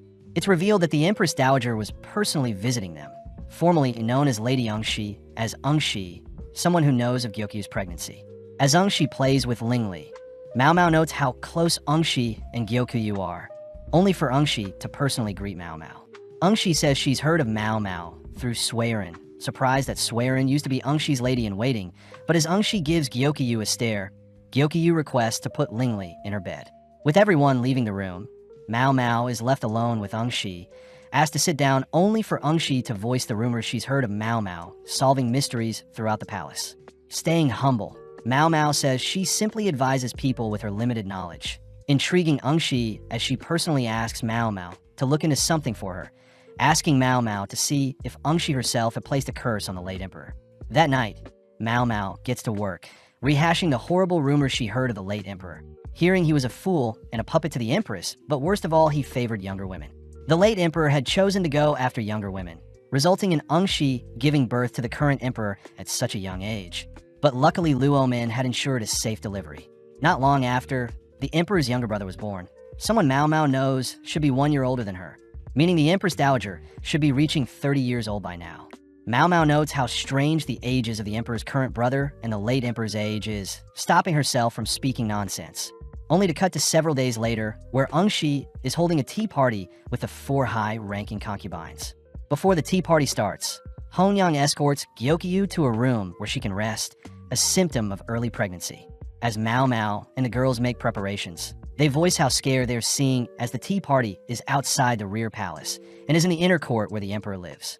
The girls fear that Gyokyu's pregnancy will be obvious when people see her, but Mao Mao notes how Li Hua probably won't probe too much seeing as she is pregnant as well. As for Li Shu, Mao Mao doubts Li Shu or her head lady in waiting will step out of line, but gets worried seeing as Lulan may be unpredictable. Just then, Hongyang asks to speak with Myomoa privately, pulling her aside only to remind Mao Mao the significance of not having Mao Mao taste for poison. Mao Mao knows that they're showing their respect to Engshi by not having poison tasters, but Hongyang asks what Engshi had asked Mao Mao to solve. Seeing as Mao Mao can't divulge what she spoke about with Engshi, Hongyang lunges forward only to warn Mao Mao to never betray Gyoku, something that terrifies Mao Mao, as she promises she would never do such a thing. With Hongyang reverting back to her calm demeanor, Mao Mao admits that Hongyang is well suited to be head lady in waiting, but as we cut to later that day, Mao Mao is seen being summoned by Ungshi. Believing that Ungshi wants an answer to the possible curse placed on the late emperor, Mao Mao is guided through the rear palace by Ungshi's lady-in-waiting, amazed that their current location is spotless. Seeing as the landscape has also been perfected, Mao Mao suddenly stops before some doors, learning that not even cleaners are permitted to enter the room before them. As the lady escorting Mao Mao opens the room's doors, Mao Mao is suddenly hit with a strange smell, hearing that the room belongs to a court lady turned low-ranking concubine that lived during the reign for the current emperor's grandfather. Mao Mao also learns that the room before them is where the empress lived with the late emperor and is also where the late emperor was raised and passed away. Taking Mao Mao elsewhere, the lady enters a different room where all the high-ranking concubines can be seen having their tea party with Ungshi, hearing that the late emperor and his mother, the empress, had spent the remainder of their years in the Forbidden Room, both passing away around the same time. Mao Mao asks if the emperor was young when he passed, but the lady utters the late emperor was old enough to pass away for natural causes. But Mao Mao is confused as to how Ungshi would think she cursed the late emperor. Although the lady agrees with Mao Mao, she states that Ungshi had confessed to cursing and wishing for the death of the late emperor, but Mao Mao says that's not enough to be the reason for the emperor's passing. Mao Mao hears that the late emperor's body was placed in a mausoleum for a year due to customs. But when the current emperor and Ungshi went to check on the late emperor's corpse, they were mortified to see the late emperor's corpse had yet to decay. Seeing as this is abnormal, Mao Mao utters that corpses are meant to rot and decay unless they've been preserved in ice. Hearing the lady requesting Mao Mao figure out what this curse is before the mausoleum is torn down, but Mao Mao replies that she has one request. That evening, Mao Mao passes through the palace, remembering that she must investigate this so-called curse on the late emperor who passed 6 years back, curious to inspect the preserved body for herself. Having returned to the outer palace, Swearin had gifted Mao Mao a nice room, seeing as it has been a while since Mao Mao lived there, but Mao Mao stresses about how Hongyang is doing. Mao Mao knows that it's awkward for herself to be serving multiple concubines wondering what her actual position in the palace is, but as Swearin dims the lights in the room, Mao Mao spots Swearin reading a book by candlelight. Swearin suggests Mao Mao pick out a book of her own to read, heading into the back room only to notice that Swearin has such young taste with the abundance of romance novels. Before Mao Mao can inspect other items, Swearin catches Mao Mao, but Mao Mao rushes to explain she was only looking around. Opening a basket, Swearin shows off some toys Jinshi used to play with, asking what Mao Mao thinks of Jinshi, but Mao Mao simply utters Jinshi is a great boss as long as he gives her rare materials. Swearin mentions how she always took away Jinshi's favorite toys, something that made Jinshi cry often even when Gaoshan would try and show off other toys Jinshi could play with. Mao Mao wonders why Swearin took away his favorite toys, hearing that Swearin was simply training Jinshi to not hone in on one thing at a time, something especially important for Jinshi's position. Mao Mao feels sorry for Jinshi, learning that Jinshi was forced to mature at such a young age. But Mao Mao is relieved to know Jinshi is okay with acting vulnerable around her. Seeing a piece of paper, Mao Mao picks it up and opens it, but Swearin quickly snatches it away from Mao Mao, uttering that she was supposed to throw the paper away, but forgot, seeing another item in the basket. Mao Mao picks up a shiny object, but Swearin said she had to confiscate the object, seeing as it looked like a dirty pebble Jinshi was playing with. Mao Mao declares that it was the right call, seeing as the so-called pebble is poison. Racking her brain, Mao Mao asks if Jinshi would often visit the inner court, confirming that Jinshi did. Having come up with a hypothesis, Mao Mao promises to explain why Jinshi was in possession of the poisonous pebble tomorrow once she solved the curse on the late emperor. The next day, Mao Mao is escorted by Ungshi and Jinshi to the late emperor's room, covering her nose, seeing as there is a horrible stench, but when she kneels down to inspect a paintbrush, she sees the end has been trimmed for a straighter finish. Mao Mao asks if the late emperor loved to paint, prompting Ungshi to explain that the late emperor only ever painted one painting for Ungshi, having hid the painting so as to not get in trouble. Mao Mao notices Jinshi getting more restless, but seeing as she needs more information, Mao Mao hears that the late emperor only had one servant before he passed, asking to speak to this mysterious man. As Ungshi's lady-in-waiting heads to retrieve the servant, Mao Mao notes a strange odor on the brush along with various shards of colors on the floor, all mixing and growing more frequent as it approaches the nearby wall. Touching the wall, Mao Mao feels several pieces of paper layered along the wall along with paint coatings, something Mao Mao is saddened to discover. Having brought the late emperor's servant, Shi recognizes the man, but before Mao Mao can ask the man questions, Shi reports that the man is sadly unable to speak. Mao Mao knows it's common practice to have servants unable to speak in fear of private information leaking. But as a compromise, Mao Mao asks the man to nod or shake his head, starting off by asking the man if the late emperor's room was once filled with paintings. Seeing the man not replying, Mao Mao wonders if the man is refusing to answer. But when Mao Mao states she knows something is on the wall beside them, the man begins to behave strangely. With Mao Mao getting permission to tear down the paper plastered on the wall, she notices the servant glaring at her, but taking the time to delicately remove the layer covering the wall. Mao Mao reveals a painting the late emperor was working on. With Jinshi demanding to know what this painting is, Mao Mao thinks about how unfortunate it was for the late emperor to have passed before he could show off his hidden talent as a painter. Seeing the yellow color used to paint, Mao Mao knows a mineral known as orpiment, a material similar to arsenic that prevents decay of living things. Mao Mao had initially believed that the wallpapers had contained orpiment when made, but it turns out the late emperor had used orpiment to paint, and unknowingly the chemical was absorbed by the late emperor's body, explaining how the late emperor's body didn't decay even after death.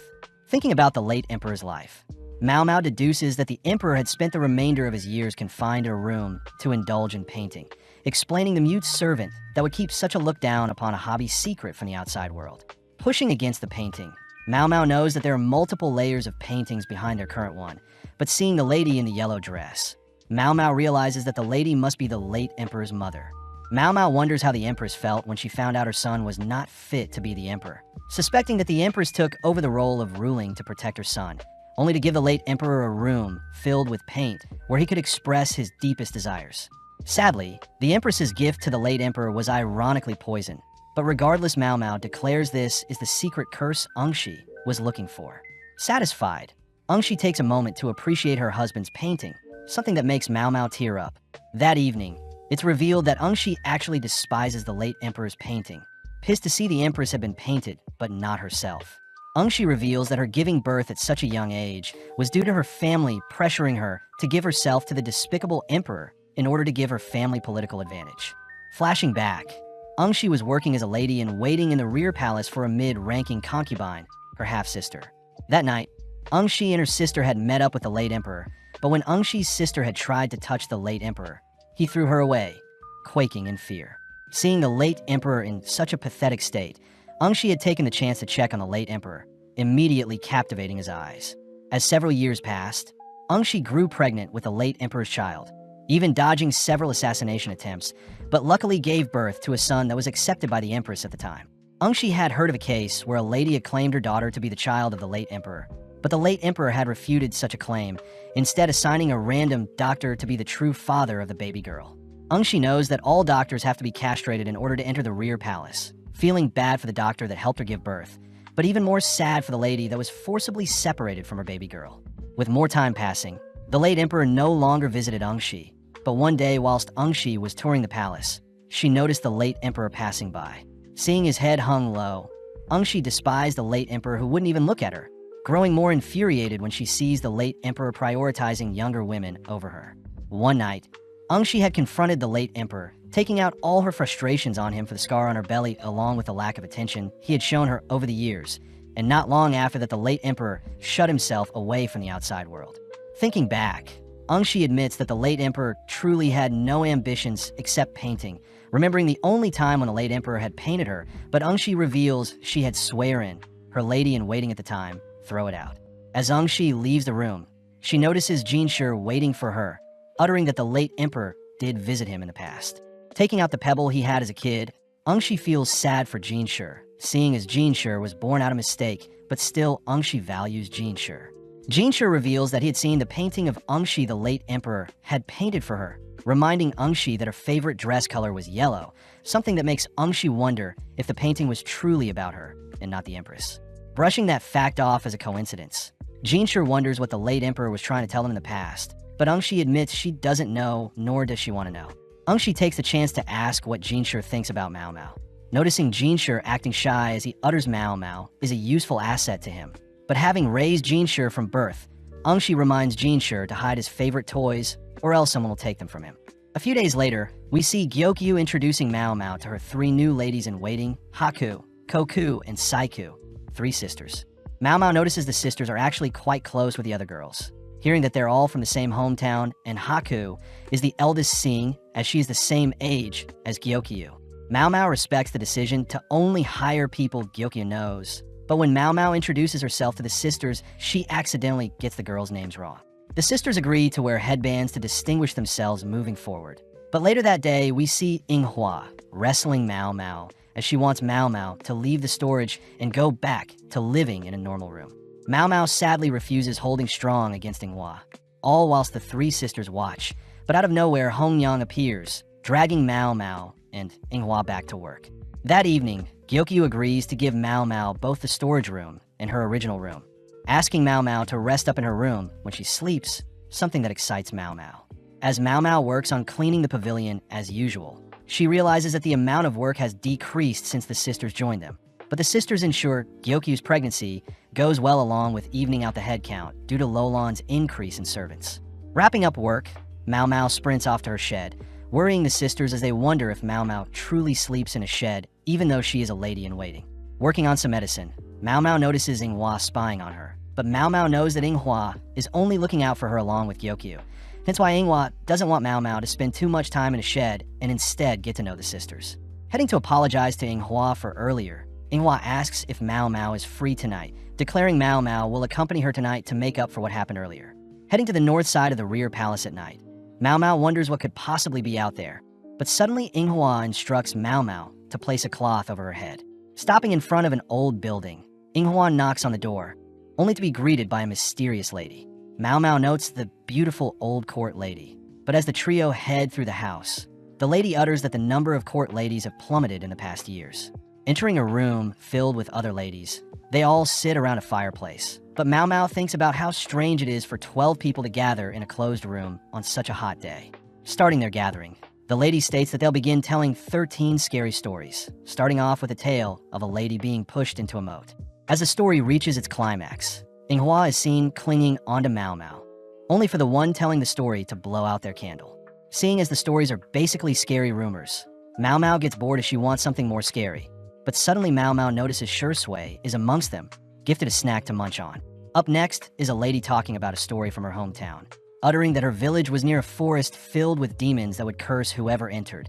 But one day a child had wandered into the forest in search of food when their village was low on crops. When the boy had returned to his mother, they both tried keeping a secret, but when the town found out, the mother and boy were ostracized and cut off from the town. As the child and mother grew weak and pale from the lack of food, a villager one night saw a beam of light enter their home. But when the villagers checked on the pair the next day, they were horrified to see the boy had passed. Checking on the mother was barely alive, managing to let out some cryptic words only to pass soon after with a demented smile on her face. As the girl telling the tale blows out her candle, Mao Mao yawns, seeing as she has figured out something, promising to tell Shui about it later. But seeing as it's Shui's turn, she starts by telling a story from the Far East. The story follows a monk that performs funeral ceremonies frequently, but having finished late, the monk hurried home through some tall grass late at night. Hearing wild dogs in the distance, the monk hurried to a nearby home, greeted by a wife and husband only to ask them for a place to rest for the night. Luckily, the wife warmly welcomed the monk, feeding him and giving him a place to stay, and in exchange the monk prayed for the wife and husband's safety. As the monk prayed, he heard the husband and wife arguing about something. But before he could intervene, his senses told him to continue praying. Out of nowhere, a monster enters his room, searching for the monk, but the monk seemed to have been protected as long as he remained to pray. Having prayed for a long time, the monk noticed the monster had disappeared, heading out to search for the husband and wife, but they had disappeared with only insect wings left behind. As Shui wraps up her tale, Mao Mao is surprised at how serious Shui looks, wondering who Shui reminds her of. Stepping up to the table, Mao Mao begins telling a tale her adopted father told her about, mentioning it's about spirits that float near graveyards. Mao Mao utters that men had gone to investigate said spirits at night, but realized it was simply a grave robber with a twisted interest with strange curses. But before Mao Mao can continue, Inghua silences Mao Mao with a headbutt. Moving on to Inghua herself, she stutters through her tale, leaving only the older court lady, but Mao Mao wonders why she said there will be 13 stories told when there are only 12 ladies in the room. The lady tells a tale from the late emperor's reign, lamenting how the rear palace expanded rapidly, adding that the late emperor's mother had sought out young girls for the late emperor to indulge in. With Mao Mao realizing something, we hear the lady mention that the ladies impregnated by the late emperor was forced to remain in the rear palace while separated from their children. But suddenly Mao Mao begins to feel dizzy, slowly falling unconscious. As the lady wraps up her tale, Mao Mao suddenly forces herself awake, rushing towards a nearby window only to gasp for fresh air. Ordering Yinghua and Shui to help the other unconscious ladies get some fresh air, Mao Mao checks on the girls. She suddenly hears the older court lady curse Mao Mao for ruining her plan. Heading back home, Yinghua wonders where the older court lady went, but just then Shui calls out to Mao Mao, asking about what Mao Mao had figured out regarding the tale with the demons in the forest. Mao Mao reveals that forbidden tales normally have an explanation to them. As for the demonic forest tale, Mao Mao says that forests normally have an abundance of food, but most of them aren't edible. Mao Mao suspects that the mother and son were forced to enter the forest in search for food once they were cut off from the village and needed food. As for the light that entered the mother and son's home, Mao Mao believes it to be due to a glow in the dark mushrooms that are highly poisonous, resulting in the starving mother and son passing due to its poison. Finally, the last words the mother had uttered must have been her spite for the villages abandoning them, something that impresses Shui as she runs off, thanking Mao Mao for the explanation. With Mao Mao and Yinghua heading home, they report back to Hongyang about their gathering, but Hongyang mentions how the organizer was replaced, seeing as last year's organizer had mysteriously passed away. Hearing all of this, Mao Mao and Yinghua realize the older court lady must have been the girl trapped in the rear palace after the late emperor impregnated her. Calming herself, Mao Mao realizes that the 13th story must have been their deaths if the ghost of the older court lady succeeded with her plans, but Mao Mao also knows everything could also be a misunderstanding. As Yinghua begs to spend the night with Mao Mao, they're both seen cuddled up in Mao Mao's bed, all whilst Jinshi indulges in a late-night drink, pondering something. The next morning, we see Jinshi thinking about Mao Mao, but as Gao Shun greets Jinshi, he reports that preparations for the upcoming expedition are ready. Jinshi states he wants to take Mao Mao with them, but Gao Shun fears that Jinshi's true identity will be revealed, something Jinshi isn't too concerned about, seeing as he'll tell Mao Mao who he truly is on the expedition. Following Mao Mao, we see her being summoned suddenly, greeting Gyokyu only to hear that Jinshi is the one who summoned her. Jinshi asks for Gyokyu to give Mao Mao back, seeing as he'll need her for a few days, but when Gyokyu wonders who will be tasting her food for poison, Jinshi offers up his own servants as replacement. Gyokyu wonders where Jinshi will be going, hearing that Jinshi has been invited by Shursho to go on a trip. As Gyokyu and Jinshi continue to argue over if Mao Mao should accompany Jinshi or stay to help with Gyokyu's pregnancy, we see the room growing tense. Suddenly, Gyokyu points out that Jinshi doesn't refer to Mao Mao by her name, something that makes Jinshi embarrassed, but ultimately Gyokyu gives Mao Mao back to Jinshi. The next day, we see several carriages passing by some wheat farms. Apparently, Li is used to denote the name of the nation we're currently in, and the term Three Swords Under Grass represent the Mother Royal and the three warriors that assisted her. Of the three swords, the largest one represents Shihokashu, the northern lands, where wheat and sorghum is abundant, and further north are mountainous areas. Basin is seen explaining these facts to Mao Mao, but sadly Mao Mao is barely listening, only to hear that Shursho's clan controls the northern lands and has invited Jinshi to hunt. Mao Mao hears that the emperor couldn't come, but seeing Basin annoyed at her, Mao Mao remembers that Gao Shun had been invited as a guest, so Basin will be serving Jinshi as his replacement. With Mao Mao still impressed that Basin is Gao Shun's son, but as the carriages stop, Mao Mao notes the chilly air due to their high altitude. The area apparently was the late emperor's favorite summer resort that he would frequent yearly, but the current emperor has yet to visit the resort whilst under Shursho's reign. Stopping at their inn, Mao Mao wonders why the room is so warm, but gets annoyed seeing Jinshi resting and looking exhausted for no reason. Seeing a mask, Mao Mao wonders if Jinshi was hiding his face, but Basin suddenly asks how he should address Jinshi. Jinshi states that whilst alone use his name, but in public he likes to be called Kaozen. Mao Mao is weirded out by these rules, watching as Jinshi stumbles over his words attempting to explain things, but Mao Mao suddenly hears that Gao Shun is staying at the same place as Jinshi. Mao Mao wonders what the relationship between Gao Shun and Jinshi truly is, but Basin suddenly cries that Gao Shun and himself are from the Ma clan and that it's obvious that they're quite highly ranked. With Mao Mao grateful for the information, we see Gao Shun reminding Basin to keep his lips tight, seeing as Mao Mao doesn't know anything yet. Plus, Jinshi will be the one to break the news to Mao Mao. As Gao Shun disciplines Basin, Mao Mao heads to help unpack things, We cut to later that night, where a party is held at the inn.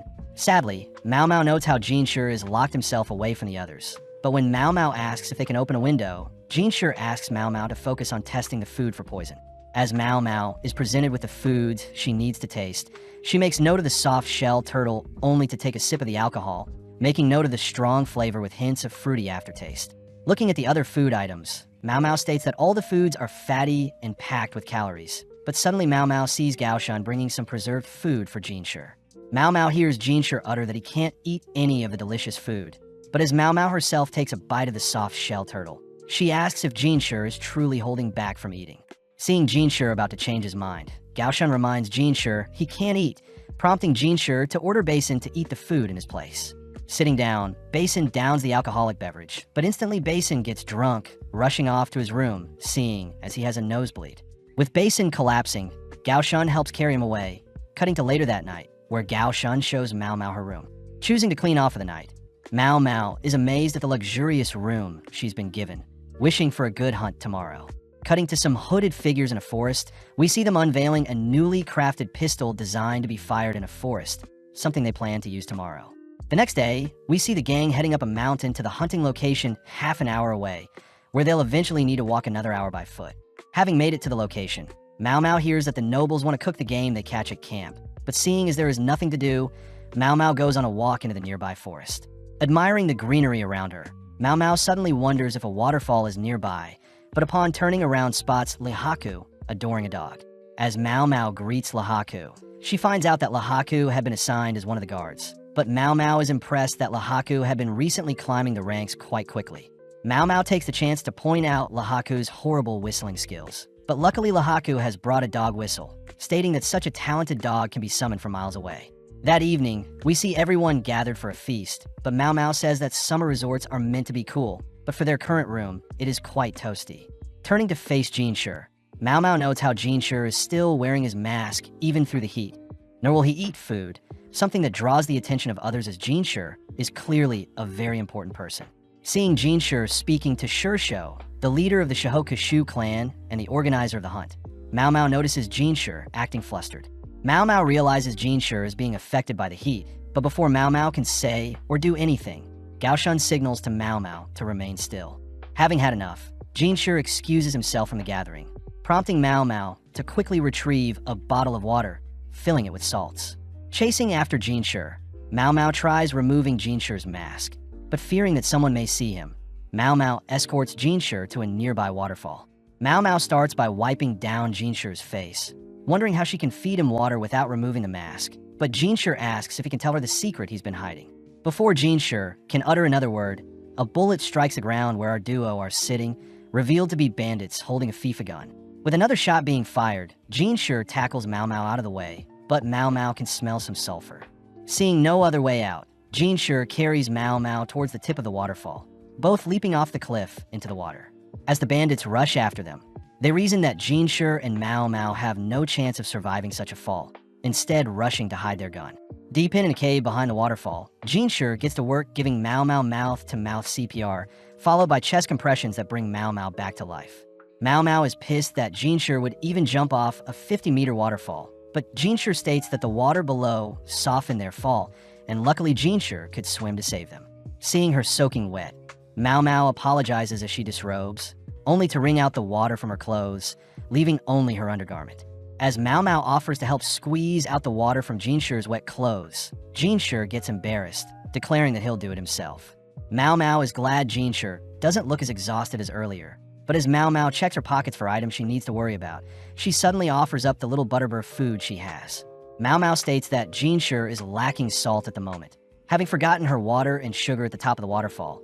But seeing as Jinshi went hunting without food or water, Mao Mao knows Jinshi is starving.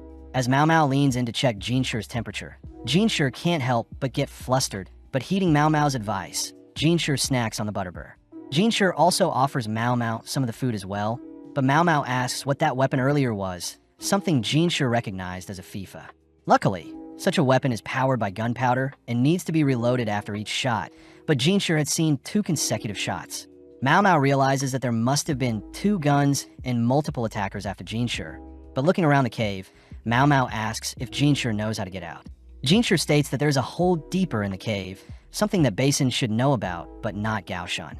As the duo suit up, they wound up standing below a hole out of their reach. But Jinshi fears that yelling will be their best bet at rescue. Mao Mao starts off by whistling to get someone's attention, but when that doesn't work, Jinshi asks if Mao Mao can step on him to reach the hole. Although Mao Mao fears what Swearin will say when she hears Mao Mao stepped on Jinshi, Mao Mao gives in after Jinshi orders her to, choosing to kneel on Jinshi's shoulders. Feeling the slimy walls, Mao Mao begins to stand on Jinshi's back, but having almost reached the surface, a frog suddenly jumps onto Mao Mao. Although unfazed, Mao Mao suddenly loses her grip, fighting to stay balanced but sadly collapses onto Jinshi.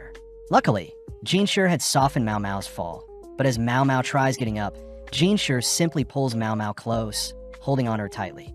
Back with Basin, we see that several high-ranking officials have begun to search for Jinshi, but Basin gets annoyed seeing the officials joking about Jinshi running off with a servant girl. With 2 hours passing, Basin gets worried seeing as he's responsible for Jinshi, but Basin can't ask Gaoshan for help, instead wondering what Shirsho is thinking as he has yet to stop the gathering. As Mao Mao and Jinshi stare off into each other's eyes, Mao Mao is caught in a kinky situation, having landed directly on Jinshi's reproductive organ, something that makes Jinshi squirm. Jinshi politely asks Mao Mao to move off said organ, but Mao Mao wonders why a eunuch still has such a thing even after entering the rear palace. Mao Mao realizes that Jinshi's looks are above the normal eunuchs, but suddenly Jinshi states that at least he'll have a better time explaining who he is to Mao Mao. As they both sit up straight, Jinshi prepares his confession, but Mao Mao thinks about how she shouldn't hear such top-secret information as this may cause her issues down the line. Before Jinshi can say anything, Mao Mao cuts Jinshi off, stating that the thing she felt must have been a frog, something that annoys Jinshi. Jinshi refuses to call his private part a frog, but Mao Mao reassures Jinshi that the frog was a decent size, saving herself from having to take a dangerous secret to the grave. Mao Mao knows that a servant like herself shouldn't be privy to high-tier information, but Jinshi suddenly pins Mao Mao down, asking if Mao Mao is curious about who he is. Jinshi decides to raise one of Mao Mao's legs, stopping her from running away, only to begin creeping ever so close to her lips. Mao Mao quickly racked her brain for an escape, but having been charmed by Jinshi, Mao Mao can't help but let things transpire.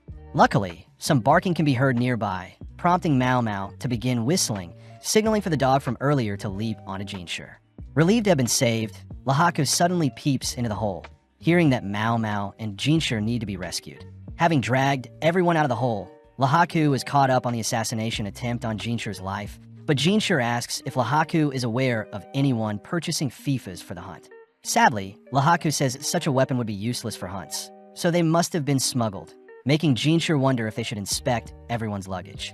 Mao Mao reminds Jinshi that all the suspects are high-ranking officials, plus the attackers could have easily hid the weapons elsewhere, but Mao Mao gets an idea. Mao Mao asks if the dog can do any other tricks, hearing that it's capable of sniffing out rabbit burrows. But when Mao Mao turns to Jinshi, she notices Jinshi is angry at her. Although she feels bad for purposely ignoring him earlier, Mao Mao states she may have a way to figure out the assailants. But as we cut back to Basin, we see he's been presented with a bloodied cloth supposedly belonging to Jinshi. Basin hears that the cloth was found near the top of a waterfall, but as the gathered high-ranking generals order for their men to join the search party, it's revealed that Lahaku is the one who announced Jinshi's disappearance to everyone, signaling to Basin to play along. With Basin allowed to search as well, we see him suddenly notice Lahaku's dog barking at an official, something Lahaku had planned. Heading to the waterfall, Basin receives another bloodied cloth from Jinshi's clothing, but seeing no footprints nearby, Basin's men deduce that no one climbed out from the base of the waterfall. Next, Basin's men show off a broken arrow, most likely used for hunting, but seeing as they'll need more clues, they decide to search everyone's luggage. Stumbling onto the same arrows in Sir Lowen's belongings, Basin begins questioning Lowen, but Lowen states he's being framed. Basin doesn't see anything unusual from Lowen's reactions, nor his men, but Lahaku speaks up, hinting to Basin that they should have his men search the forest for more clues. Following Lahaku's advice, Basin sends his men off, but later that evening, we see the same man from earlier rushing to dig up a box in the forest. Suddenly speaking up, Mao Mao shows off the concealed weapon the man was trying to dig up, but as the man attempts to rush Mao Mao, Lahaku appears restraining the man. As Lahaku ties the man up, Mao Mao points out how the dog doesn't like the man, only for Jinshi to appear, glaring at the man. Mao Mao states that the dog has sharp senses, explaining why the dog was initially banned from joining the hunt.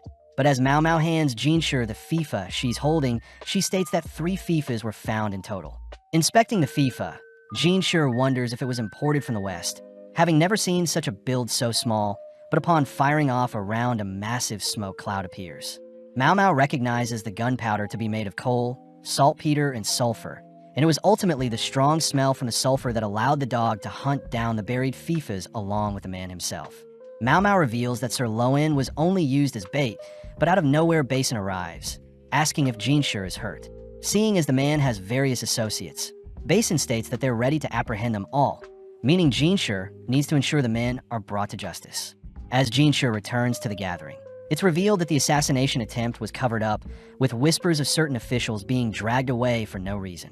Gaoshan is relieved that Jinshi's attackers have been caught, but as for Basin, Gaoshan worries his son will need more experience. Suddenly, another official chats with Gaoshan, feeling bad for Gaoshan as he became a eunuch because he angered the Empress. Gaoshan states that although he discarded the Ma name, he's still considered a Ma by others, but as Gaoshan and the official chat, the official wonders why Jinshi wasn't able to join them today.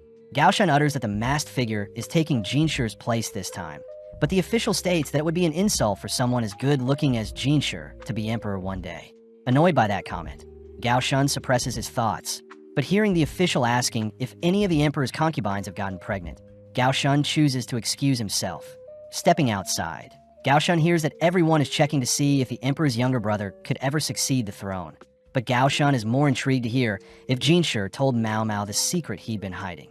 Gaoshan states that Mao Mao needs to know Jinshi's secrets in order to assist them in the future, something Gaoshan admits is quite cold, but it can't be helped.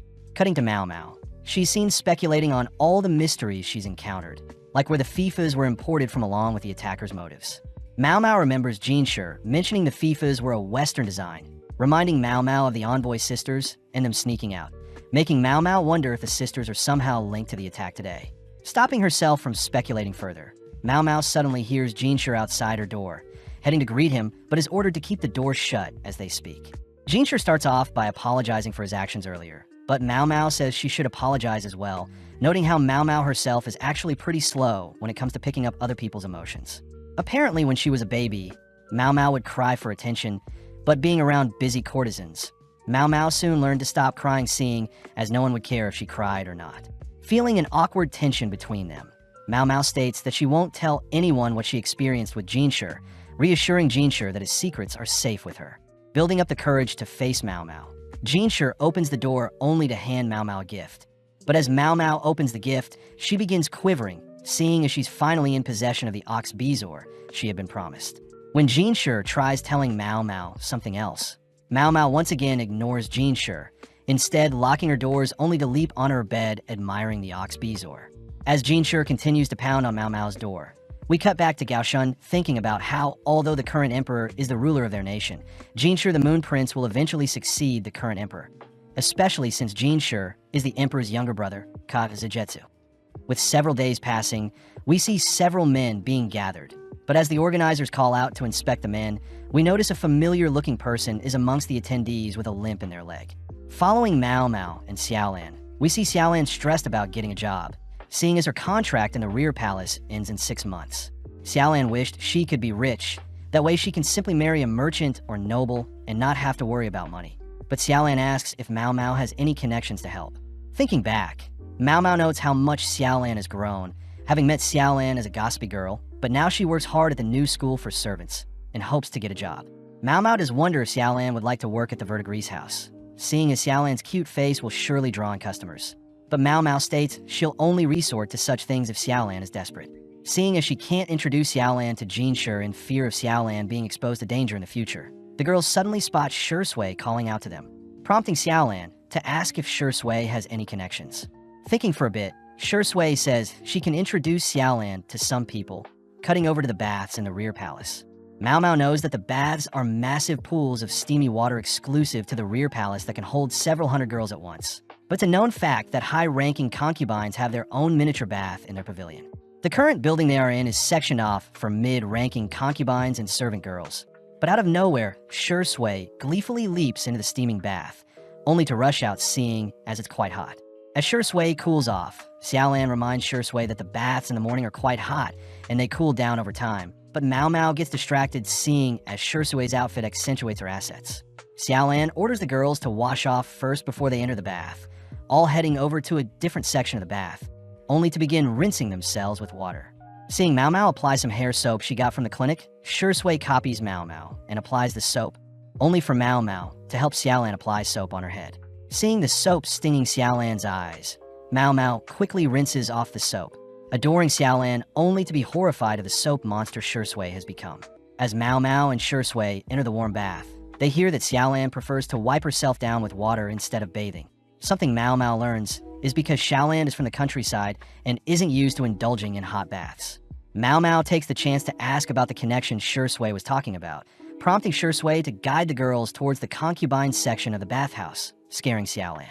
Seeing Shui tie a towel around her head, the girls follow Shui into the open area of the bath, only to watch Shui get to work, applying some scented oil onto a mid-ranking concubine. Seeing the concubine's nonchalant nature, Mao Mao deduces that the emperor doesn't visit her often, but upon seeing the concubine's body, Mao Mao rushes off to retrieve a goodie bag.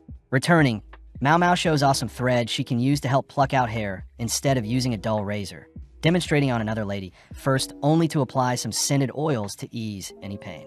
The concubine is intrigued by Mao Mao's method, asking when the girls can treat her next, only to hear from Shui that they can return in 2 days' time. Mao Mao is impressed at Shui for showing her a way to connect with concubines they would have never been able to talk to. Cutting to later that day, where the girls are exhausted, having massaged several concubines after drawing in too much attention. Shui points out that a previous court lady used to massage concubines, and in return the court lady gained favor from a concubine they served and ended up finding a job with the concubine's family, something that excites Xiaolan. Shui also reveals that concubines tend to hand out old tools like combs and necklaces that could sell for a good price, another feature of massaging concubines in the bathing area. But Mao Mao is impressed at Shui's thinking. Mao Mao knows that servants are allowed to use the bathhouse once every 2 days, and by staying behind and helping give out massages, any servant girl can gain favor from a mid-ranking concubine. That evening, Mao Mao reports her massaging job to Gyokyu, something Gyokyu finds fun, but Hongyang couldn't disagree more, reminding Gyokyu that the bath is where people let their guards down. Gyokyu asks Mao Mao to keep a lookout for any rumors flying around, something Mao Mao is impressed to hear Gyokyu even knew off. But as we cut to the following days, we see Mao Mao hard at work plucking out hairs for different concubines. Mao Mao makes note of rumors regarding Gyokyu's pregnancy, along with Li Hua's pregnancy as well. But most intriguing of all is the possibility that Lulan herself is pregnant. Having not been seen outside, much plus, she often wears loose clothing. Mao Mao knows that it's been 6 months since Lulan entered the rear palace. And it would make sense if Lulan is pregnant, seeing as the emperor visits her often. But focusing up, Mao Mao and the girls get to work massaging the concubines in the bath. That evening, the girls discuss the rumor of a new handsome eunuch amongst the 30 new eunuchs that have been hired. Mao Mao remembers that the surgery to create eunuchs was removed, hearing from Shui that the new eunuchs were former slaves. But Mao Mao states that slaves are forbidden in their country. Shui utters that the hired eunuchs were once slaves from a foreign land that must have escaped into their country, and now is working in the rear palace, something Mao Mao finds strange, seeing as Shui is quite knowledgeable in a lot of things. Xiaolan says she heard the new eunuchs fill up the baths, exciting Xiaolan as she wants to run into them. But Xiaolan states Jinshi is still the most handsome eunuch of them all. Shui teases Mao Mao for spending a lot of time with Jinshi often, reminding her of the frog incident. But Mao Mao suddenly spots Li Shu and her head lady in waiting, Canon, visiting the bath. The next day, Mao Mao sits before the 3 sisters, stiffened by the awkward tension. But suddenly Haku asks how Mao Mao started working in the Jade Pavilion. Mao Mao says it was because Gyokyu needed a poison taster, but Haku demands to know if Mao Mao has any ulterior motives. Seeing Haku refer to Gyokyu by her first name, Mao Mao knows that the sisters are quite close with Gyokyu, but Mao Mao reassures them that she is merely a food taster. Haku accepts Mao Mao's response for now, but she does point out how suspicious it is that Mao Mao isn't spending time with them, especially with Saika, the youngest of the sisters, and also the same age as Mao Mao. Getting an idea, Mao Mao invites Saiku to visit the bath with her, something that makes Saika blush, but both Koku and Haku agree Saiku should accompany Mao Mao. At the bath, Xiaolan and Shui are intrigued at Mao Mao's new friend, weirding Saiku out. But Mao Mao hears that they have competition seeing as other girls have discovered the gifts they've been given and are now giving out massages. With Shursui and Xiaolan helping the shy Saiku change, Shursui asks why Saiku is so shy, hearing that Koku and Haku use the bath, but Saiku herself doesn't bathe in hot water, seeing as she originates from the hot western desert terrain. Outside, Mao Mao has Saiku help apply the scented oil, instructing Saiku to apply it nice and firmly to ease any pain from the hair plucking and massages. After a long day of massages and treatment, Mao Mao cools off, but once again notices Li Shu and Canon visit the baths, wondering why a high-ranking concubine is amongst them. Seeing the girls slip, Mao Mao finds it adorable that the 15-year-old girl is a high-ranking concubine, but as Mao Mao heads over to help the girls up, the girls get terrified seeing Mao Mao present. Noticing some razor marks on Li Shu's arm, Mao Mao offers up her own hair treatment, only to drag Li Shu towards her station. Seeing Li Shu, Xiaolan, and Saiku are shocked, but Mao Mao reassures everyone she has things under control. With Mao Mao taking the lead, Mao Mao, Saiku, and Xiaolan get to work beautifying Li Shu, finishing up only to ask if Li Shu is used to such massages and treatment. Sadly, Canon says at Li Shu's Diamond Pavilion, most people didn't care about Li Shu, and since Li Shu was originally the former emperor's concubine, she was placed in a monastery after the previous emperor had passed, ultimately locked away from the outside world. Most depressing of all, Li Shu was reinstated as a concubine once she grew up, explaining why Li Shu is not used to such privileges. With Canon refusing Mao Mao's treatment, Li Shu offers some juice to the girls, all watching as Canon fans down the exhausted Li Shu. Mao Mao takes the chance to ask why Li Shu isn't enjoying her own private bath in her pavilion. But Li Shu suddenly begins acting strange, only to quietly utter that her bath is haunted by a ghost. Back at the Jade Pavilion, Saiku and Mao Mao have returned to clean the pavilion, but Saiku voices how strange it is for Mao Mao to be helping another concubine when she already works for Gyoyu. Apparently, when Li Shu had told Mao Mao about the ghost in her bath, Mao Mao had suggested that Li Shu bring up the matter to Jinshi, something that Saiku found weird. As Mao Mao is summoned before Gyoyu, she gets annoyed seeing Jinshi with a smirk on his face, remembering that Jinshi is supposed to be a eunuch but still has his reproductive organ in place. Getting down to business, Gyoyu asks why they've gathered, but upon hearing Jinshi utter that another concubine wants him to investigate a ghost in their bath, Gyoyu gets excited, offering to visit them as well. Hongyang reminds Gyoyu that she can't go outside seeing as her pregnancy will be made obvious, but as a compromise Gyoyu asks if Hongyang could go in her place. But sadly Jinshi states that it's a private investigation and only Mao Mao can come along. When Jinshi asks for Mao Mao to be returned to her, Gyoyu says she can lend Mao Mao, but before things can heat up, Jinshi addresses Mao Mao as his belonging. With everyone surprised, Jinshi states he'll ensure Mao Mao keeps their investigation a secret, immediately heading out, but Gyoyu asks what happened during the hunting trip that changed Jinshi so much. Mao Mao utters it was because she discovered a strange frog, cursing at the fact that she now needs to keep Jinshi's secret until she passes, but nonetheless the gang head over to the Diamond Pavilion. Simply passing through the pavilion, Jinshi charms Li Shu's ladies-in-waiting, but Mao Mao wonders how much Gao Shun knows of Jinshi's secret, wondering if Gao Shun himself is even a eunuch at all. As Mao Mao suppresses her speculations, the gang all greet Li Shu, but as Jinshi asks to see the ghost-filled bath, Mao Mao takes note of Li Shu's ladies glaring at Li Shu. Canon first takes the gang to visit the changing room that'll lead into the bath, but Canon points out a window, in particular where Li Shu spotted the ghost. Jinshi asks Li Shu to elaborate on what she saw, but before Li Shu can muster up the courage to speak, we see the previous head lady in waiting scolding Li Shu for acting so childish. The lady begins pointing out that Canon is meant to be keeping Li Shu from spreading such childish tales of ghosts, prompting Canon to apologize. But Mao Mao can immediately tell the former head lady in waiting is still salty about Canon overtaking her role as head lady in waiting, seeing as Canon was previously Li Shu's poison taster.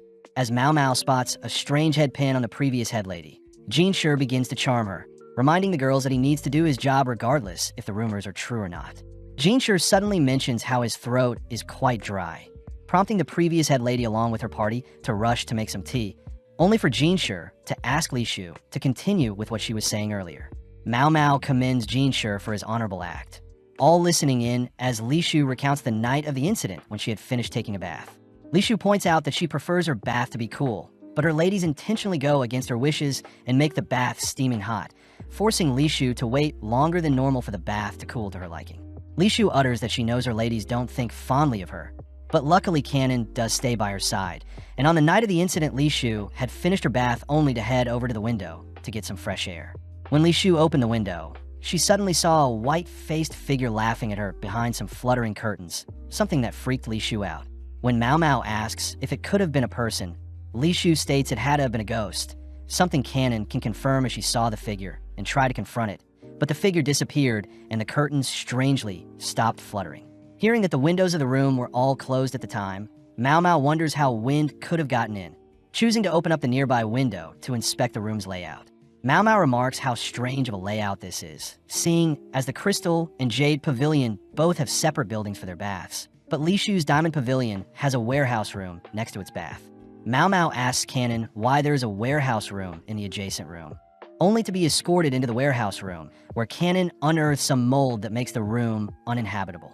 Mao Mao knows that any other pavilion could have prevented such mold from growing, but seeing as Li Shu's ladies aren't as attentive, they decided to conceal the mold by making the room a warehousing place instead. Inspecting the mold, Mao Mao sees it has begun to eat away at the room's foundation. Surprised to hear that Li Shu's pavilion is actually quite new, as it was built when Li Shu was reinstated as a concubine. Disgusted by the damage done to the pavilion in only a few years, Mao Mao is shown the curtain that was fluttering in the wind when Li Shu first saw the ghost, but having realized something, Mao Mao rushes to inspect the bathhouse. Upon seeing the drain in the bathhouse, Mao Mao asks if Li Shu had unplugged the drain on the day she saw the ghost, something that shocks Li Shu as she confirms she did. With all the pieces now in place, the gang head back into the warehouse room, where Mao Mao asks for Gao Xuan's help with moving aside a cabinet to reveal even more mold eating away at the room. Seeing as the floor has been warped, Mao Mao asks Gao Xuan to check if the waterway passes under their current location, prompting Gao Xuan to retrieve the Diamond Pavilion's blueprint.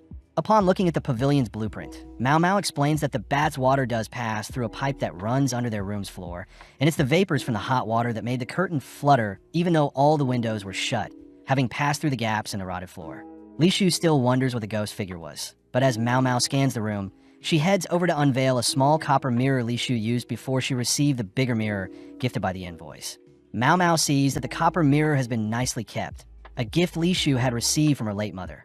But seeing as things are almost figured out, Mao Mao asks Li Shu to hold onto the copper mirror. Heading over to a nearby window, Mao Mao opens the curtains to allow light into the room, only to angle Li Shu and the copper mirror in a certain way to have it project a face onto the wall. Mao Mao states the copper mirror is a magic mirror, a special type of mirror that can absorb light and reflect a unique image, an item that requires immense talent to create. Mao Mao states that the ghost sighting was a sequence of coincidences that ended up causing the nearby blinds to flutter, only for the moonlight to light up the mirror and project a face above the curtains to create the ghost Li Shu saw. Li Shu states that the image created by the mirror resembles her late mother, wondering if her mother has returned to scold her for not using the copper mirror, revealing that her mother loved to dance. But after Li Shu was born, her late mother's health deteriorated and passed soon after. Li Shu suddenly begins to break down, clinging on tight to her mother's gift, something Mao Mao could never empathize with as her own mother never really cared for her. As Cannon comforts Li Shu, the gang suddenly hear the previous head lady returning with some tea. But seeing Li Shu crying on the floor, the lady quickly orders Li Shu to not make a fool of herself. Mao Mao sees the previous head lady is as cold as ever, especially when the lady snatches the copper mirror from Li Shu's hands, reminding Li Shu that she has the bigger mirror gifted to her from the envoys. When a lady asks Li Shu to give the copper mirror to someone else, Li Shu cries for the lady to give it back, rushing towards her previous head lady only to retrieve and cling onto the copper mirror for dear life. The head lady orders Li Shu to be less childish, but Jinshi suddenly steps in, stating that Li Shu is entitled to keep the mirror if she pleases. With some quick hand movements, Jinshi swiftly plucks a hairpin from the lady's hair, glaring at her as he asks if Li Shu gave this to her. Jinshi states that the hairpin is engraved with a crest for high-ranking concubines, an item normal ladies in waiting shouldn't be parading around, something that frightens everyone. Mao Mao realizes that Jinshi was already aware of Li Shu's ladies taking advantage of Li Shu, but seeing as Jinshi didn't have concrete evidence of such a thing, Jinshi finally has a reason to remind the girls to not act out of place.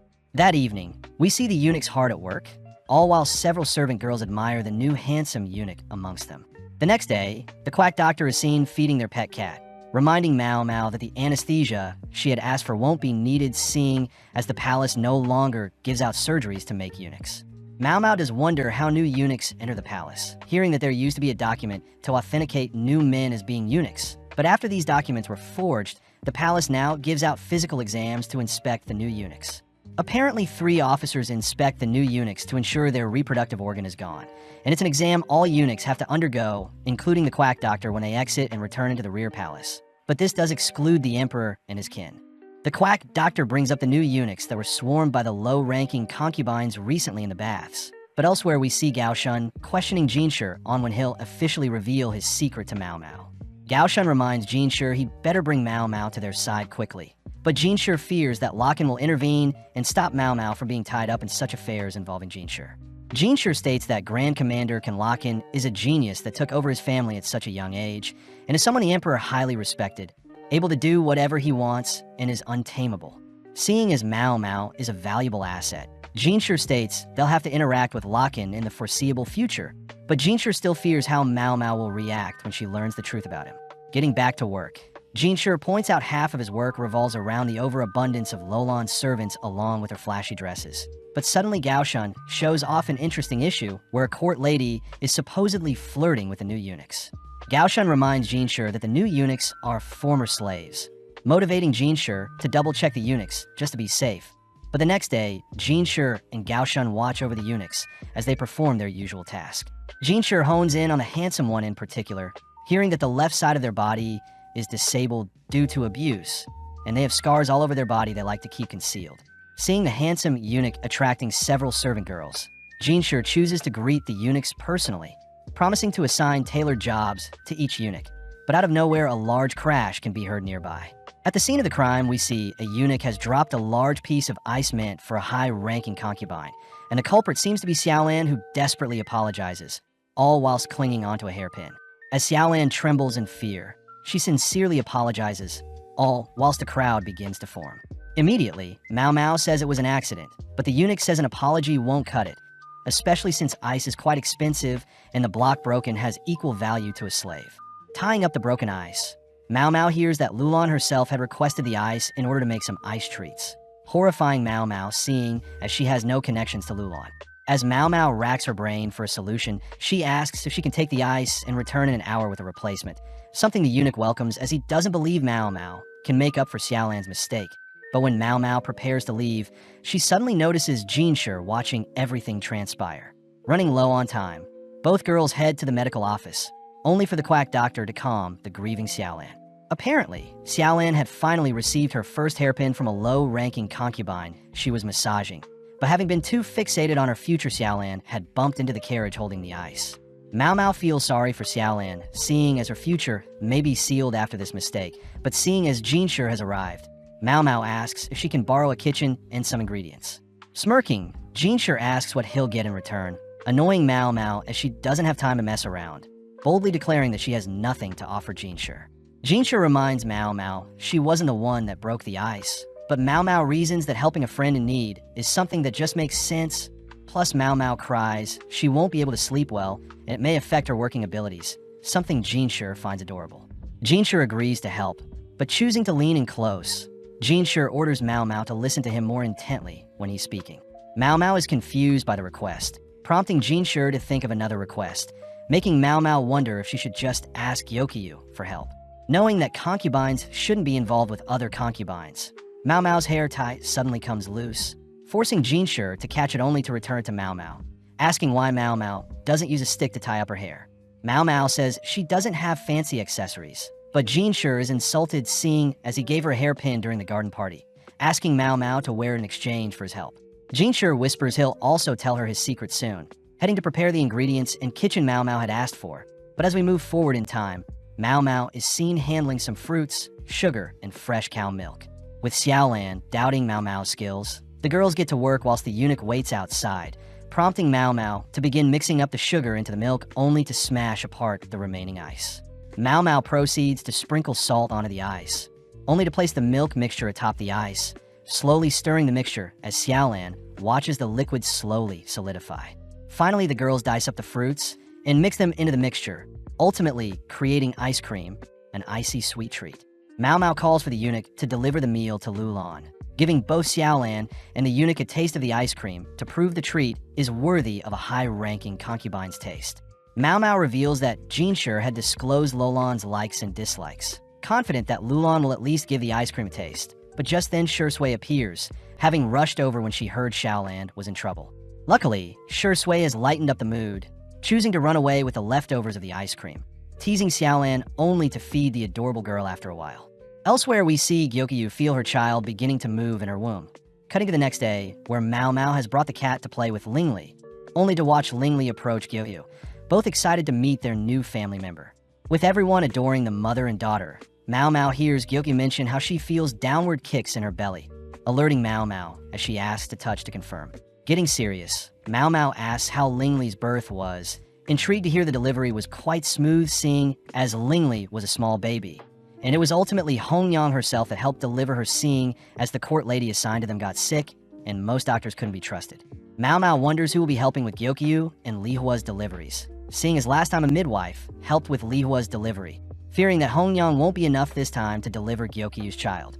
Mao Mao reveals that Gyokyu may experience a breech delivery, opposite from Lingli's birth as she came out head first, whereas a breech delivery is more painful and it's when the legs of the child come out first. Seeing Gyokyu concerned, Mao Mao offers to do some further tests to double-check, stressing Mao Mao out as she only learned of such things from watching her father. Gyokyu asks if Mao Mao can inspect her, agreeing to undergo any tests if it means they can have a safe delivery. But as we cut to later that evening, Mao Mao is seen washing up after her examination. Mao Mao regretfully reports that a breech delivery is most likely going to happen, suggesting that Gyokyu undergo acupuncture and daily exercise to strengthen herself, especially since an incision may need to be made into her belly during the delivery. Mao Mao fears an ordinary midwife won't be able to deliver the baby, wondering where she can find a doctor that has already been castrated to help with the delivery. But suddenly the perfect candidate comes to mind.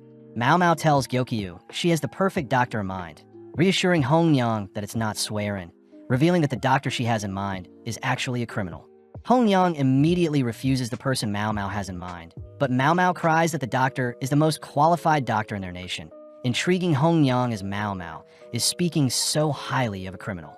Gyokyu asks Mao Mao to elaborate, hearing that the doctor was originally a doctor in the rear palace and was responsible for delivering the emperor and his brother, but due to issues with Aduo's delivery, the doctor was exiled. Mao Mao admits that the doctor is actually Luo Min, her adopted father, and the person that taught her all she knows, something that impresses Gyokyu, as she says she'll ask Jinshi to have Luo Min be brought in. Hongyang is completely against the idea, but Gyokyu says that Luo Min is clearly a reliable doctor, and Mao Mao herself can vouch for it. Plus, Luo Min's criminal status was given to him back when the previous empress was reigning and things back then were sketchy. With Gyokyu agreeing to write a letter, we cut to 2 days later where Luo Min arrives by carriage at the rear palace, only to be greeted by Gao Shun. Seeing the palace gates open, Luo Min reminisces on his memories in the rear palace, finally revisiting his past. Heading to greet Gyokyu, Luo Min reports he'll be temporarily serving in the rear palace's medical office, handed his walking stick only to be escorted away by Gao Shun. Immediately, the girls wonder if Luo Min is really Mao Mao's father, seeing as he is very calm and normal compared to Mao Mao. But technically, Luo Min is Mao Mao's great uncle. As the girls pester Mao Mao more, we cut to a graveyard where we see a familiar-looking face standing over the graves, seemingly lost in thought. Back in her shack, Mao Mao retrieves the hairpin Jinshi gave her, agreeing to tie her hair with it as promised. In the office, the quack doctor shows Luo Min their cat, but Mao Mao notices Luo Min eating the cat's leftovers. Even though Luo Min is very intellectual, he still chooses to live in poverty since he has no ego. Seeing Mao Mao creating mugworts for Gyokyu's acupuncture, Luo Min scolds Mao Mao for not asking for permission. But seeing as Luo Min isn't busy today, he says he'll write for the rest of the day. Mao Mao applauds Jinshi for placing Luo Min in the doctor's office, and not just under Gyokyu, seeing as Li Hua herself is also pregnant and could use Luo Min's magic touch to have a healthy delivery. The quack doctor brings up the new ladies-in-waiting in the Crystal Pavilion, relieving Luo Min as there should be more older and experienced ladies-in-waiting in the rear palace. But right now, most of them are quite young. Seeing as the emperor will be giving birth to more children, Mao Mao wonders how the issue of inexperience will be breached, but suddenly Luo Min utters he's written up issues that plague the rear palace at the moment. The quack doctor notices the writing to be quite childish, a feature Mao Mao knows Luo Min had purposely added, seeing as it's meant to be read by servants and people not as well educated. Addressing the quack doctor personally, Luo Min asks when the quack doctor if he has papers of a certain size, managing to convince the quack doctor to manufacture more paper for a cheaper price. Next, Luo Min asks Mao Mao to have the school integrate what he's just written as a practice writing sheet. A genius plan, as the students will be indirectly mass-producing and ingraining the issues of the rear palace into their brains. Having created the mugworts she is after, Mao Mao retrieves some alcohol to help with disinfecting the Jade Pavilion. But remembering that Gyokyu gets fatigued often, Mao Mao wonders how she can help. As the cat comes over to claw at Mao Mao's skirt, she's seen retrieving some more material, only to head towards the school. Mao Mao fears asking Jinshi to integrate the new writing exam sheet will cause issues, seeing as she hasn't gotten used to tying her hair with Jinshi's hairpin, having gotten curious looks from the other girls. Instead, choosing to visit the school directly. But upon handing the writing sheet to the teacher, he immediately recognizes the writing to belong to Luo Min. The teacher reveals that everyone used to copy Luo Min's handwriting to pass their civil exam. Unfortunate, seeing as Luo Min could have become a government official, but instead chose to become a doctor and help homeless children. Mao Mao reveals that Luo Min has returned to the rear palace, intriguing the teacher, but the teacher asks why Xiaolan hasn't been attending his classes. Mao Mao says Xiaolan is quite busy searching for a job, but the teacher utters the influx of younger eunuchs have caused the court ladies in the south side to be distracted more often, and this caused some of the eunuchs to be sent north towards the clinic. Mao Mao reasons Shenlu could use the help, but back on topic, the teacher is impressed to hear Luo Min wants to make copies of his concerns regarding the rear palace, revealing that himself and Luo Min would manually create similar pieces in the past and plaster them throughout the palace. Mao Mao is surprised that Luo Min was aware of issues 20 years ago that exist today, these being not to use white lead powder, avoid strong scents, and not to pick random plant from the rear palace. But Mao Mao can't help but shake off an unnerving feeling. Promising to provide blank papers for the writing sheets, Mao Mao sprints off, realizing that Luo Min's warnings in the past must have ultimately revealed dangerous information to those who plan to abuse the harmful substances.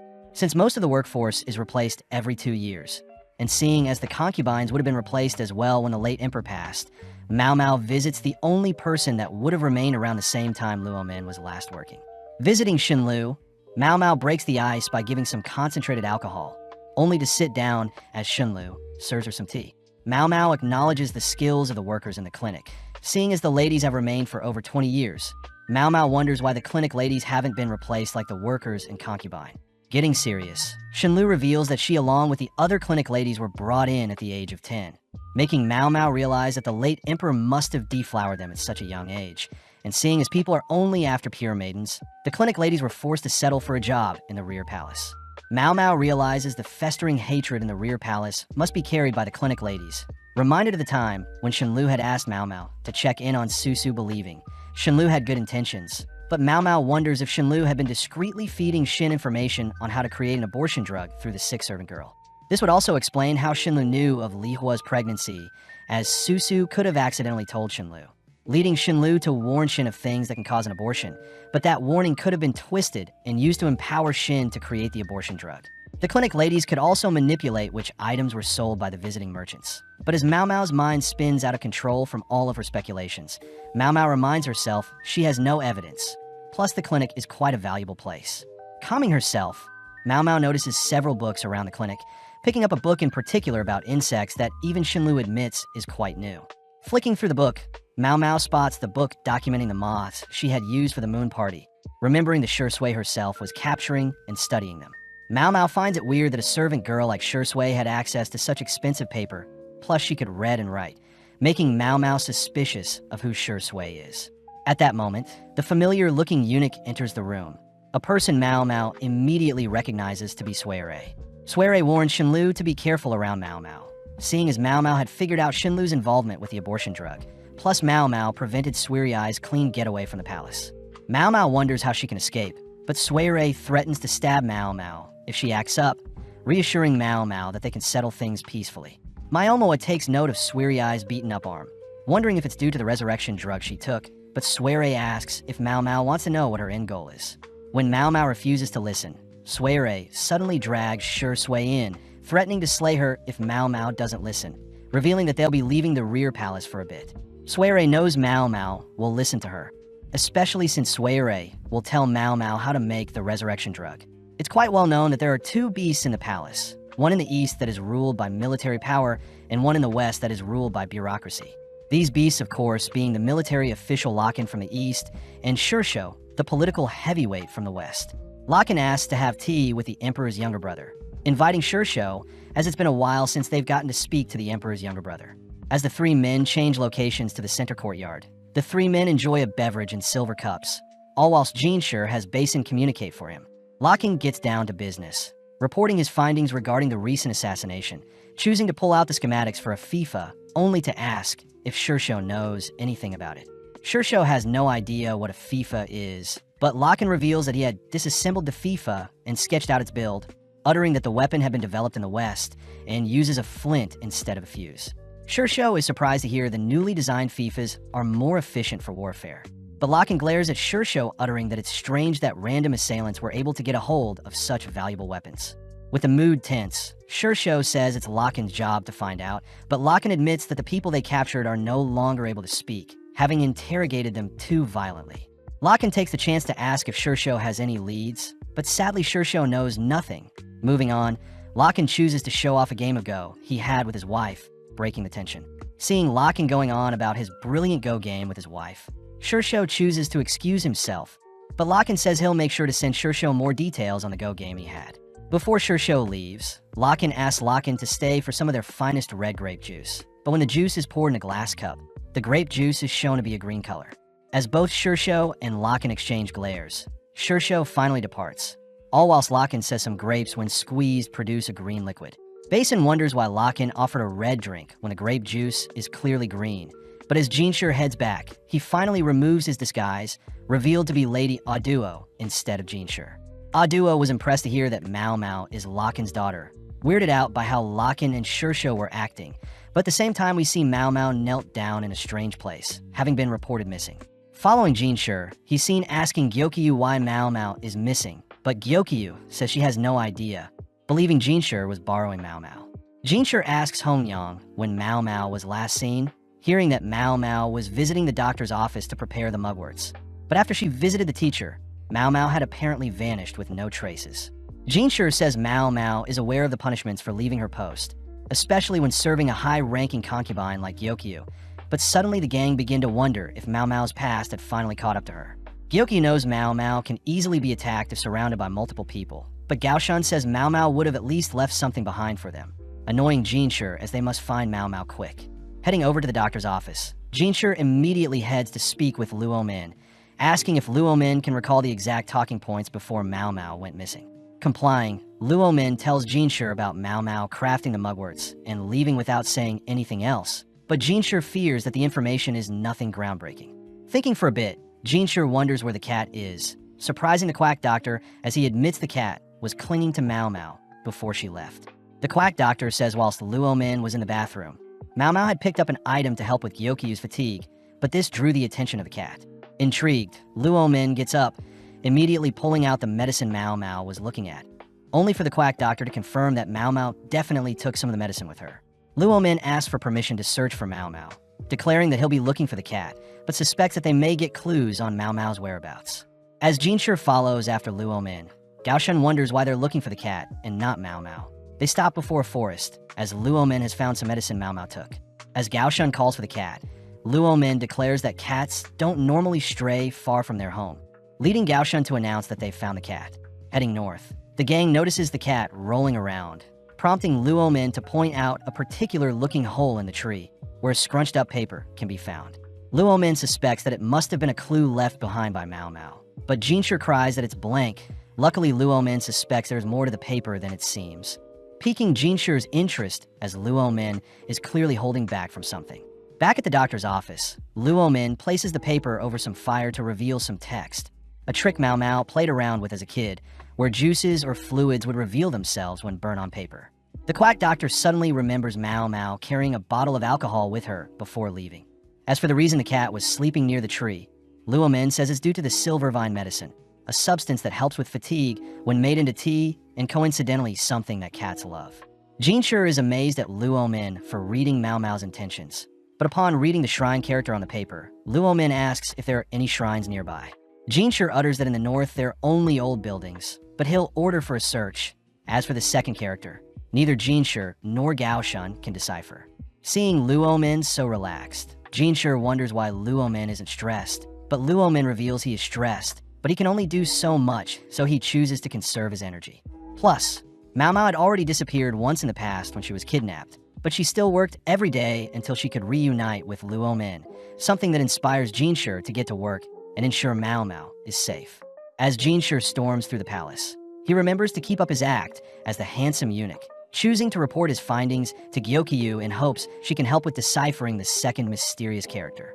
With even Gyokyu unsure, the other girls are tasked with racking their brains as well, but when Seikyu looks at the character, she recognizes the character to be the word sway. The girls know sway stands for jade, but Seikyu wonders if it stands for sure sway, immediately catching Jinshi's attention as he hears Mao Mao had befriended Sure Sway, the second person to have sway in their name. Jinshi learns about Xiaolan as well, but suddenly Jinshi realizes something, immediately calling for a search on Sure Sway, the servant girl, as Jinshi is clearly infuriated at his realization. At night, we see several ships traveling through water, revealed to be housing both Mao Mao and Sure Sway, who both wonder where they're going. With Sway standing guard and observing the girls, Mao Mao utters that she had to follow Sway as she couldn't risk Sure Sway getting attacked. But more importantly, Mao Mao was surprised to have been led to a secret passage. Mao Mao recognized the passage to be near where she and Sure Sway first met. But while Shinlu and Sway were distracted, Mao Mao had quickly written up her note and stuffed it into a nearby tree along with some silver vine. Passing through a strange tunnel, Sway says Mao Mao and Sure Sway are to pretend they were sold off, and from there they were picked up by a carriage and departed from a port. Mao Mao is only allowed to keep Jinshi's hair tie, but seeing as there is nothing they can do at the moment, both girls agree to rest and prepare for what is to come.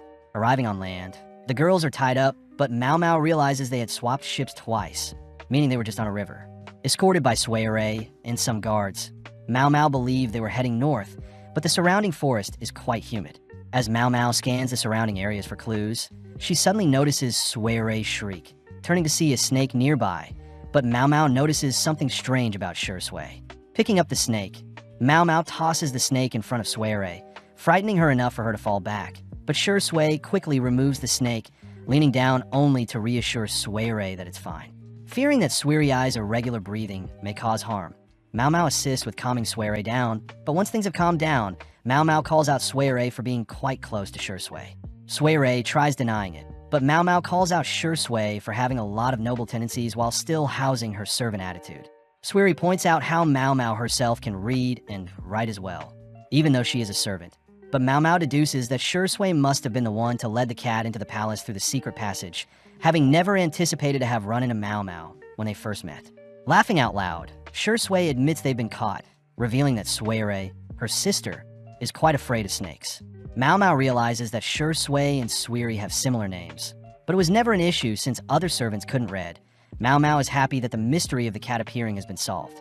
Plus, Mao Mao suspects that Sure Sway spent more time around the bath to get into contact with Sway, watching as the sisters interact, but Mao Mao wonders why she's been taken away from the rear palace.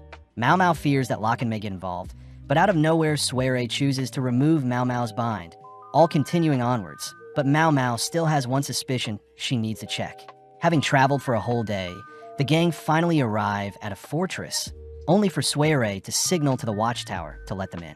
As a massive drawbridge lowers over the moat, the gang head into town, surprising Mao Mao as there seems to be a hot spring resort in town, explaining the humid area. Off in the distance, Mao Mao notices a foreigner, wondering if they could be one of the envoys that visited, but before Mao Mao can speculate, she bumps into a little boy, Kyu. Before Mao Mao can tussle with the boy, Sure Sway scolds Kyu for bumping into Mao Mao, but Kyu is impressed by Sway's looks, even calling Sure Sway Big Sis and mentioning a maid of sorts. Mao Mao hears Kyu bring up a festival tomorrow, exciting Sure Sway as they all head towards the town's inn. But as the girls check in, Mao Mao spots a familiar-looking man, seeing as he resembled a guard the envoys had brought with them. Sway reveals that she had a lot of work to do after her resurrection, something that only piques Mao Mao's interest more. As they all head inside, they're greeted by a maid, who shows Kyu the items she's gathered, something Sure Sway is grateful for as she loves the lantern plants that have been gathered.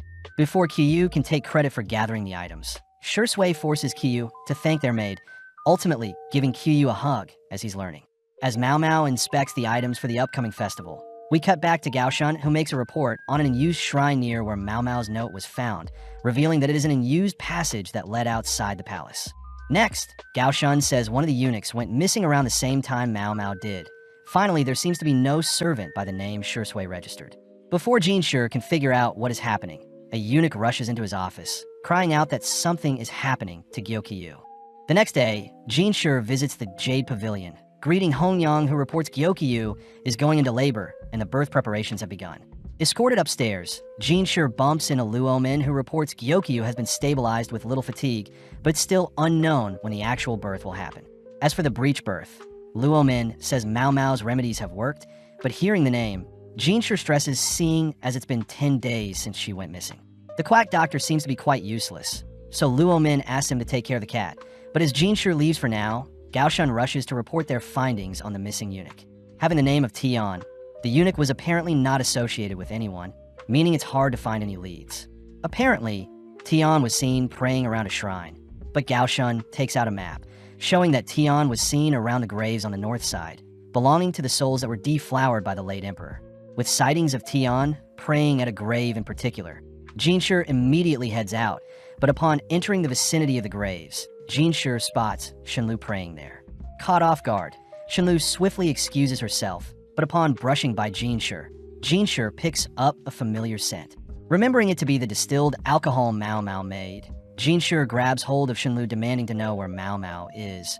But having let his true face slip, Jinshi calms himself only to ask if Shenlu knows where Mao Mao is. Seeing Jinshi up and close, Shenlu is reminded of the late emperor, attempting to pull away, but Jinshi refuses to let go.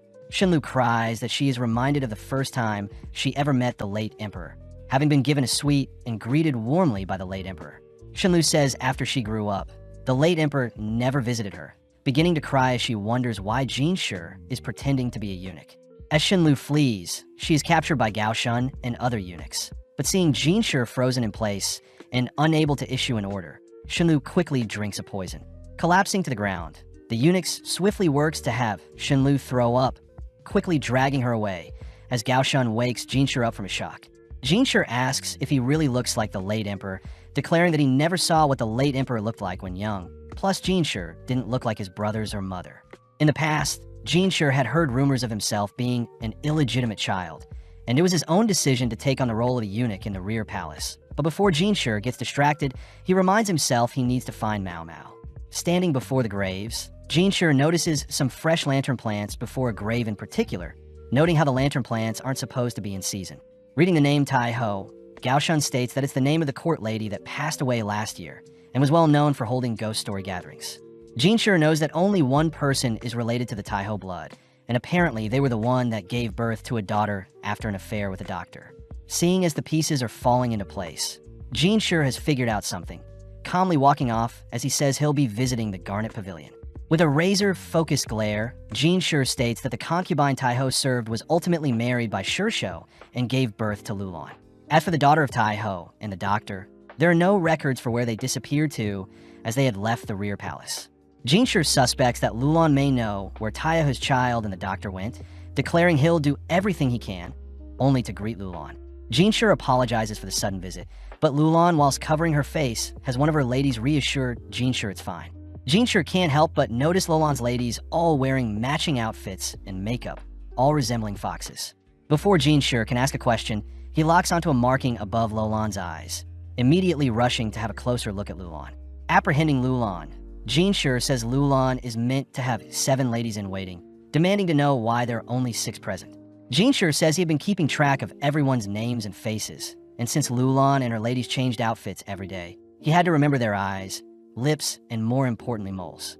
Seeing as Rinpu is in front of him, Jinshi says he knows Lulan had intentionally hired huge amounts of servants and recruited similar-looking women that look like her to disguise themselves. Before anyone can stop him, Jinshi orders Rinpu to reveal where Lulan has gone, but as Rinpu bawls her eyes out, Surin, another lady in waiting, cries that Rinpu doesn't know anything. With Jinshi trying to calm himself, we see all of Lulan's slaves gathered and being questioned, only for Surin herself to admit that Lulan won't be returning to the rear palace, something Jinshi says has never been done before.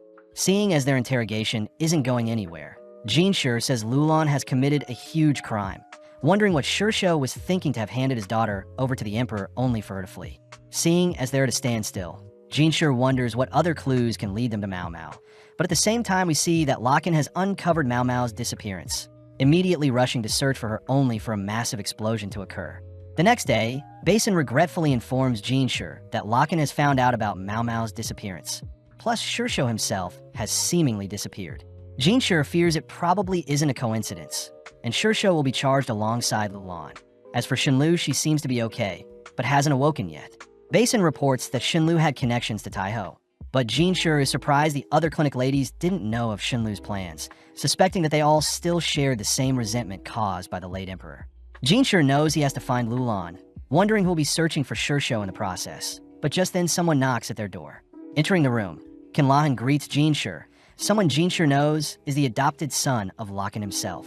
Lahan shows, off a scroll, an item Jinshur recognizes to be the receipt journal for the National Treasury.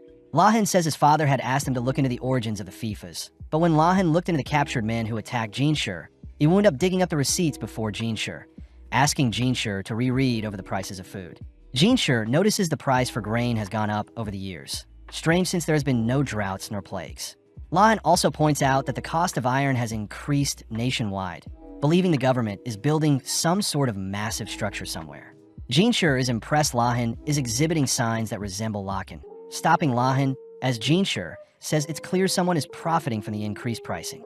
Jinshur asks what the abundance of iron purchases has to do with the price increase for grains, leading Lahan to suspect they're related, but Lahan first asks if Jinshur would like him to investigate further to see where everything is coming from. Seeing as everyone has a price, Jinshur asks what Lahan is after, hearing that Lahan wants Jinshur to help pay off damages to the rear palace gate that Locken had made. Jinshur immediately accepts, but in exchange, orders Lahan to be thorough with his investigations. But elsewhere, we see Mao Mao staring off into the night sky, glazing occasionally at the mask she had been given. A few moments later, we see Shursui asking Mao Mao to put on her fox mask she painted, but Mao Mao notes the green on Shursui's mask makes her look like a raccoon, whereas Mao Mao's mask makes her look like a cat. Seeing as Mao Mao's long hair is getting in the way, Shursui helps comb Mao Mao's hair, offering up one of her spiderweb hair sticks to tie up Mao Mao's hair. But Mao Mao says she won't need it seeing as she has Jinshur's hairpin. Shursui is impressed by such a hair stick, asking if she can have it. But Mao Mao knows Jinshur will get mad at her, immediately refusing.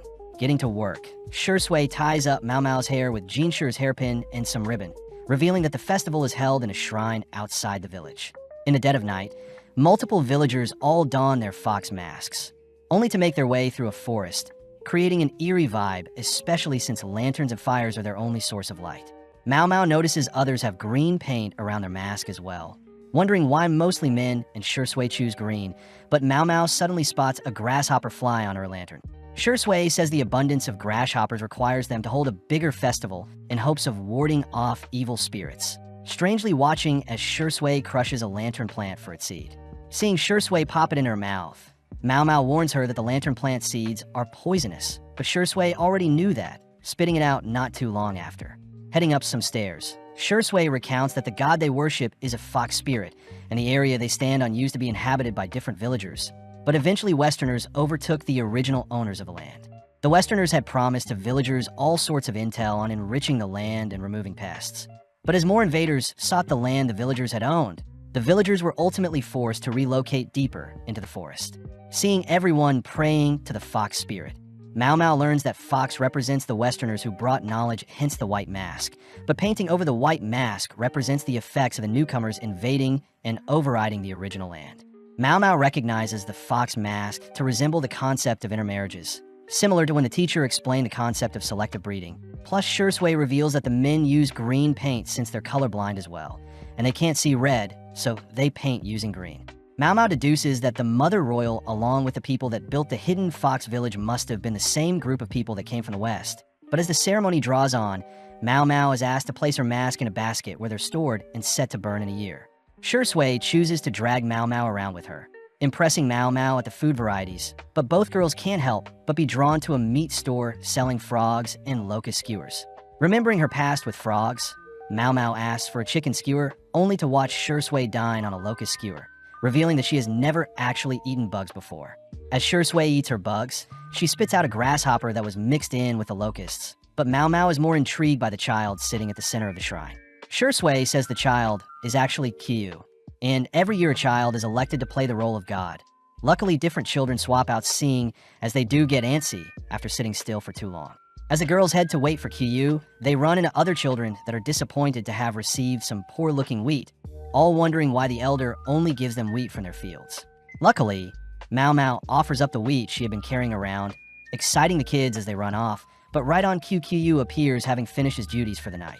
Shui praises Qiyu for a job well done, but Qiyu wishes his mother could have seen him, intriguing Mao Mao as Qiyu's mother isn't living with him.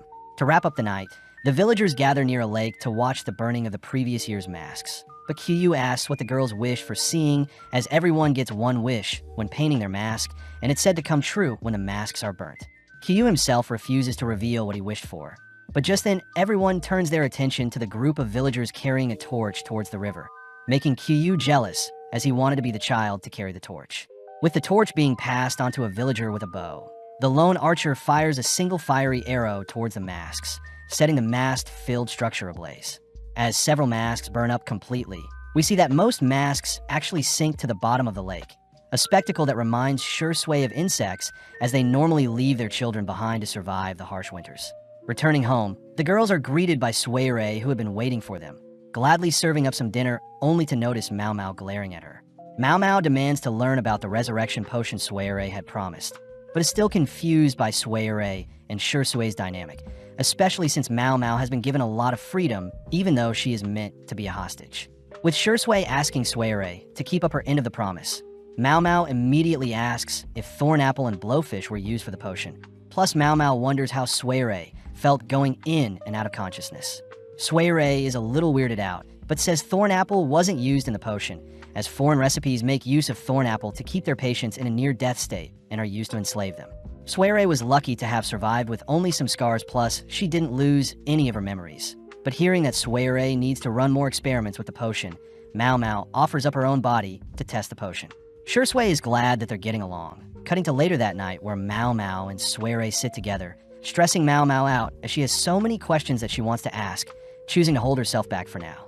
The next evening, Mao Mao is handed some books, only to be warned by Sui to not try and escape, especially since she'll be away and guard her station outside their home. Immediately, Mao Mao gets tucked into reading, forcing Shui to feed and dress Mao Mao. But seeing Mao Mao's fixation on reading, Qiyu is reminded of Lady Shinmei. As Qiyu heads off to do the dishes, Shui heads to retrieve Mao Mao's headpin, reminding Mao Mao to take better care of such a valuable-looking hairpin. Shui chooses to add her own hairpin to ensure Mao Mao's hair is tied correctly. But Mao Mao asks where Shui learned such a technique, hearing that Shui was beaten and had hot water thrown on her if she wasn't fast enough or didn't give out good massages.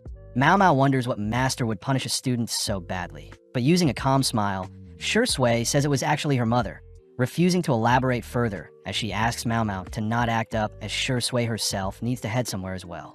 With 6 hours of reading passing by instantly, Mao Mao decides to get some fresh air, immediately stunned by the gorgeous view of the village and fields beyond its walls. Mao Mao wonders if the shack outside the village is where they store the wheat, wondering what the reason for the town's poor harvest could have been along with that strange patch of unharvested wheat next to the shack. But out of nowhere, Qiyu returns, asking to know where Shui went. Mao Mao is annoyed at how loud Qiyu is, but Mao Mao asks what that shack outside town is, hearing that it's the elder's old storehouse and it's not in use, seeing as a new one had to be built to keep the rats out. Mao Mao suddenly realizes something, asking if they could visit the storehouses, and seeing as Qiyu is more than glad to show Mao Mao around town, he unveils the secret passage he uses to get away from his studies. Easily making it outside the village with Qiyu's help, Mao Mao begins inspecting the nearby crops, making Qiyu ask if the unharvested patch of crops is due to a lack of nutrients. Mao Mao corrects Qiyu, suspecting that the light from the nearby storehouse must be messing up the growth of the unharvested patch of crops. Mao Mao also reasons that the infestation of rats has to do with Sui, suspecting that Sui had been capturing them for her experiments with perfecting the resurrection drug. Qiyu chooses to show off his lockpicking skills and unlock the old storehouse, allowing Mao Mao to confirm her suspicions as she uncovers a room filled with various medicines and caged rats. Surprisingly, Qiyu asks why there are metal tubes in the room as well, something that catches Mao Mao's attention as she rushes to pull back a strange-looking curtain, horrified to discover some fifas. Mao Mao wonders what a workshop to design FIFAs is doing in the storehouse. But as the duo hear a voice, Mao Mao and Qiyu rush to hide, only for Lady Shinmei herself to enter the room. Shinmei finds it suspicious that the storehouse was unlocked, but as Lady Isla herself enters the room as well, Shinmei says she must have been imagining things. With Mao Mao relieved to have not been found, Shinmei suddenly borrows a sword, instantly cutting down the room's curtains only to reveal Mao Mao's hiding spot, demanding to know why filthy rats have snuck into her space. As Mao Mao stares off into Shinmei's maniacal grin, a second passes by only for Shinmei to turn to Suere beside her, slapping her as she reminds Suere to keep her rats in line. Suere immediately apologizes, but Shinmei suddenly notices Qiyu, asking where she has seen him before. Before Qiyu can speak, Suere says Qiyu is Shiro's son, but out of nowhere a familiar voice speaks up asking that Shinmei excuse the kids as they must have been playing around. With Lulan asking her mother Shinmei to leave Mao Mao and Qiyu alone, Mao Mao uses the chance to inspect Lulan a little closer, confirming one of her suspicions. Shinmei says she isn't done, declaring that Mao Mao still needs to be punished and that Mao Mao will be tied up and lashed 100 times. But before Suere can ask Shinmei to calm down, Shinmei once again smacks Suere, asking her to be quiet. Mao Mao recognizes Shinmei to be a very dangerous person, fearing that Shinmei plans to accidentally execute her, but luckily Lulan speaks up, revealing that Mao Mao is actually an apothecary that can be of use to Shinmei. Shinmei doubts that Mao Mao is qualified, but Lulan makes up that Mao Mao is actually 30 years old and that her various experiments have slowed down her aging, something that intrigues Shinmei.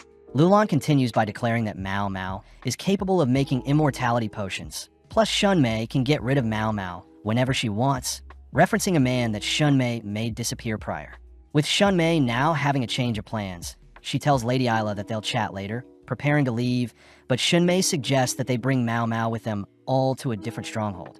Cutting to a snowy terrain, we hear Mao Mao reveal that Lulan is in fact Shui in disguised, impressed that Lulan was able to keep up her high-ranking concubine status by intentionally avoiding any contact with the Empress Dowager along with Li Shu when they were in the bathing area. Mao Mao knows that Shui was okay with hanging out with Mao Mao, since Mao Mao wasn't too familiar with what Lulan looked like. But as we enter a stronghold in a snowy terrain, we see Suere showing Mao Mao the room of the previous apothecary. Suere says she didn't want Mao Mao to get involved with everything, but Mao Mao takes the chance to ask if Shui is really Suerai's half-sister, something that Suere doesn't answer, as she says only Shui treated her like a sister. Mao Mao had heard rumors of Shui marrying another woman and having a second daughter, explaining why Shinmei, Shui's first wife, despises Suere so much. Suere utters that Shui was originally from the Shui clan, and it was Lady Shinmei that picked out and married Shui. A little afterwards, Shinmei was sent to the rear palace only for Shui to purchase her back, but by then Shui had fallen for Suerai's mother and gave birth to Suere, someone Shinmei refused to accept. Shinmei had ordered for Suere and her mother to be banished and used as servants. Plus, till this day, Shinmei refused to allow Suere to have Shui in her name, making Mao Mao realize that Suerai's original name was actually Shui. Suere admits that Lulan was very kind to have used Shui as her servant name, but Mao Mao can't help but see how night and day Lulan and Suerai's lives are, as it was ultimately Shinmei's doing that forced one daughter to become a high-ranking concubine with the highest prestige, whilst the other daughter became a court lady forced to do the dirty work from the shadows. Mao Mao is now able to confirm that Suere was involved with Jin Shi's assassination attempt during the ceremony, having used an explosion to steal and tamper with the ceremonial tools, only to escape by faking her death. As for the attack on Jin Shi with the FIFAs, Mao Mao suspects that it was Shui himself who set that up, but Mao Mao wonders if the reason was because Jin Shi was trying to make changes to the rear palace, and that in turn conflicted with Shui's beliefs. Unable to pin down the actual reason why Shui is after Jin Shi, Mao Mao questions if Shui knew about Jin Shi's true identity, asking Suere how she entered the rear palace the second time as a eunuch. Suere embarrassingly admits that 3 officials had to inspect her and confirm that she had no reproductive organs. But this only makes Mao Mao question how Jin Shi became a eunuch in the rear palace without being caught. Mao Mao knows that only close relatives of the emperor can enter and leave the rear palace, refusing to accept Jin Shi as the emperor's younger brother since their ages don't match. But Mao Mao does remember Jin Shi trying to tell her something in the past. Suppressing her suspicions for now, Mao Mao heads over to a window, suddenly realizing that it has been barred off, plus Suere says it'll snow harder soon, making Mao Mao wonder if they're in the Northern Highlands. With the stronghold so fortified, Mao Mao begins to put the pieces together, remembering how the envoys used a mirror to sneak out and how the Fifas seem to be in production back in the storage room. Suddenly turning to Suere as Mao Mao asks if they plan to start a war. Suere simply utters that it's not her decision to make, asking Mao Mao to stay put and pretend to make medicine as Lulan was able to save Mao Mao. Plus, Mao Mao will be given food every day, so Mao Mao should try her best not to anger Shinmei. As Suere leaves, Mao Mao says she can't escape since she is on the 3rd floor and the snow will take her out before she returns to the village. But seeing as the previous male apothecary owned the room before her, Mao Mao manages to uncover a mountain of books left behind by the man. With some time passing by, Mao Mao is given a meal, recounting that since farming season is almost over, it is the perfect time to start a war. Mao Mao deduces that she is being held in Shihokashu in the northern region, plotting in her head that it takes 10 days by boat from the rear palace, and that the hot spring village should be nearby, but Mao Mao is unable to figure out the name of the mountain ranges on her mind map, instead choosing to lay down and rest for a bit. Strangely, a kid's voice that isn't QUS can be heard outside, reminding Mao Mao that Q had asked to come to the stronghold as well, but Mao Mao fears that the entire village will be punished if Shunmei gets her way. Outside in a watchtower, Lulan is seen lost in thought, only to suddenly hear Shunmei laughing. In the past, Lulan would mimic her mother's behavior, laughing when Shunmei does and getting angry when Shunmei is angry. Lulan had adopted such a personality to ensure Shunmei wouldn't get angry at her, but even Lulan's lifeless personality couldn't help but despise her mother as she would take out her anger on Suere. Lulan admits that she was far too late to have realized how cruel her mother is, but as we cut back to Mao Mao, she is seen being summoned by Shunmei, only to be brought to a room filled with musk. In the room, Mao Mao spots several people in a bed acting strangely, suspecting that they've been laced by something. Shunmei suddenly calls out to Mao Mao whilst getting a manicure and massage, demanding Mao Mao create her an immortality potion, but Mao Mao asks for some time. Off to the side, Mao Mao sees Suere taking care of Lulan, saddened to see the sisters acting like master and servant. Mao Mao promises she'll return tomorrow with something interesting, only to be guided back to her room as she hears she can only leave her room once a day to make a report. Mao Mao says she doesn't mind spending her days in her room, seeing as it was well kept and has all the resources she needs to sustain herself. But before Mao Mao can wonder who the previous male apothecary before her was, Qiyu and other children call out to her. Mao Mao chooses to greet Qiyu formally, but is horrified to hear that Qiyu's mother was apparently amongst the people acting strangely on the bed, and it seems Qiyu was kept in the village to stop him from seeing what was in the room. Mao Mao does have an alternative theory for what Qiyu's mother was doing in the room, but as Mao Mao leaves, Qiyu tries saying something, cutting himself off before he can finish only to run off. Back in the rear palace, we see Lahan making his report to Jinshur, revealing that the once abandoned stronghold in the north belonging to Shursho is expanding. Seeing as nothing of the sort was reported to them, Jinshur suspects Shursho is rebelling, and this is unforgivable since Shursho was the closest advisor to the Empress Dowager. Lahan continues by adding that the stronghold's preparations are quite far along, but out of nowhere Lakan storms into the room, demanding to know what Lahan is doing. Lakan warns Lahan to be wary around Jinshur, accusing Jinshur of being both female and male, but Jinshur understands Lakan is simply annoyed at Jinshur's cowardice. Jinshur wonders what took Lakan so long to show up, but Jinshur can only blame himself for allowing the enemy to kidnap Mao Mao, and Lakan is now asking Jinshur why a man with Jinshur's power is still sitting idly by and doing paperwork. Jinshur allows Lakan to vent his frustrations, but Lakan simply asks why Jinshur is still sitting still when he knows everything already, showing Jinshur that Lakan knows about his secret. Jinshur admits he lacks confidence in himself, but Lakan continues to pile on his insults. As he says Jinshur, hiding away from his responsibilities and living out his life as a pretend eunuch won't get him anywhere and is a waste of life. Jinshur is clearly unable to respond, but luckily Luomin appears, apologizing for Lakan, but Lakan is frozen in sight, seeing as his uncle is here. Luomin slowly approaches Lakan, apologizing for being a pathetic eunuch himself, but Lakan says the insults weren't targeted at him. Luomin says people had to carry him here, seeing as his body is so frail, reminding Lakan that he tends to lash out when stressed, but before Lakan can apologize, Luomin asks Lakan to ask for what he wants in a more tame manner. Now calm and locked in, Lakan chooses to stand before Jinshur, diligently bowing before him as he humbly asks Jinshur to rally together an army to face off against Shursho the traitor. Jinshur is taken aback by Lakan's apologetic manner, but Lahan takes the chance to present a scroll to Jinshur, bowing as well, as he says the production of illegal FIFAs has been happening for several years now, and is the final piece showing that a rebellion is on the horizon. With Luo Min pleading with Jinshi as well, Jinshi says that the Forbidden Army will need to be mobilized to fight off the rebellion, and seeing as the army belongs to the Emperor itself, Jinshi says Locken won't be allowed to command the army. Locken asks Jinshi once more how long he plans to hide away as a eunuch, demanding that Jinshi finally succeed in his role as the Moon Prince. With that final remark, Jinshi admits this day was bound to come, triumphantly stating that he himself will command the Forbidden Army to fight. Back in the fortress, we see Lulan heading to check on Mao Mao, all whilst Mao Mao begins making some medicine. Mao Mao learned that the previous apothecary was able to create the resurrection potion in the process of making the immortality potion, but Shinmei had apparently asked for a potion to make her 10 years younger with each sip.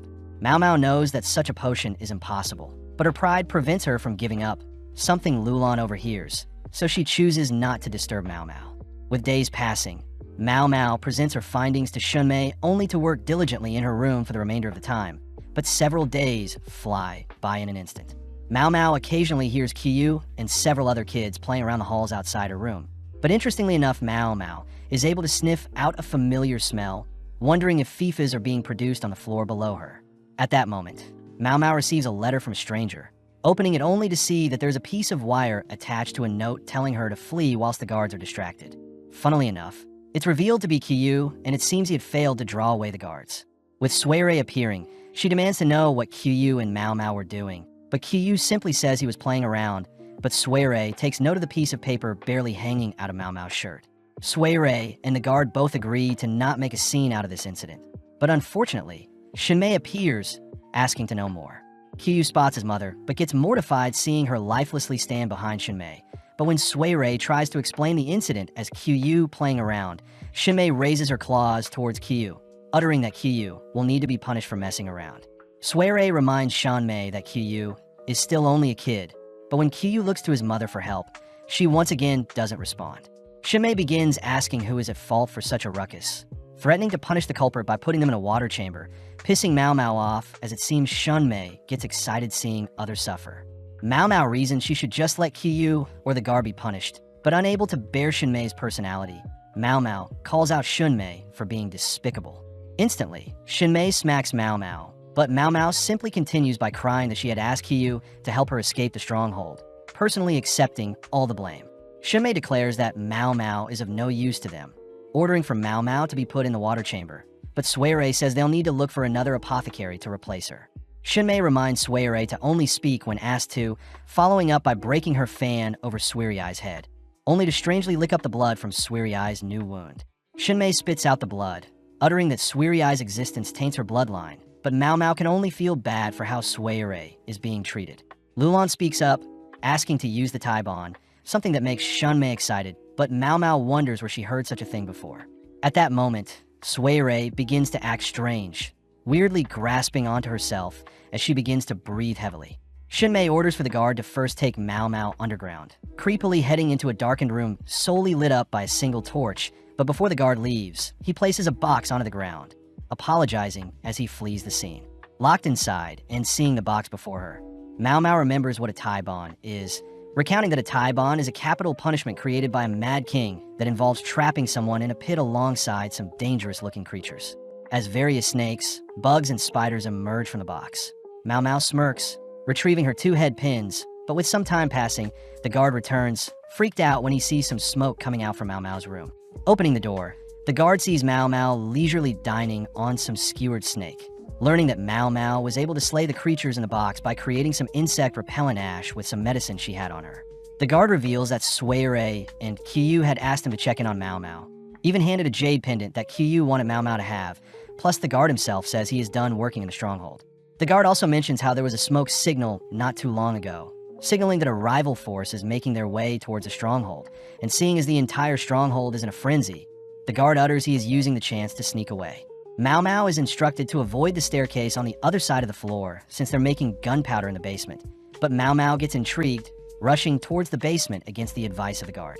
Following the scent of gunpowder, Mao Mao manages to sneak into the room filled with gunpowder, horrified since the gunpowder is quite close to a fire source. Mao Mao knows that the smoke being created is poisonous, But to make things worse, Lulan suddenly appears, ordering the workers to flee. To convince the men, Lulan hands the men a bag filled with silver coins, and before the men can change their minds, Lulan tosses her torch into the nearby gunpowder, setting the room ablaze. Outside, we see the guard take note of the room filled with smoke, cutting back to Mao Mao, who seems to be barely alive, managing to make it outside only to spot Lulan gasping for air. Lulan is shocked to see Mao Mao here, relieved Mao Mao was able to survive the typhoon, especially since Mao Mao isn't afraid of bugs, something Mao Mao can only thank Lulan for setting up. With another explosion ringing out from the gunpowder room, Mao Mao cries for Lulan to flee with her, but Lulan pulls away, declaring that she still has things she must do. As Lulan heads up some stairs, Mao Mao chooses to follow her, but Lulan reminds Mao Mao that it's the perfect chance for Mao Mao to escape. Mao Mao wonders if Shan Mei cares for Lulan, but Lulan says her mother doesn't even remember her face, revealing that she was forced to put on makeup and be Shin Mei's doll from a very young age. Flashing back, Lulan had tried to hang out with Sui in the past, but out of nowhere Shan Mei had smacked Lulan, believing she was a servant since she didn't have any makeup on. Lulan says she wants to be on good terms with Sui, especially since Shan Mei was always horrible to both Sui and her mother, and it was ultimately Shin Mei's doing that caused Sui mother to pass away. Lulan feels despair remembering how Shan Mei flipped out when Shirshou showed off Sui's mother as his new wife. But suddenly Mao Mao realizes something about Sui. Lulan reveals that the court lady that gave birth to the emperor's daughter and had passed away a year prior was actually Sui's grandmother, meaning Taiho is actually Sui's grandmother.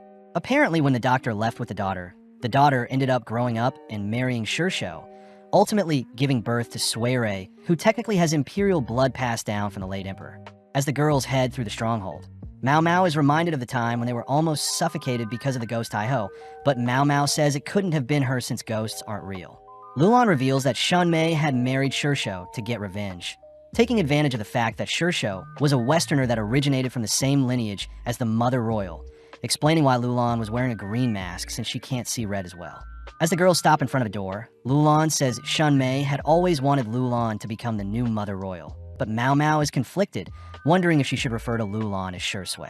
Remembering all the time she spent together with Shui, Mao Mao calls out to Shui, surprisingly exciting Shui as she tears up a bit. Getting serious, Mao Mao asks if Shui had taken the abortion medicine that was circulating around in the rear palace. Seeing Shui refuse to answer, Mao Mao follows up by asking if the ghost story Shui told regarding the cricket wife eating her husband was about Shui herself. Mao Mao says that Shui is supposedly the cricket locked in a cage. In this case, the cage is the rear palace, and Shui will eventually devour the father cricket, this being the emperor. With all the pieces coming together, Mao Mao begins to ask about the poisonous lantern seed Shui had tasted before the festival, but Shui stops her, instead opening the room in front of her. Immediately, Mao Mao spots Qiu passed out on the floor, rushing to his side only to be horrified seeing as he is not breathing. Seeing the other kids knocked out as well, Mao Mao demands to know if Shui had forced them to drink poison, but Shui can only calmly walk over to the sleeping children, uttering that it was a medicine they drank.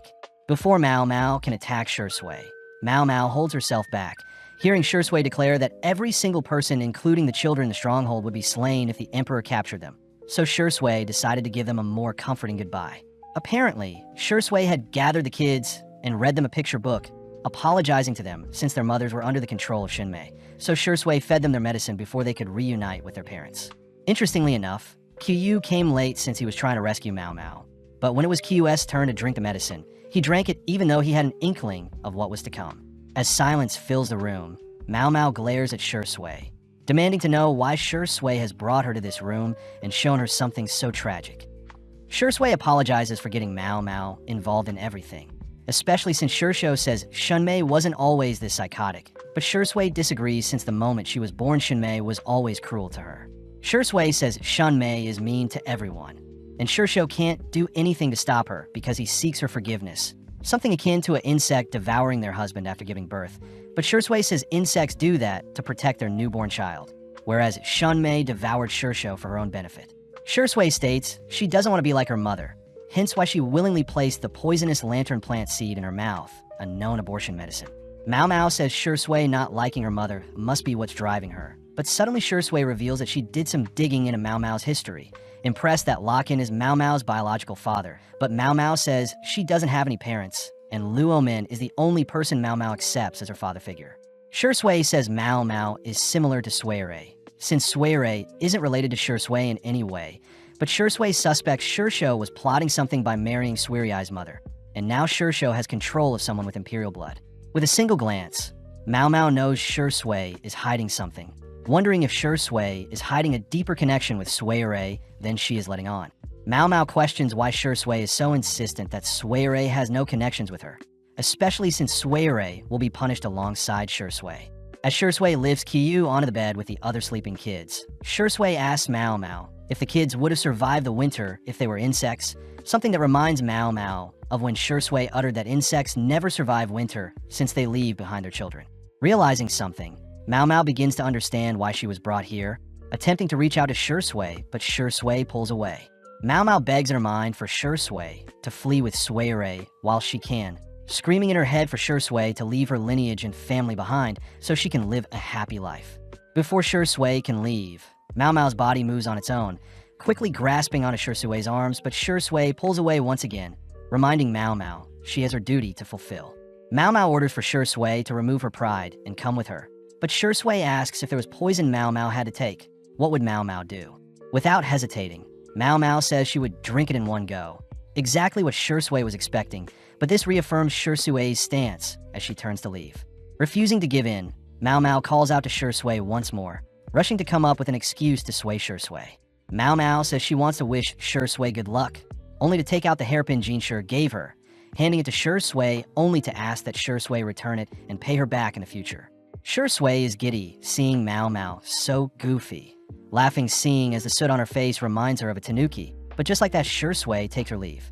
Flashing back briefly, we see the royal army set up in the snowy biome, but as we cut inside, we see Lahan scolding Jinshi for taking so long to prepare.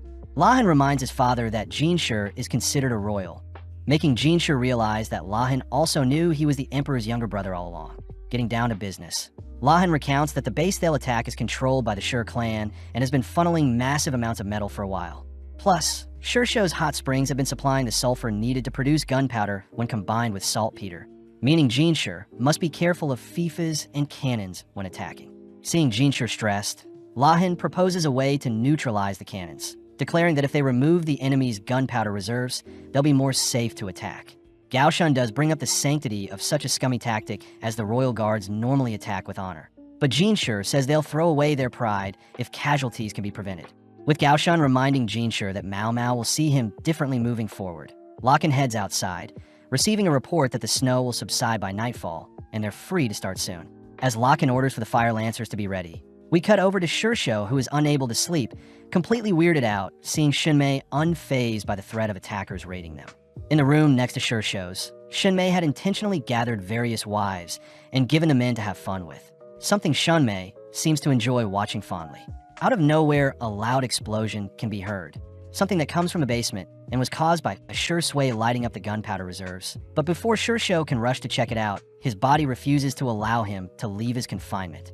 Shi Shou said it all started 20 years ago, when the late emperor had begged Shi Shou to marry his daughter. Strange, since the late emperor actually felt guilty exiling his daughter from the palace. Shi Shou couldn't refuse an order from the late emperor. Plus, Shi Shou was granted a wish he used to buy back Shinmei, who was in the rear palace at the time. Now in the present, Shi Shou steals his resolve, finally leaving his room only to tell Shinmei he plans on checking out the cause of the explosion, but suddenly Shi Sui appears. Shinmei demands to know why Shi Sui is so dirty, but fighting back for once, Shi Sui says she is disgusted by not only her mother, but the other women gathered here. Before Q's mother can flee the scene, Shi Sui slaps her aside, only to rush towards a nearby cupboard, opening it to see Sui Rui locked inside. Shi Shou is horrified to see what Shinmei was doing whilst he had been gone, blaming himself for being a horrible father. But out of nowhere, Shi Sui faces her father asking him to take responsibility for once.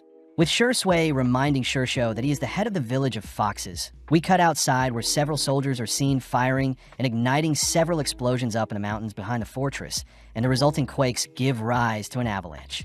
As Shinmei rushes outside to inspect the damage, she is speechless seeing her entire fortress buried in snow. Plus, Shi Sui says she burned up their gunpowder, suspecting that Shinmei never planned to win in the first place. Seeing Shi Sui so brave, Shi Shou says he'll take responsibility, all whilst the royal guards begin their march. Before Shimei's men can bolster their defenses, Jinshi and his army are instantly striking. And with Jinshi as the vanguard, Basin, Lahaku, and hundreds of other skilled knights rush the stronghold, with many of Shinmei's men falling. Jinshi gives an order to capture those who don't want to fight, and seeing as most of Shinmei's men are still inside attempting to cease the flames from the explosion, Jinshi says they must capitalize. Lahaku wonders why a cunning man like Shursho would let his stronghold be attacked so easily.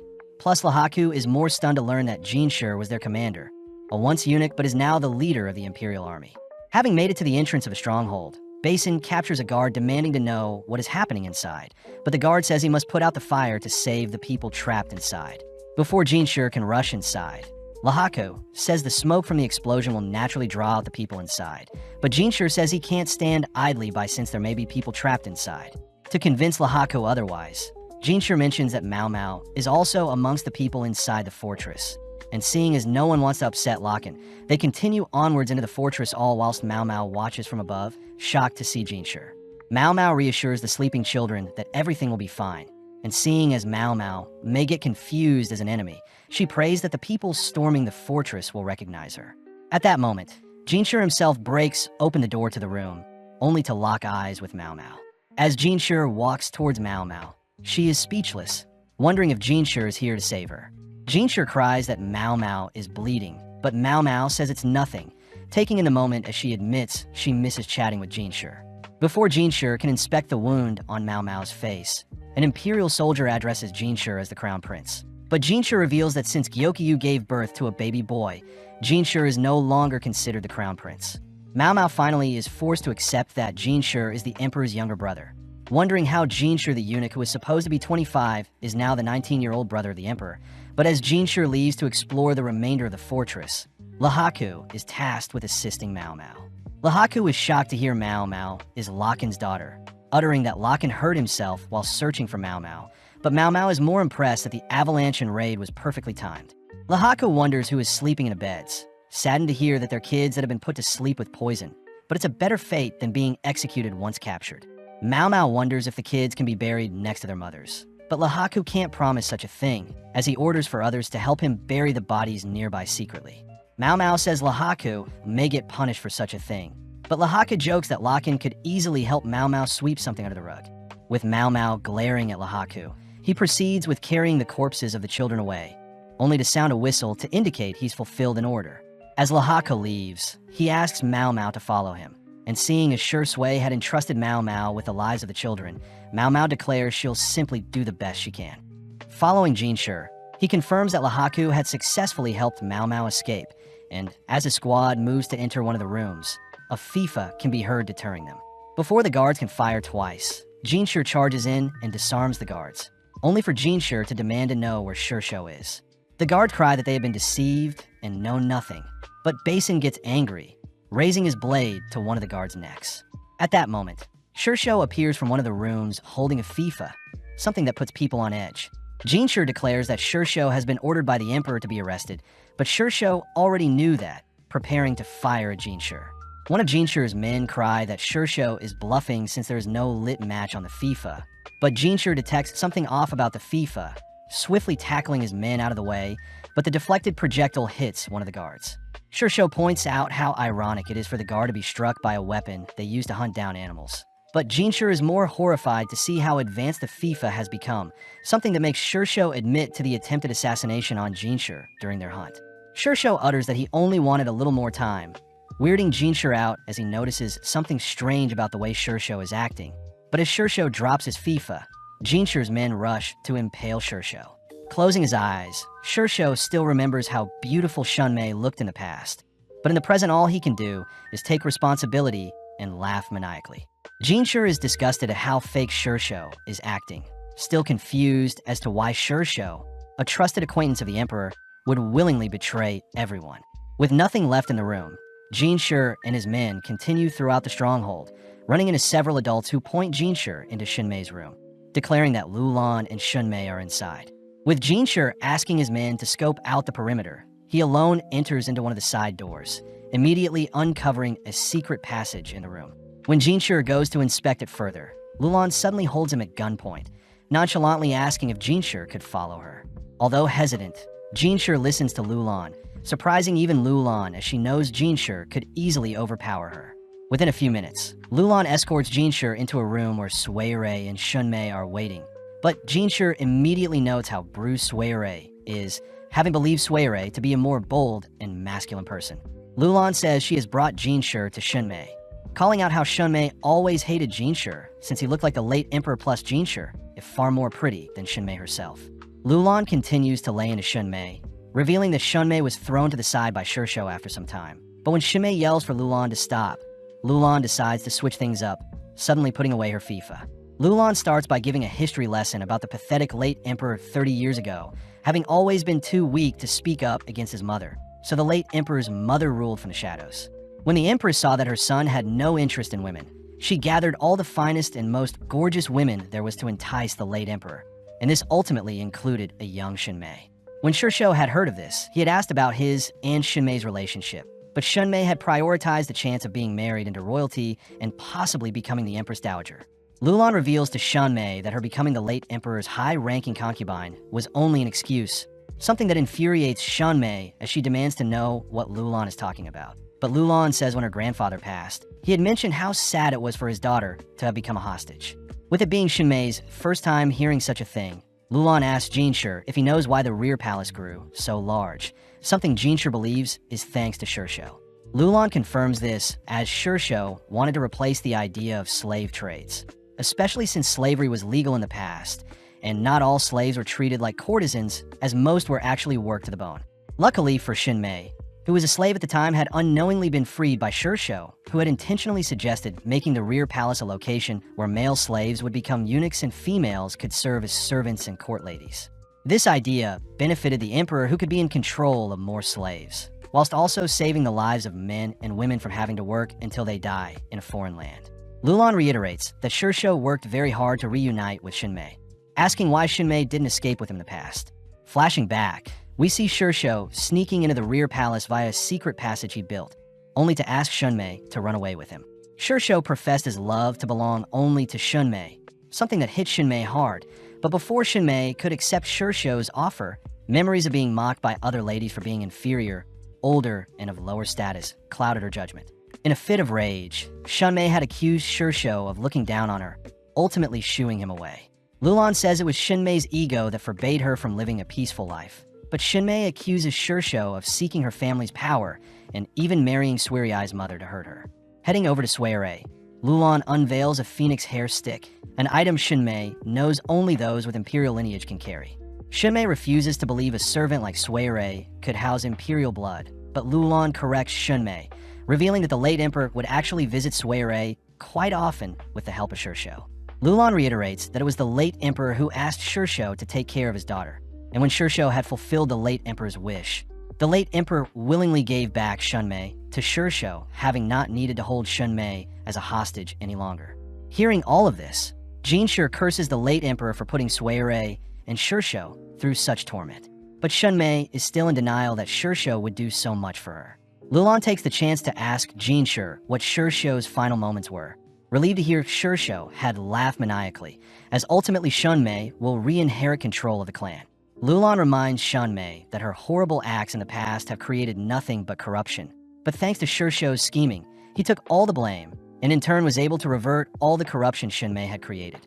Jinshi is saddened to hear Shursho did everything for the nation, furiously gripping his fist as he asks Lulan if he can trust her words. But Lulan simply says the nation would have fallen if it weren't thanks to Shursho's master plan. When Shunmei accuses Lulan of deceiving her as well, Lulan snaps back by pointing out how pathetic Shunmei seems. But this causes Shunmei to punch Lulan. Following up, Shunmei reaches for the FIFA Lulan had sheathed, but when Lulan asks her mother to not embarrass herself further, a sudden gunshot can be heard. It's revealed that Shunmei herself was ultimately wounded as the FIFA had backfired in Shunmei's arm when it was triggered, something caused by Lulan jamming it prior. Jinshi realizes this would have been him if he wrestled Lulan for the FIFA, but Lulan is relieved to see Jinshi isn't just a pretty face. As Lulan lies Shunmei down to rest, she asks if her mother could show some empathy for all Shursho has done for her, a depressing end to Shursho and Shunmei's lives, as there really wasn't anything else that could be done, seeing as Shunmei would stop at nothing to overthrow the nation, while Shursho loved both Shunmei and the nation he served. Seeing as this may be her final moment, Lulan requests two things from Jinshi. First, handing him a note with things that could happen to the nation moving forward. Lulan asks that Shur clan members that have been tormented by Shun may be freed. This, of course, includes Suere. The next request is for Lulan to leave a scratch on Jinshi, and seeing as it's her time to shine, Lulan heads onto the balcony only to begin dancing. As the remaining soldiers reach Jinshi's location, Basin takes note of the scratch mark on Jinshi's face, infuriated as it could only be Lulan who attacked him, prompting Basin to fire at Lulan. With Lulan receiving a fatal wound, Suere breaks down, seeing as she knows what will come next, all whilst Jinshi watches on to pay homage to Lulan's bravery as she dances through the pain. With Basin loading up a second shot, the second projectile lands perfectly in the center of Lulan's chest, something that ceases Lulan's dancing. When Suere tries to stop Lulan from falling off the balcony, she barely misses, all watching as Lulan helplessly descends to the ground below. In the aftermath, we see Jinshi being patched up, only for Gaoshan to report that Mao Mao is fine. Although Jinshi hasn't slept much, he asks to see Mao Mao, but upon entering her tent, Jinshi sees Mao Mao resting alongside the bodies of several deceased children. Jinshi says Basin was beaten up for firing without an order, but Jinshi didn't stop him as it was what Lulan wanted, plus the situation could have been worse if Locken was present. With Jinshi asking to be alone with Mao Mao for a bit, he chooses to kneel down beside Mao Mao, blaming himself for the reason why she was caught up in everything. But before he can inspect the wounds Mao Mao received, Mao Mao suddenly awakens, asking what Jinshi is doing here. Elsewhere, we see the guard who escaped during the chaos passing through a forest, only to run into something glistening from beneath some snow. With Jinshi caught getting too close to Mao Mao, he quickly flinches backwards, but Mao Mao asks why Jinshi has his face wrapped. Without hesitating, Mao Mao leans in close to further inspect the wound, slowly unraveling the bandage only to notice Jinshi's scratch mark. Mao Mao is annoyed that the wound had been poorly stitched up, but admits in her tired state she couldn't do better. Instead, Mao Mao asks if Jinshi was fighting in the front lines. Jinshi utters that he had to lead his army, but Mao Mao scolds Jinshi for acting so reckless, something Jinshi giggles at as he says he didn't intend to get hurt. As Mao Mao helps Jinshi wrap up his face again, Jinshi asks if Mao Mao was close with Lulan, something that makes Mao Mao freeze as she isn't too sure herself. Mao Mao says she had lots of fun spending time with Shi Sui and Xiaolan, but even in the end Mao Mao could never figure her out, something Jinshi utters is tragic as he hints to Mao Mao that Lulan is no longer with him. Mao Mao realizes that she must be the one to carry on what Shi Sui wanted for the others. And with Mao Mao finishing up the wrapping on Jinshi's face, Jinshi suddenly lays down, exhausted from everything. Mao Mao cries that the room is too dirty for Jinshi to sleep in, but Jinshi suddenly pulls Mao Mao to the ground, both suddenly staring off into each other's eyes, side by side. Mao Mao notices Jinshi's cold hands, but suddenly Jinshi demands to know why Mao Mao is in the room with corpses, remembering that Mao Mao's master had forbidden her from handling corpses. Mao Mao admits Jinshi is quite sharp, racking her brain for an excuse, but Jinshi asks how Mao Mao got her scar on her neck.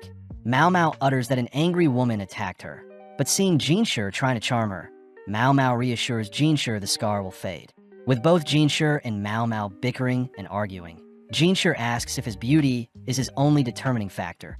But Mao Mao admits that a simple scar wouldn't ruin Jinshi's image, as Jinshi is far more masculine and intelligent than just a pretty face.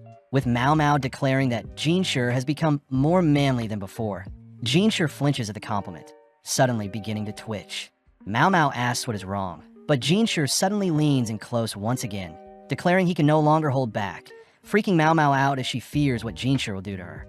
Mao Mao tries asking Jinshi to sleep, but Jinshi simply glares at her, preparing to lean in for a kiss, but suddenly a sound breaks the tension. Getting up, Mao Mao rushes to check on the kids wrapped up, slowly tearing each of them free as she realizes they're slowly resurrecting, realizing that they truly weren't poisoned and had only taken some medicine. As the sun begins to creep into their room, Jinshi asks if the kids are alive, but Mao Mao asks for Jinshi to retrieve some water and food. Mao Mao fears what will happen to the children, declaring she'll do her best, but Jinshi realizes that he had already promised Shi Sui that he would let those who have been tormented by Shinmei go. Before Jinshi heads outside, he turns to see Mao Mao working hard too, grinning seeing how hard-working she is. Outside, Jinshi asks for his men to bring some hot water and blankets, and when Gaoshan checks on the situation, Mao Mao cries for help, asking if Jinshi could bring Suere to help her. With Jinshi agreeing, he first places some hot water near Mao Mao, whispering to Mao Mao they can continue their private chat some other time.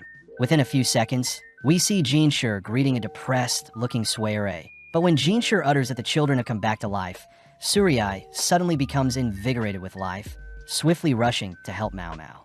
With the sun rising on a new day, we cut forward in time to a festival being held in the Pleasure District to welcome the new year. Following the verdigris princesses, they chat about the new crown prince being revealed soon, only to joke about how much profit Granny is making from the festival. Mimi says it's amazing how Gyokyu is going to become the empress, having successfully given birth to a baby boy. Apparently, after the delivery, Luomin was allowed to stay in the rear palace, having proven himself once again to be a valuable asset to the emperor.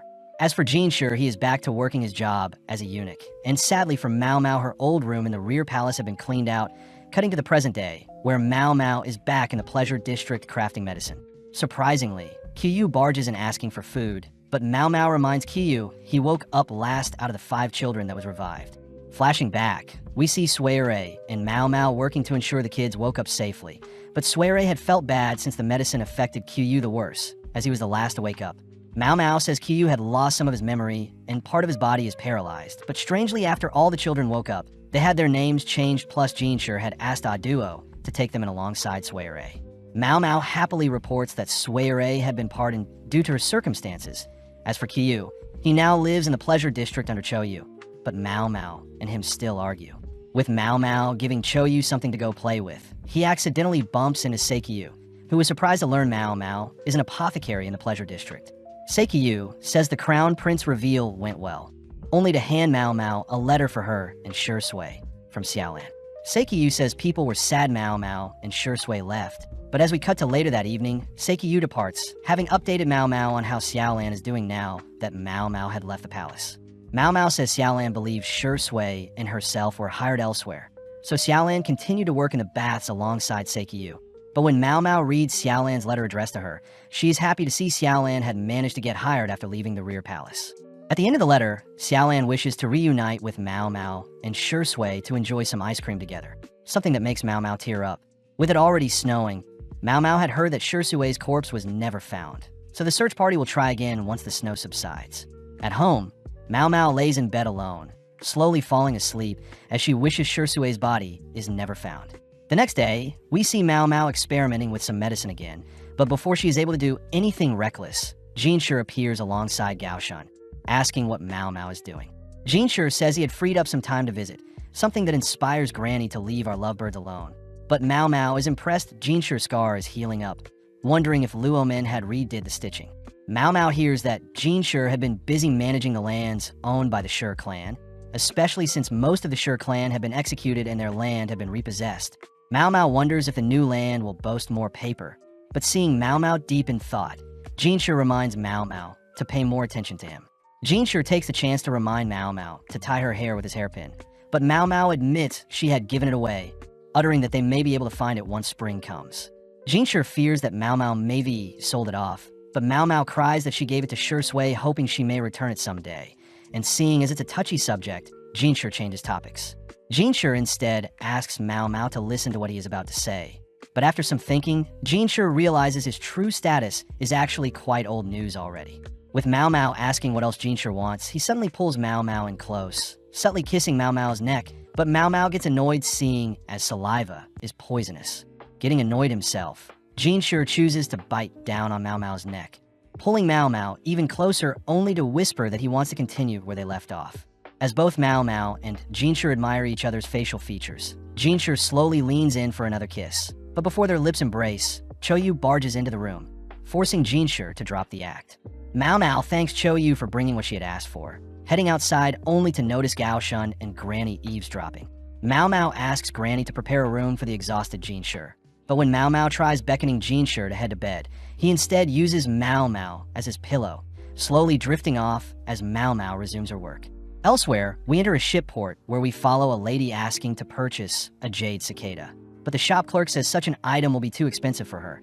But surprisingly, we see the girl take out Jinshur's hairpin to trade for the item. Uttering her name is Tamamo. The season ends with the shop clerk intrigued by Tamamo's name, declaring that her name sounds like a blessing from the ocean, something that makes her wonder what the other side of the ocean sounds like. Waving by the store clerk only to run off as Shui is seen exploring her newfound freedom.